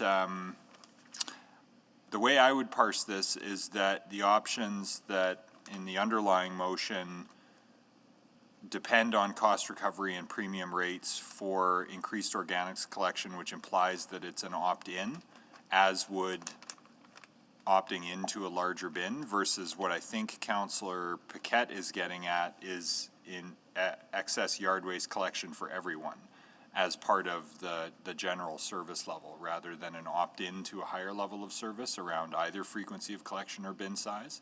So, but that's an assumption on my part trying to parse the motion. And that ambiguity comes in the structure of it if this amendment were to be introduced. So I guess maybe back to you, Councillor Zadok, your intention was it to allow people an opportunity to opt in to additional organics collection, or to have additional organics collection for everybody? Yeah, to opt in. So to the point you just made, you're correct in the distinction that you made between the original motion and this. It's not to encourage people to throw out more yard waste, but for people to pay for added service. So it is different. Right, okay. And then Councillor Paquette's amendment is would allow excess yard waste collection or just increase the overall service level to support that? Yeah, that's right. Because, if we can compare and contrast, maybe at the end of the day, we'll find out that maybe it's we get the same goal, but it's more cost effective. And I don't know the answer to that. Okay, then the and/or is really, really important, because those would be distinct options. But I think that if we add it as and/or, and having clarified that it's a broad approach versus a targeted or opt-in approach, then that just identifies all the options for administration to consider. So it is in order because it is distinct now that we've parsed it. So that's in front of us now. Are there any other questions on Councillor Paquette's amendment? Councillor Caterina? Yeah, just clarification so I understand, and maybe Mr. Seabrook first. So the way this reads to me is to provide additional service for it. So how do we provide additional service without another scheduled day, given that this is separate from a different bin? So how could you provide additional service? Because your green bin is out every week. Correct. Your brown bin or black bin is out every second week. So how would you provide that extra service? This reads to me like you would go to that neighborhood twice? No, I think the way we would interpret this would be additional service could be in the form of a larger bin. It could be in the form of an additional or multiple seasonal pickups throughout the course of the summer as opposed to just spring and fall. It could be for some other alternative drop-off locations that we do currently have in the system. So we would look at all of those alternatives and see what makes the most sense from both an equity basis, but also an efficiency perspective. Okay, so this, going back to the original motion, because this, but still on the amendment, a bigger bin would obviously give you the opportunity to pick up more waste, added service. But without that bigger bin option, I couldn't put out 2 bins, right? Correct. 2 green bins. I couldn't put out 2 green bins. So I'm a little bit confused how these two, to me, in my mind, they're contrary to each other. Unless we have a bigger bin, because that's the only way you can pick up. You're not going to pick up stuff that I put in a bag or leave it on the grass for you to pick up. It's got to be in the bin or not. And for extra service, it's got to be a bigger bin, regardless. Correct, and so what we would identify as well in that work that comes back is if you do go to a bigger bin, what are the impacts both on, our outcomes we're trying to achieve with diversion as well as the quality with respect to the organics that we're putting in the system. So basically, what I want to understand that it's not an additional day to the week of service. You're not rescheduling or adding confusion to your normal schedule, and you require more people, like all the logistics in order to add another day, another pickup for whatever reason. Correct. That's you're exactly right in what you're saying. Okay. All right. Thank you, Mr. Thank you. Any other questions on the amendment? And speak to it. Speaking to it, go ahead. Sorry, I've been on questions here and it's not showing up. Go ahead, Councillor Hamilton. Thanks. I think Mr. Seabrook is on the line, but Mr. Dubinville is not. But I think there's other people from Waste Services on there. As I recall from Utility Committee, part of this conversation around what could go in the green bin, how big the green bins were, the parameters around that related very much to the business plan, including what level of processing our current facilities and future facilities could handle. Correct, Mr. Seabrook? That's correct, Councillor, and we do have Mr. Dubinville as well as other members of the team here if you'd like some other information on that.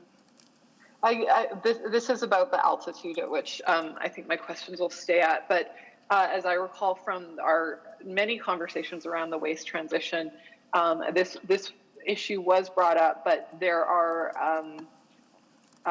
underlying impacts to the business case, and therefore the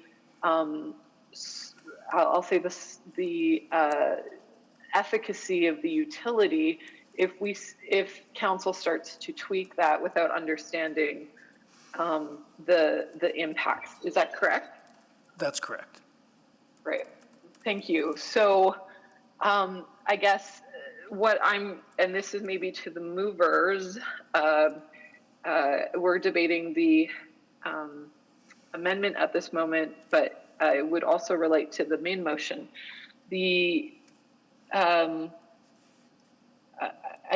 Looking at the wording, it's not clear on how this is relating to the business case that was discussed at length at utility nor that it would, what the relationship to utility committee would be in the discussion around this motion.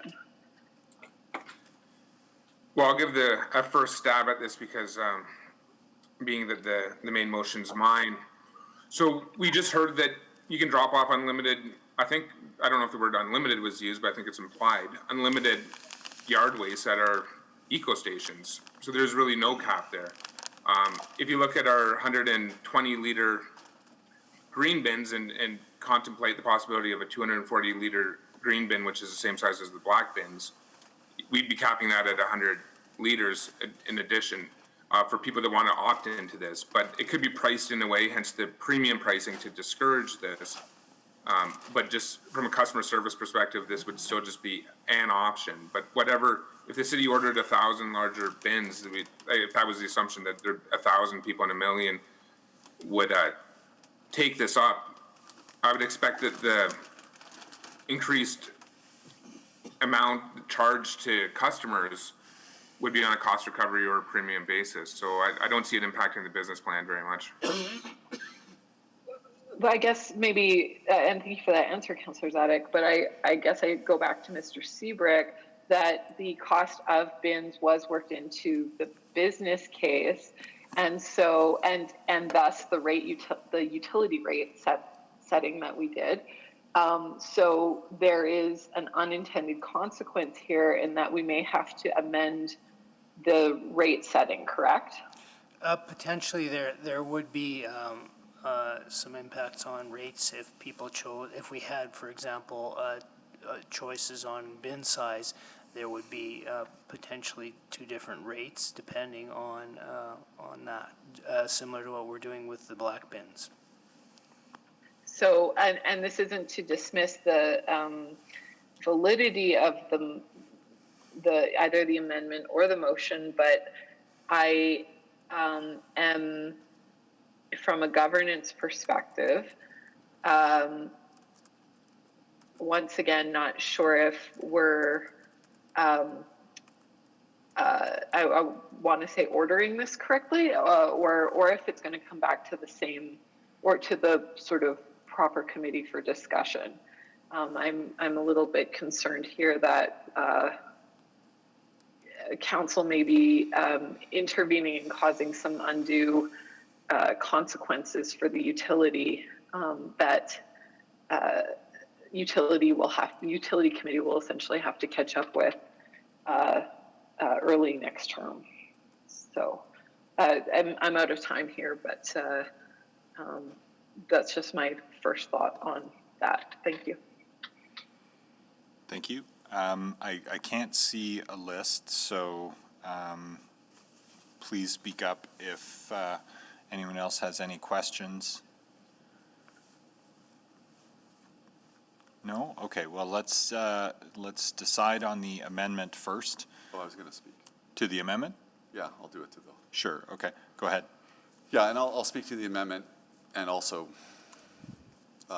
hypothetically to the main motion. I think that the amendment is premature, the main motion's premature. This is, the new system's just essentially begun. I think is rollout even fully complete yet? No, I don't think everybody in Edmonton has their new carts yet. So I appreciate the sentiment. There are people actually very close to me who have raised the issue of the larger green bin.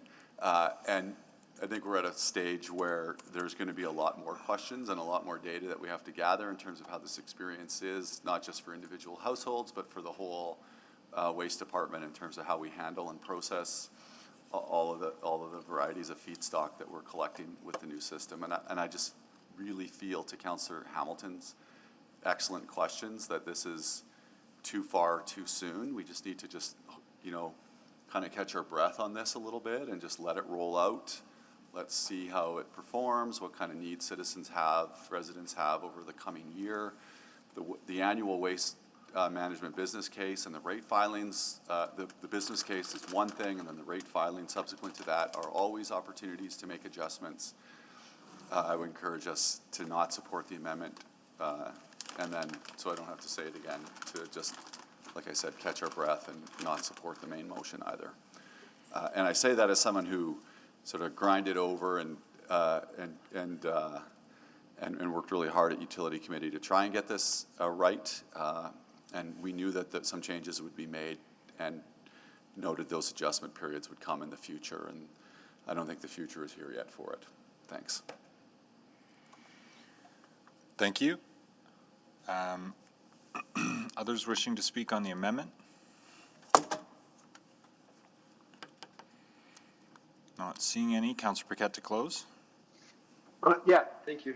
Yeah, and the amendment really relies on the idea that the main motion would pass. So I hear what Councillor Walters is saying for sure.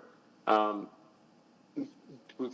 mean, it is a fact. I think all of us have heard from residents who are wondering about yard waste pickup. You know, and there was a really good point raised by Councillor Katarina about going bagless.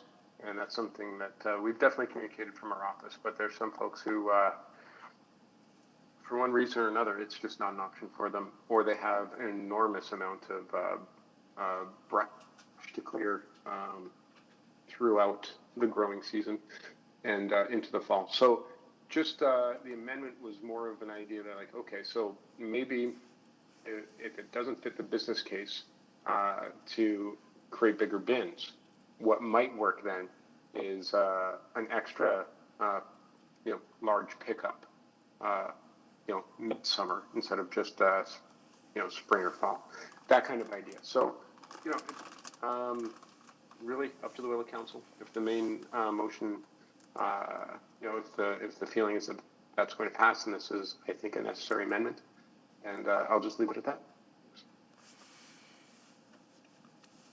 Thank you. Please vote on the amendment. No, Madam Clerk.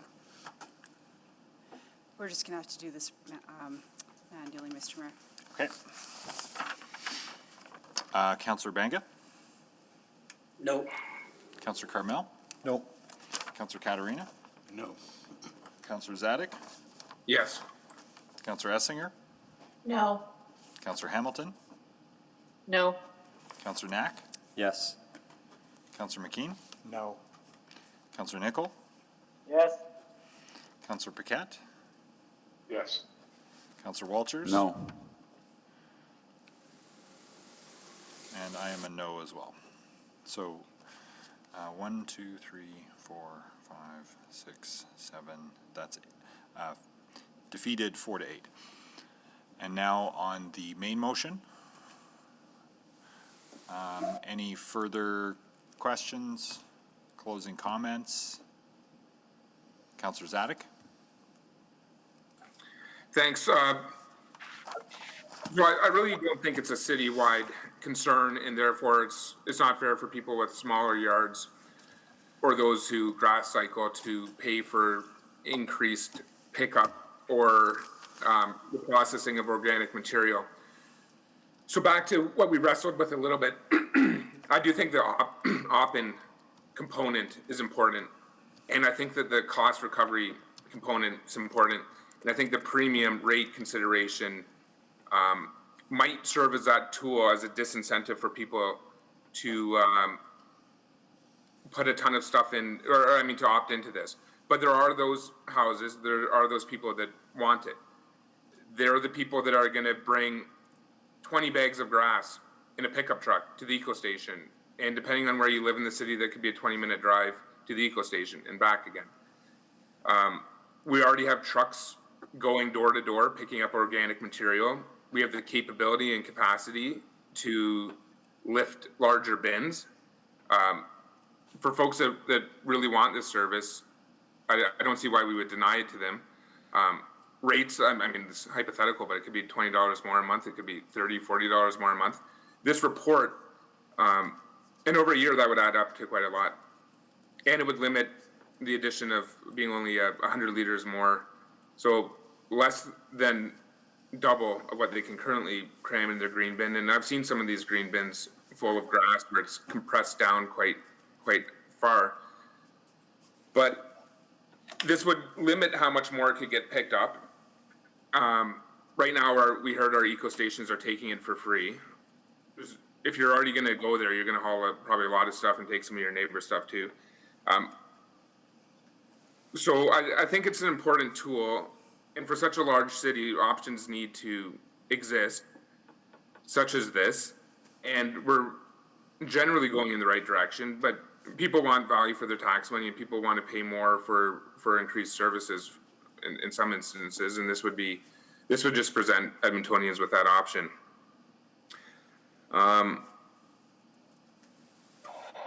And with that and the previous discussion, I just hope for the support of council, and it's for a report, for information, and we can do with what we want with that information later. Thank you. Thank you. Please vote.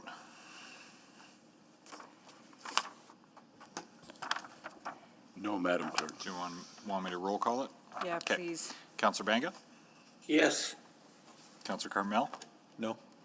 Councillor Katarina? No. Councillor Zadek? Yes. Councillor Essinger? No. Councillor Hamilton? No. Councillor Knack? Yes. Councillor McKean? No. Councillor Nickel? Yes. Councillor Paquette? Yes. Councillor Walters? No. And I'm a no as well. So that's defeated 5-7.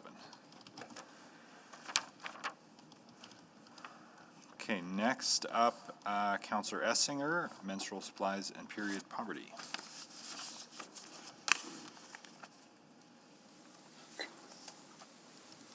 Thank you.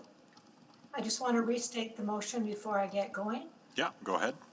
I will move that the City of Edmonton endorse and act as co-sponsors with the City of Port Coquitlam on addressing period poverty in Canada through investigation of applicable regulations to be presented at the September 20 to 24, 2021 Federation of Canadian Municipalities Board of Directors meeting. I'll second that. You want to? Now I've introduced, if that's fine. Go ahead. The need for menstrual products is a fact, and statistics show that 50% have struggled to afford products at some time in their life. Currently, there are a number of organizations who are providing these products, but not consistently across all jurisdictions. Municipalities are on the front lines in addressing period poverty in our communities, and therefore in a position to offer insights on the needs and possible directions for the federal funding. Currently, numerous jurisdictions across Canada have enacted policies to provide menstrual products in schools, parks, and civic restrooms to promote the health, mobility, and participation of citizens. The Port Coquitlam City Council has crafted motions for FCM at their meeting held June 22nd, 2021, and they've endorsed resolutions on period poverty in Canada and updating building codes and occupational health and safety regulations in restrooms. I've sent both of these to all members of council. Coquitlam has agreed that by having our city go forth together to FCM, acting as a united front to the next level of government, we will add pressure to hopefully enact legislation by the Canadian government to address these specific gender equity issues on period poverty and policies to update building codes and health and safety regulations to implement changes to public washrooms. Similar to toilet paper, soap, and the other requirements of OHS and building codes, menstrual supplies are essential and universally required by a large portion of the citizenry and tax-paying population. The two resolution statements resolve that FCM petition the Canadian government to implement national period poverty task force to investigate funding to assist in developing a comprehensive long-term response to period poverty in Canada. And be it further resolved that FCM advocate with the federal government for the municipalities to be consulted on how the strategy and funding is implemented. The other motion is the resolve that FCM petition the Canadian government to work with all levels of government to update equity-based policy on menstrual supplies and occupational health and safety regulations, and be it further resolved that FCM work with all levels of government to update their respective building codes to include equity-based policy on menstrual supplies in restrooms outside the home. That's the introduction. Happy to take questions. Thank you, Councillor Essinger. Questions?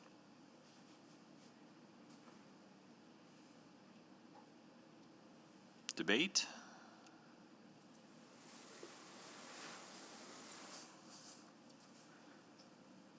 Not seeing any. Going once and going twice. Anything to close, Councillor Essinger? I've said it all, thank you. Please vote. I think we have to do roll call, Mr. Okay, Mayor. okay. Councillor Banga. Yes. Councillor Carmel. Yes. Councillor Katarina. Yes. Councillor Zadek. Yes. Councillor Essinger. Yes. Councillor Hamilton. Yes. Councillor Knack. Yes. Councillor McKean. Yes. Councillor Nichol. Yes. Councillor Paquette. Yes. Councillor Walters. Yes. And I'm a yes as well. Okay, that's carried unanimously.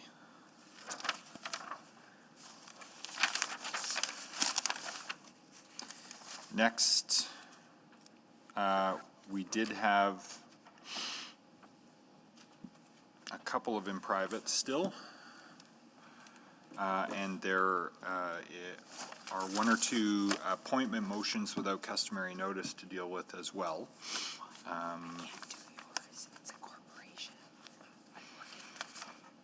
So we've got 9.5 and 9.8 to deal with in accordance with Section 16, disclosure harmful to business interests of a third party, and 24, advice from officials.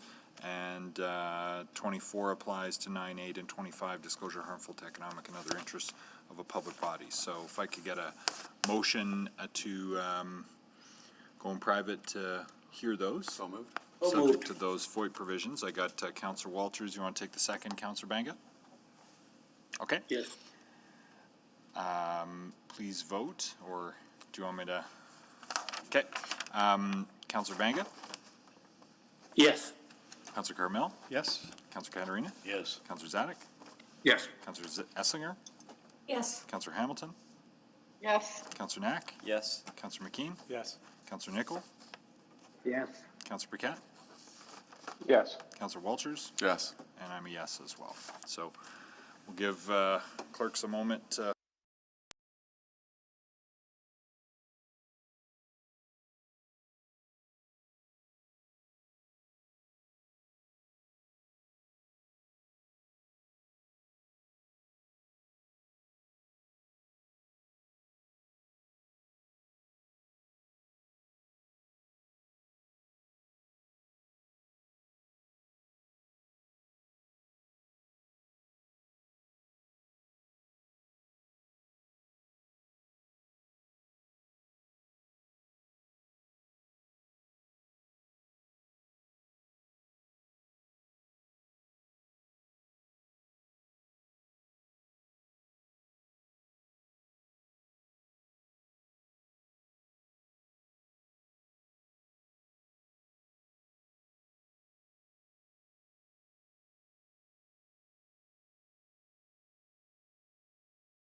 We are live streaming, Mr. Mayor. We just haven't had a chance to get the doors open yet.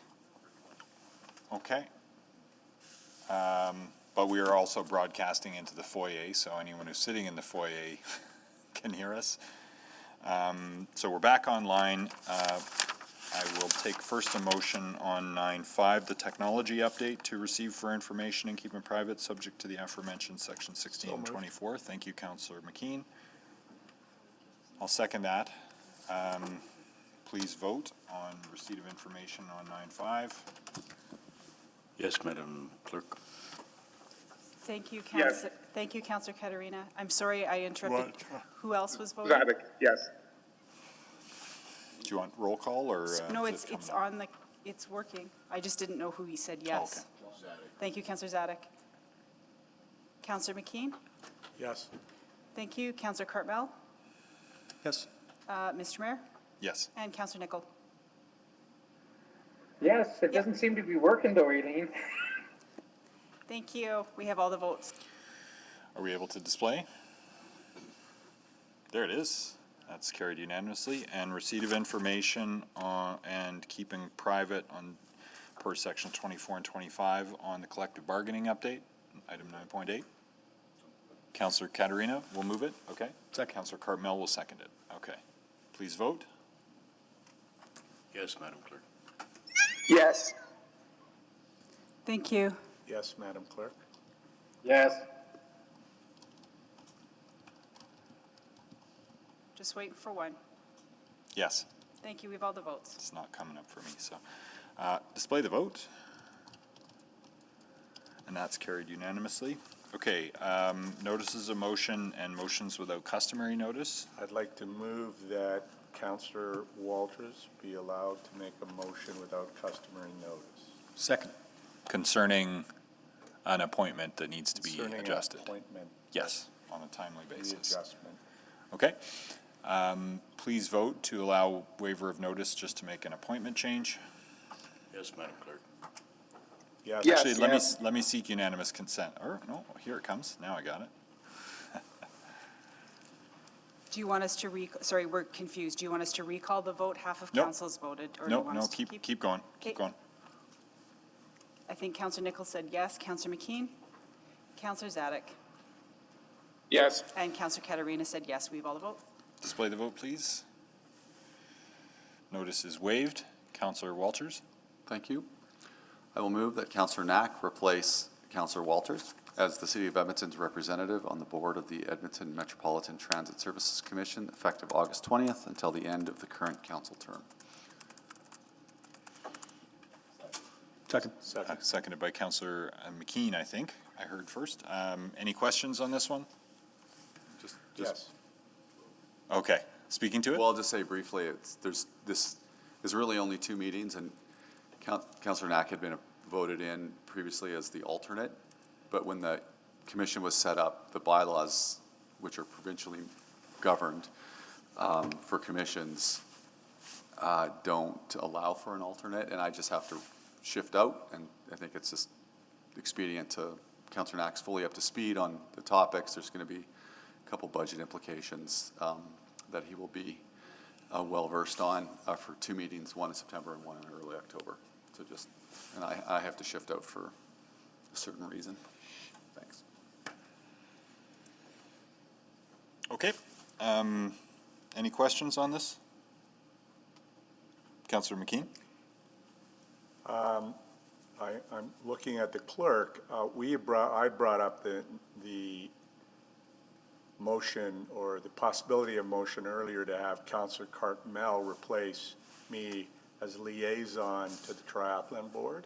To the World Triathlon Championship Finals 2021 board? Yeah, although it continues past that, but yes. Is that Yes. different from the legacy? Is that different from the legacy thing? Okay. Yeah, let's deal with that separately.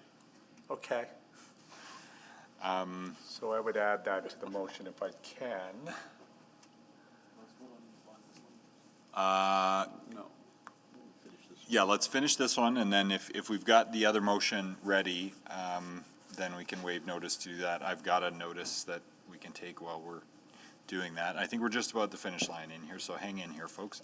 Any other questions on the Regional Transit Commission appointment? Not seeing any, then please vote. Yes, Madam Clerk. Yes, Madam Clerk. Thank you. Yes. Thank you, Councillor Zadek. We have all the votes. Display the vote, please. Unanimous. Are there other notices? There may be another appointment motion here that's timely in a moment, but are there other notices? Councillor McKean, if you could take the chair. Take the chair. At the next regularly scheduled council meeting, I will move that administration work with the owner of the vacant site located at 10199 101 Street, also known as the former BMO site, to improve the site conditions supporting downtown vibrancy while ensuring that the demolition permit conditions are satisfied, and provide an update to council via memo. Can I second that notice? When the time comes, you certainly can. Yeah, no, there's a race to second on that one. I think we're all hearing about that one. So I'll take the chair back then. Turn the chair. Okay. Any other notices of motion? No, Mr. Mayor, but I do have that dangling subsequent from earlier. Right. That was on which item again? I believe it was 7-6. Yep. Right. Yes. Okay. Can we I'll get move that we extend orders to finish the agenda. Thank you. Shouldn't be too long. Seconded by Councillor Zadek. Is there any objection to extending to complete? Got a couple of little cleanups to do here. Going once, going twice. Okay, hearing no objection, that means you get your Wednesday morning back. Okay, so carrying on then, if you've got that motion ready, Councillor Paquette? Yeah, it's really simple. Just that administration prepare amendments to Section 8 of the Public Places Bylaw to include display of recognized hate symbols as a form of harassment. Second that. Seconded by Councillor McKean. Okay. So that's up on the screen. Did you want to introduce it very briefly? I think we all understand the issue, so I'll just leave it at that. Great. Anyone wishing to speak to it? No? Okay, please vote. Yes. Madam Clerk. Yes.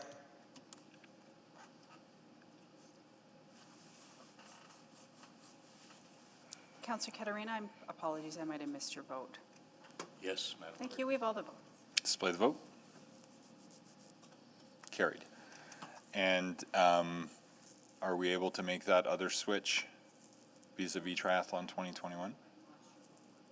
Okay, all right, so there may be a way to do that. If we can do that tomorrow at the end of the public hearing, if it ends, there may still be a place for us to deal with that. So we'll take that one offline. Are there any other notices of motion? Going once, going twice, then we're actually done before 5:30, so. Thank you, everyone. Good afternoon, good evening, and good night.